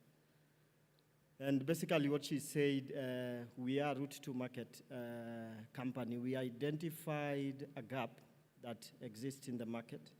And so what we do is we have manufacturers on this side and financiers on the other side. And we have the end users, basically targeting, as she said, SMEs or business people. One of the things that we noticed is a problem is what we've had being spoken about here repeatedly. Number one, it's very difficult for small-scale business people to get funding. And number two, banks, I'm happy bankers are seated here. Banks have a specific way of doing their KYC, which may not resonate with the lowest guy in the pyramid who is trying to come up. Yeah. So when Access and Move saw this, then we came in and we looked at the products that would really impact the lives of those people down there. And so how are we doing it? We have over 590 agents on ground who are actually helping us get these numbers. And by the way, 60% of that are women. And I must agree more when we say that women, given a chance, move mountains. We've seen a stickability with our women agents than the gentlemen who come in and leave. And so our strategy is, as they are selling, we also want them to move into entrepreneurs. Yeah. So that they will be our future outlets, so that we'll have over 500 outlets.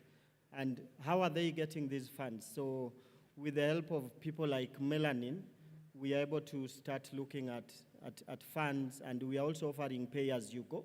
Thank you. So doing disruptive way of KYC, where our KYC is driven by need, not your M-Pesa statement or bank statement.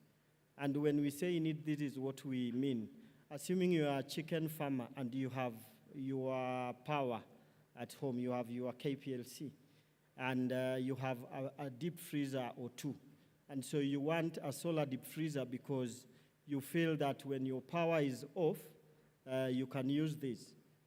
We'll sell to you, but cash. We can't give you pay as you go because we know that is not your need. You're looking at a backup.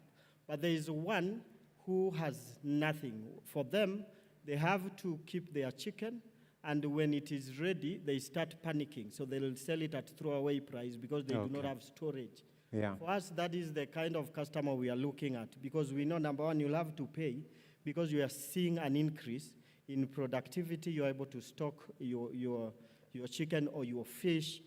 And we also have a product, it's called Axol Micromeal, that is very portable. Somebody can literally carry it to the market and back home. Very, very portable and very disruptive in the market. And for this, we are targeting women who are selling maize, and so it's easy for them just to scale it up. Okay. Thank you. Thank you, Alex. Thank you for that. So, Irene, Anita, and Celeste, right? 30 seconds what you do, but 1 minute the journey on access to finance. In that order, from Irene, Celeste, and Anita. Thank you, Bernard. My name is Irene Karuga. I'm the MD and founder of a company called Lemic Leasing. As I sit here, I'm grateful to ACF. That's why I'm here. But one of the things that I say, it's actually ironical. I have been on the banker's side because I have worked in banks. Today I'm a woman entrepreneur. So what Lemic Leasing does, we actually support micro, small, and medium enterprises in terms of one of their needs for financing, which is basically assets that they require for their operations, whereas security is a key issue, and that's part of the reason why AGF is there. Leasing is one of the financial instruments where SMEs are able to acquire capital assets without any additional security. How has my journey been? Knowing I had worked in banks and what banks look for, as a woman entrepreneur, of course, I was able to tick all the boxes in terms of compliance. So if they needed a business permit, I was able to give them. If they needed a CR12 to show that I'm a registered companies, who are the directors, I was able to get that. But guess what? The question of the age of my business became a key concern. And one of the things I would want to challenge financial institutions, and this is a comment I made recently in the social media, it is not the age of the business that delivers. It's not really the age of the business that delivers. It's the expertise of the team. So whereas my business might be young and called a startup, my experience is over 17 years supporting the same segment, doing the same thing. So that should override that from a risk perspective. The part of what I did, like what was early in the panel, I saved, I used up my savings. Who was the next lot in terms of getting access to funds? Family and friends. And part of joining the ACF program was because a year down the line, I have validated my product and there's a real need, and especially supporting women entrepreneurs, especially on capital assets that they require. And why I'm excited is the fact that whereas banks are looking for collaborators, we are also women in business who can collaborate with you to go to the grassroots and make an impact and sharing the risk that you perceive, especially for women who probably don't have security. Thank you. Thank you, Irene. Don't just look at the business, but also leverage on the experience of the entrepreneur, right? Celeste. Yes. Well, thank you so much for having me for the platform. My name is Celeste Vogel, and I am the co-founder and CEO of AFAWA Mobility.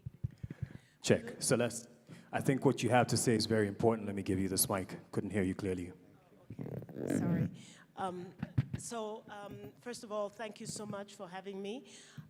Very grateful for the platform. My name is Celeste Vogel, and I am the co-founder and CEO of AFAWA Mobility Limited. For those of you who live in Nairobi, you've probably seen blue electric cargo bikes in the streets doing deliveries. Those are our bikes. When we started 2 years ago, and it was clear that there was a need to find agile transportation solutions and to deal with climate change, we saw that most of the businesses that were focused on that space were looking at electrifying the border.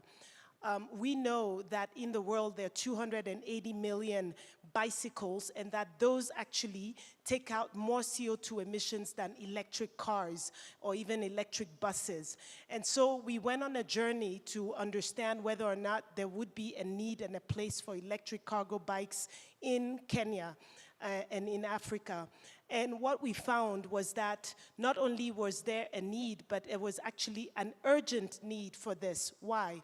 First of all, because electric cargo bikes that are fully electric have a carrying capacity of almost 200 kilograms. You do not need a driving license to be able to operate it. And most importantly, women whom you do not see involved in delivery space on borders would now be able to access this business. So we decided to go out and find out how we could bring the vehicles to Kenya. So we operate along the whole value chain. We start from the supply side, we bring parts to Kenya, we assemble them, and then we run into one problem. First of all, these vehicles are very expensive at purchase from an inventory point of view, very difficult to manage on own funds. Secondly, once you have them here, selling them becomes a challenge because your riders cannot afford them. And so from a financing perspective, you're looking at inventory financing, you're looking at working capital, and you start talking to investors. As you all know, e-mobility is in the news, is a headline, but we also know that for African founders like ourselves and for female founders, the access to that capital is practically closed off. So thanks to commercial banks in the space and guarantee funds like AGF or enablers like Menelin Capital, we are able to actually access funds that exist right here in this ecosystem, not only for ourselves, but also to offer access to financing to our riders. We were actually forced to rent our bikes to our riders because they couldn't afford them, and we could not afford to just give them at below cost. And so it's very important for the ecosystem to have financing opportunities for SMEs like ours, as was said by my co-panelist, based not only on the age of your business, but also on the expertise of the founders, but also access financing for our end users who ultimately are also the entrepreneurs of tomorrow. Thank you, Celeste. Let's give her a round of clap. Look, adaptable products, innovative products that fit an entrepreneur. Very critical. Anita. Thank you. Thank you, everyone, for being here today and for the opportunity to be on the panel. I'm Anita, the founder and CEO of Green Products, and we make sustainable packaging from plant waste. The goal of Green STEM Products is to tackle plastic pollution, mostly in the food system. Globally, 36% of all plastic that is produced is used in food packaging, of which only 15% is systematically collected, sorted, and recycled, and the rest ends up in landfill and ocean. So our goal is to produce tree-free, so no deforestation. We only use plant waste, toxic chemical-free, and plastic-free food packaging, like this. So this is made from sugarcane fibers. We manufacture locally, so we source local and produce local. We minimize waste and maximize value, and we create green jobs for women. 70% of our staff are women, even the machine operators, youth, and people who are differently abled. So we have a collaboration with Talking Hands, and 40% of our staff are people from the deaf and dumb community. It's been an extremely challenging journey, and I think in hindsight, if I knew how challenging this was going to be, I would never have embarked on this entrepreneurial journey. So I think ignorance can be bliss. I was very ignorant when I started. And I started this about just over a year and a half ago, and we managed to prove concept, and we managed to enter the market, and I started by emptying my bank account, selling my home, trying to prove concept. And then once we proved concept, raised additional financing from family, officers, and friends, continued bootstrapping to the point where we now have a decent production facility and some decent machinery, but to make an impact. we have expressions of interest totaling $100,000 in revenue a month. But how do we get there? We need machinery that can produce 3 million pieces of packaging a month. It's really about that next leap and how are we going to get there. And this is where the collaboration with Melanin Capital, for example, has been very useful. Their business clinics have been very insightful, and we've been connected to lawyers and accountants and business development, marketing professionals. But there's also a sense of hope that perhaps the banking sector could now assist. I had always shied away from banks because we are, as some of my counterparts have said, we are a very young business. We're just a startup. We're very young. We're definitely not 3 years old. We don't have a track record. We're early revenue. But the potential is huge. And will banks be able to see that? I don't know. But we are at a really critical point in our scale-up. There is clearly demand from the expressions of interests that we have. We have co-created this product with all our clients, and legislation is changing all over the world. Plastic bans are coming in all over the world. This is the future of packaging. So I really hope that we will be able to access the finance that we need, and that we will be able to be the Kenyan company that becomes the global leader in sustainable packaging worldwide. Thank you. Thank you. Thank you, Anita. Anita is saying, in hindsight, she couldn't have gone into that business, that it's been tough. But all our entrepreneurs have mentioned ICF and Melanin, that they held their hand. Look,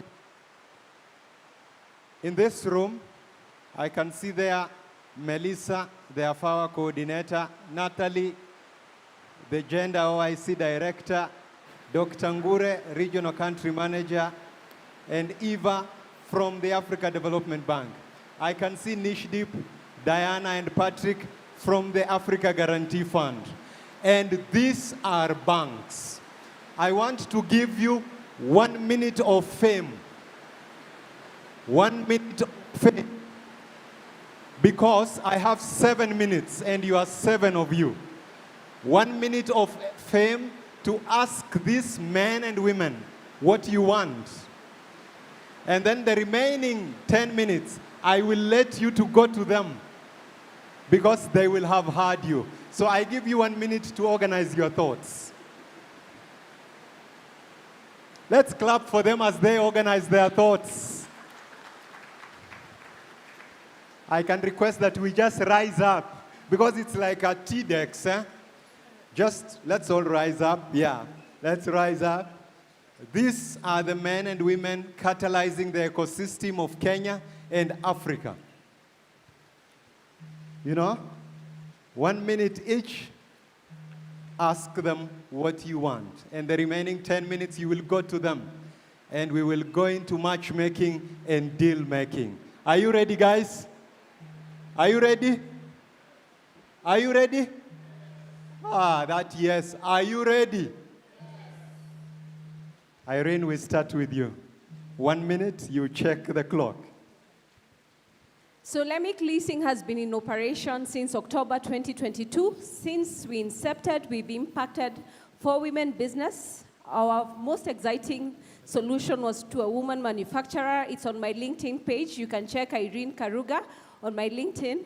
One of the things that I'm seeking from financial institutions is a structured solution that enables me to pay my suppliers, because for me, my biggest need for capital is really the upfront investment in the assets I deploy to the SMEs. I'm happy to take the risk because over and above that, what I do, over and above giving them assets, I'm also concerned on what can go wrong in their business. So I'm also collaborating with professionals to ensure they also become compliant and scale.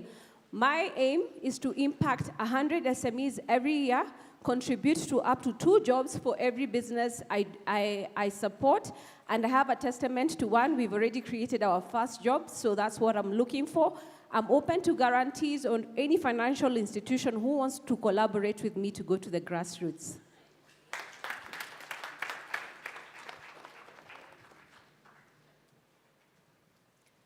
$42 billion.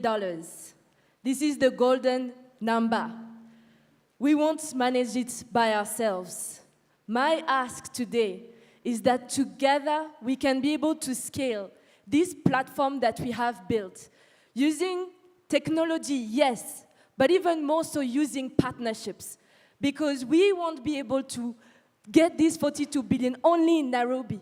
We'll have to go in Kakamega, we'll have to go in Mombasa, we'll have to go outside of our comfort zone.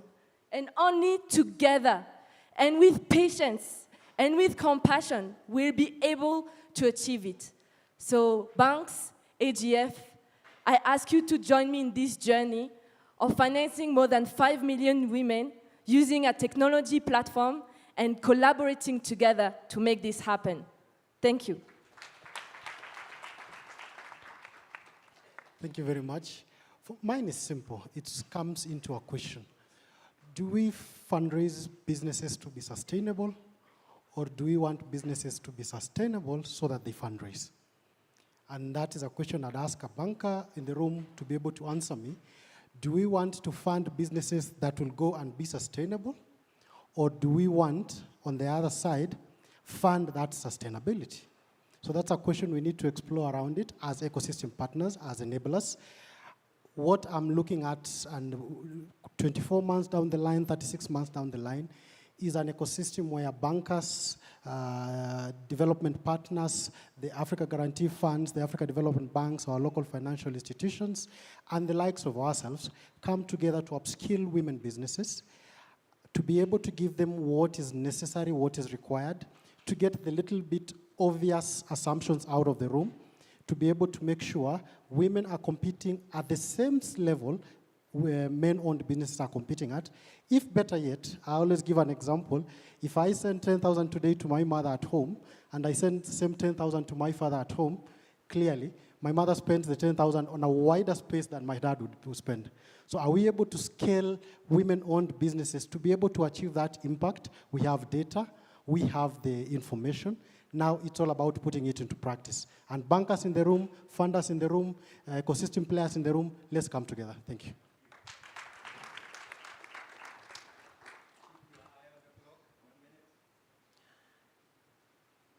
$400 electric cargo bikes, 150 unemployed youth and women riders connected to jobs with platforms in Nairobi. Each one of them has a family of 2 to 4 people to feed, 600 lives impacted. This is what we've done. In doing this, we have driven over 1 million green kilometers, and we have taken out about 750 tons of CO2 emissions in our city. We have done this alone. I have sold my house, we have emptied our bank accounts, we have proven the concept. We have had to rent these bikes to our riders, cost-free at the beginning of the day, connect them to jobs, thereby creating employment in Nairobi. We have had to go to Switzerland and borrow 500,000 Swiss francs at low interest, whereas we are making an impact right here. So my ask today is for the commercial banks, for AGFs, for the enablers to take their responsibilities and help us continue to create jobs, continue to impact our environment with more green kilometers and more CO2 emissions taken out of our air so that we can breathe and live longer lives, so that our children can live in a cleaner environment. My ask today is for you to understand that we can do this in this ecosystem. We can do it together. Thank you.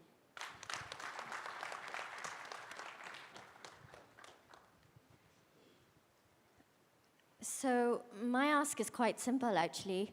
$500,000 in debt, preferably with a long repayment period and reasonable interest rates and hopefully a small moratorium. And what are you going to get in return? If you do that, then within 1 year, we have the capacity to produce 2.4 million pieces of sustainable packaging from plant waste in a production facility that is carbon negative, i.e. solar combined with a biofuel boiler, total water recycling, and complete repulping of any waste, so zero waste. $1.4 million in revenue annual, 48% gross margin, 60 jobs created, 70% of whom will be for women and 50% for people who have special needs or are differently abled. And a market, not just in Kenya, but in East Africa, and with legislation changing quite rapidly in Europe and the UK, a global market. In addition to that, we are really, really hoping that we can just get over this final hurdle, it's the final step, and make it onto the other side of being not just a business, a small business that is bootstrapping every day, struggling to survive, but a great sustainable packaging empire that is thriving. Thank you.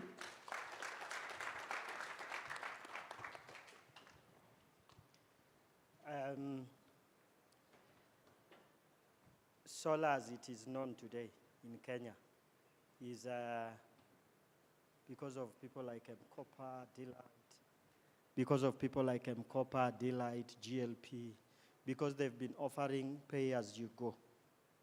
And we've seen an impact. Actually, all over Africa, Kenya is shining because of pay-as-you-go.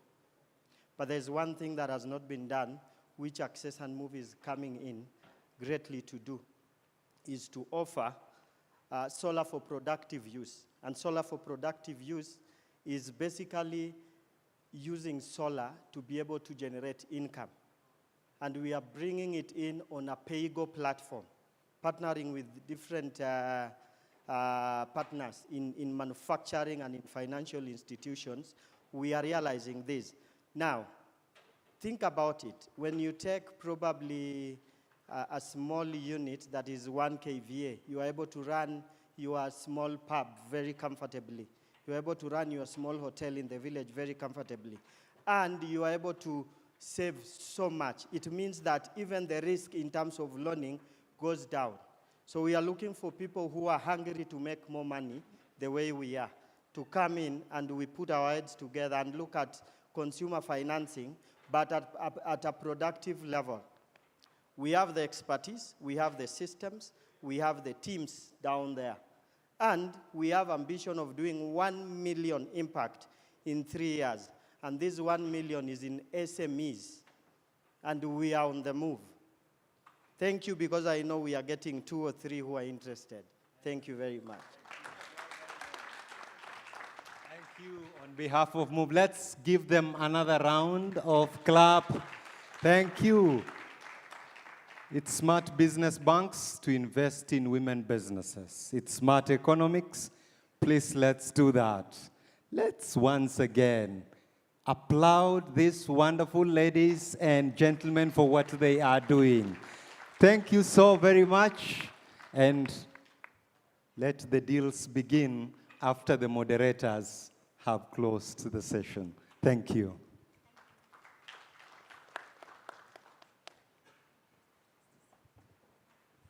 Thank you very much. This almost felt like a Shark Tank session where, you know, you're pitching a business to investors, only that the investors are in the audience. So banks, please welcome. If anyone struck your interest, please do not shy away from them, as they wouldn't shy away from you as well. So what a day it's been. It's been amazing, right? Kind of feel we have a minute to wrap things up. Did they take a photo? No? You have 1 minute to come and take a photo. To the fabulous minds that were here on the panel, please, we have to capture that. I thought that was captured. Back to the 1 minute, Apologies, please. 1 minute for that to make it back on stage.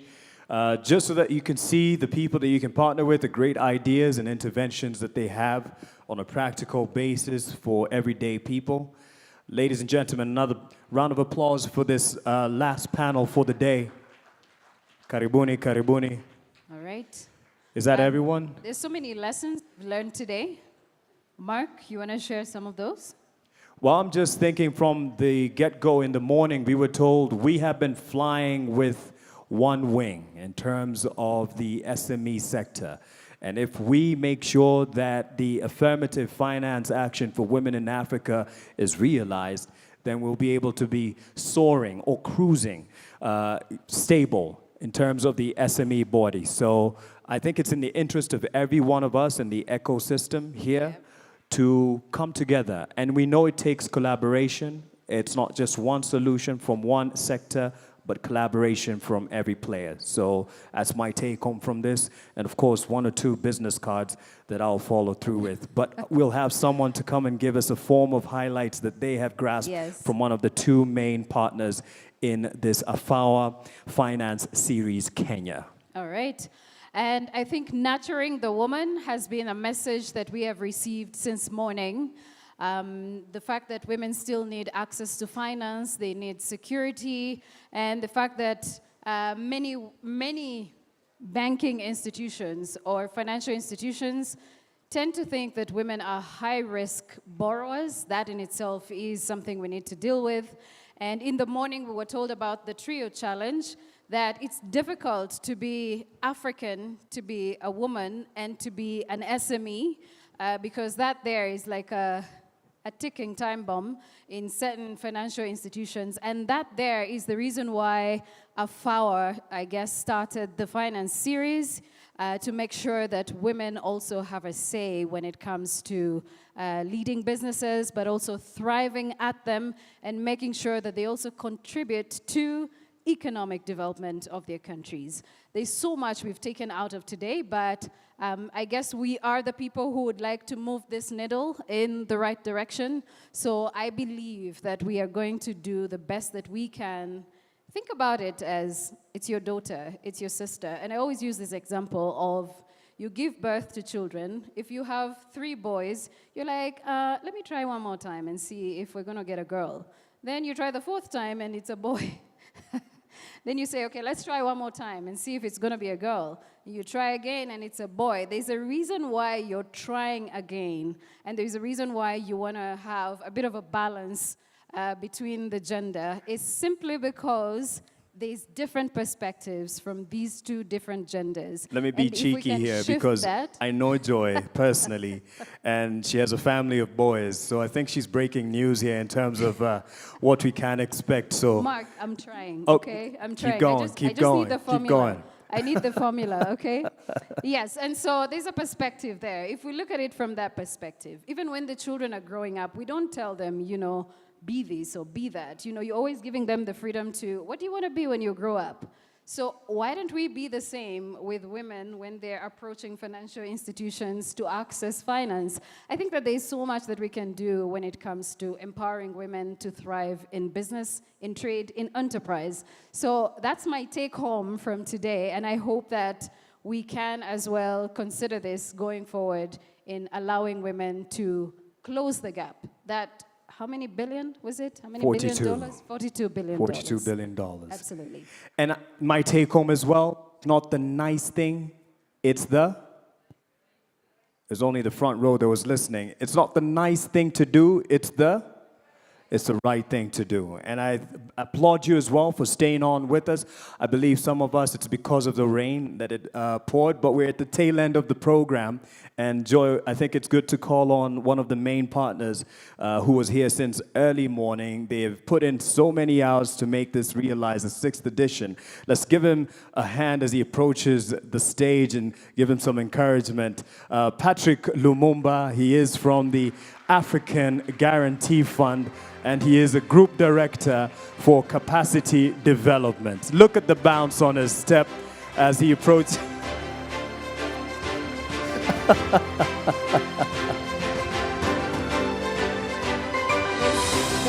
So in essence, What do you call that? it's not over. There's a swagger. in There's a his step. swagger. Yeah. He walks with some swag. There is a place for at least highlighting and appreciating what we have gotten from this day of the AFAWA Finance Series Kenya, 6th edition, and also what we can expect for the next 2 days, because it doesn't end here. So in a form of a vote of thanks for the day, here you go.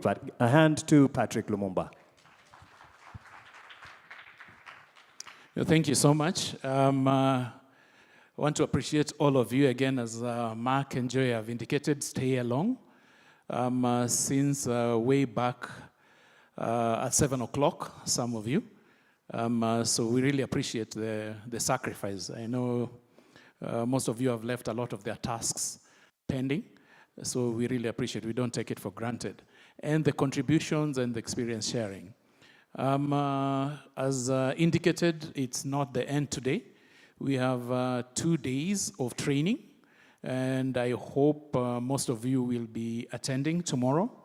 I'm informed it will be at the pavilion, beginning 9 o'clock. It's pretty intense, pretty informative, pretty engaging, because we'll be unpacking a lot of things. And we are super, super lucky to have Frankfurt School of Finance and Management, who will be sharing their experience globally and most especially in Africa. They have been undertaking a lot of women financing support for most financial institutions in Africa. So they'll tell us the hurdles, the pitfalls, the success, and share with us very, very practical ways of undertaking. Very important to note that it's an ecosystem, and not one partner can do it by himself.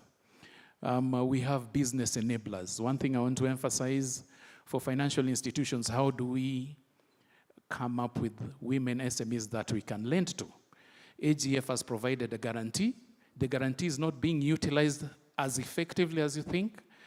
Then the reason is we can't see credit-ready women SMEs that we can lend to. In Kenya, we have identified slightly over 15 business enablers. Most of them are in the room. Some of them will be there tomorrow. And interactions will be very, very highly encouraged. We want to formally onboard them, link them up to you, financial institutions, so that they can work with you to develop this credit-ready pipeline of SMEs. Secondly is that, as we have appreciated, there are different approaches to facilitate financial inclusion for women SMEs. It depends with the bank, depends with the approach, depends on the different initiatives. For some bank, it's a sustainability issues being driven by their foundations or sustainability department, especially at the lower end of the micro level. For some, it's a value chain approach.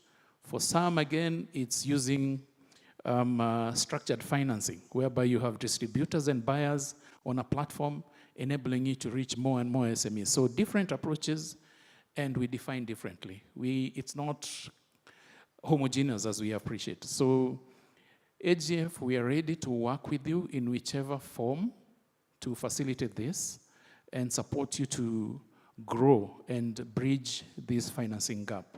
So we are ready and willing to do that. I really want to appreciate Joy, Mark, Effie for the great facilitation moderation.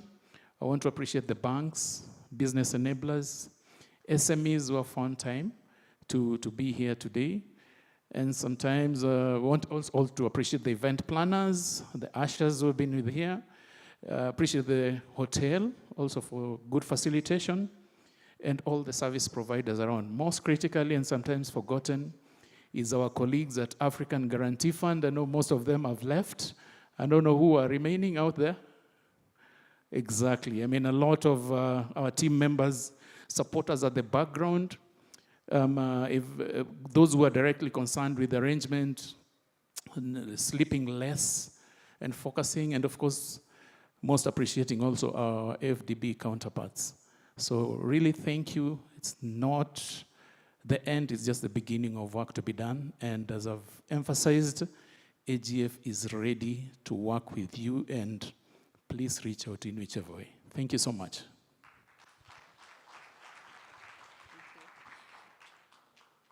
Thank you very much, Patrick Lumumba, for those remarks right there. Like you heard, tomorrow and the day after are going to be intense.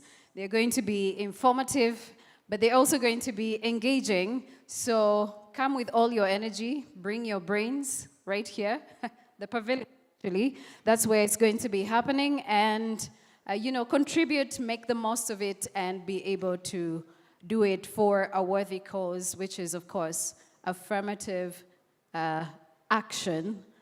Affirmative finance action for women in Africa. In Africa, exactly. And so let us all be notified that there are refreshments out there. I know that some of us right now can take another panel, but please calm your energy down. You can use it up tomorrow. There are refreshments outside there that you can use, and while you're at it, please network. There are so many businesses that were here up front this afternoon, and we will be able to get in touch with them, get to understand what their businesses are about, and help them where you can. Where you think they have a gap, you can be able to pass on some advice to them. I've been Joy Doreen Bira, and I want to say a special thank you to the technical team who made sure that the sound was great and everybody felt comfortable. Thank you. And you can give her a hand, please. And my name is Mark Masai. It has been a pleasure to co-present and facilitate alongside Joy Doreen Bira and my mentor in the profession, Effie Hunja, who has had to leave us, but also working with the team that made this possible. The team meaning you, because without an audience and people to engage with, really a meeting like this would not be worth it. So thank you for your time. Please do enjoy the tea, refreshments, coffee that will be served here at this tent, and leave at your pleasure. And of course, drive safe back home. Have yourselves a good evening. My name is Mark Masai. Barikiwe. Remember, it's not the nice thing to do, it's the right thing to do. I don't think you guys go to concerts that much. Normally you have to kind of like respond, but it's okay. It's okay. I know we are all packed and saturated with affirmative finance action. You have to shoot the microphone to them. That's okay. It's okay. Yeah. Thank you, ladies and gentlemen. Have yourselves a good evening. All right. Thank you all so much.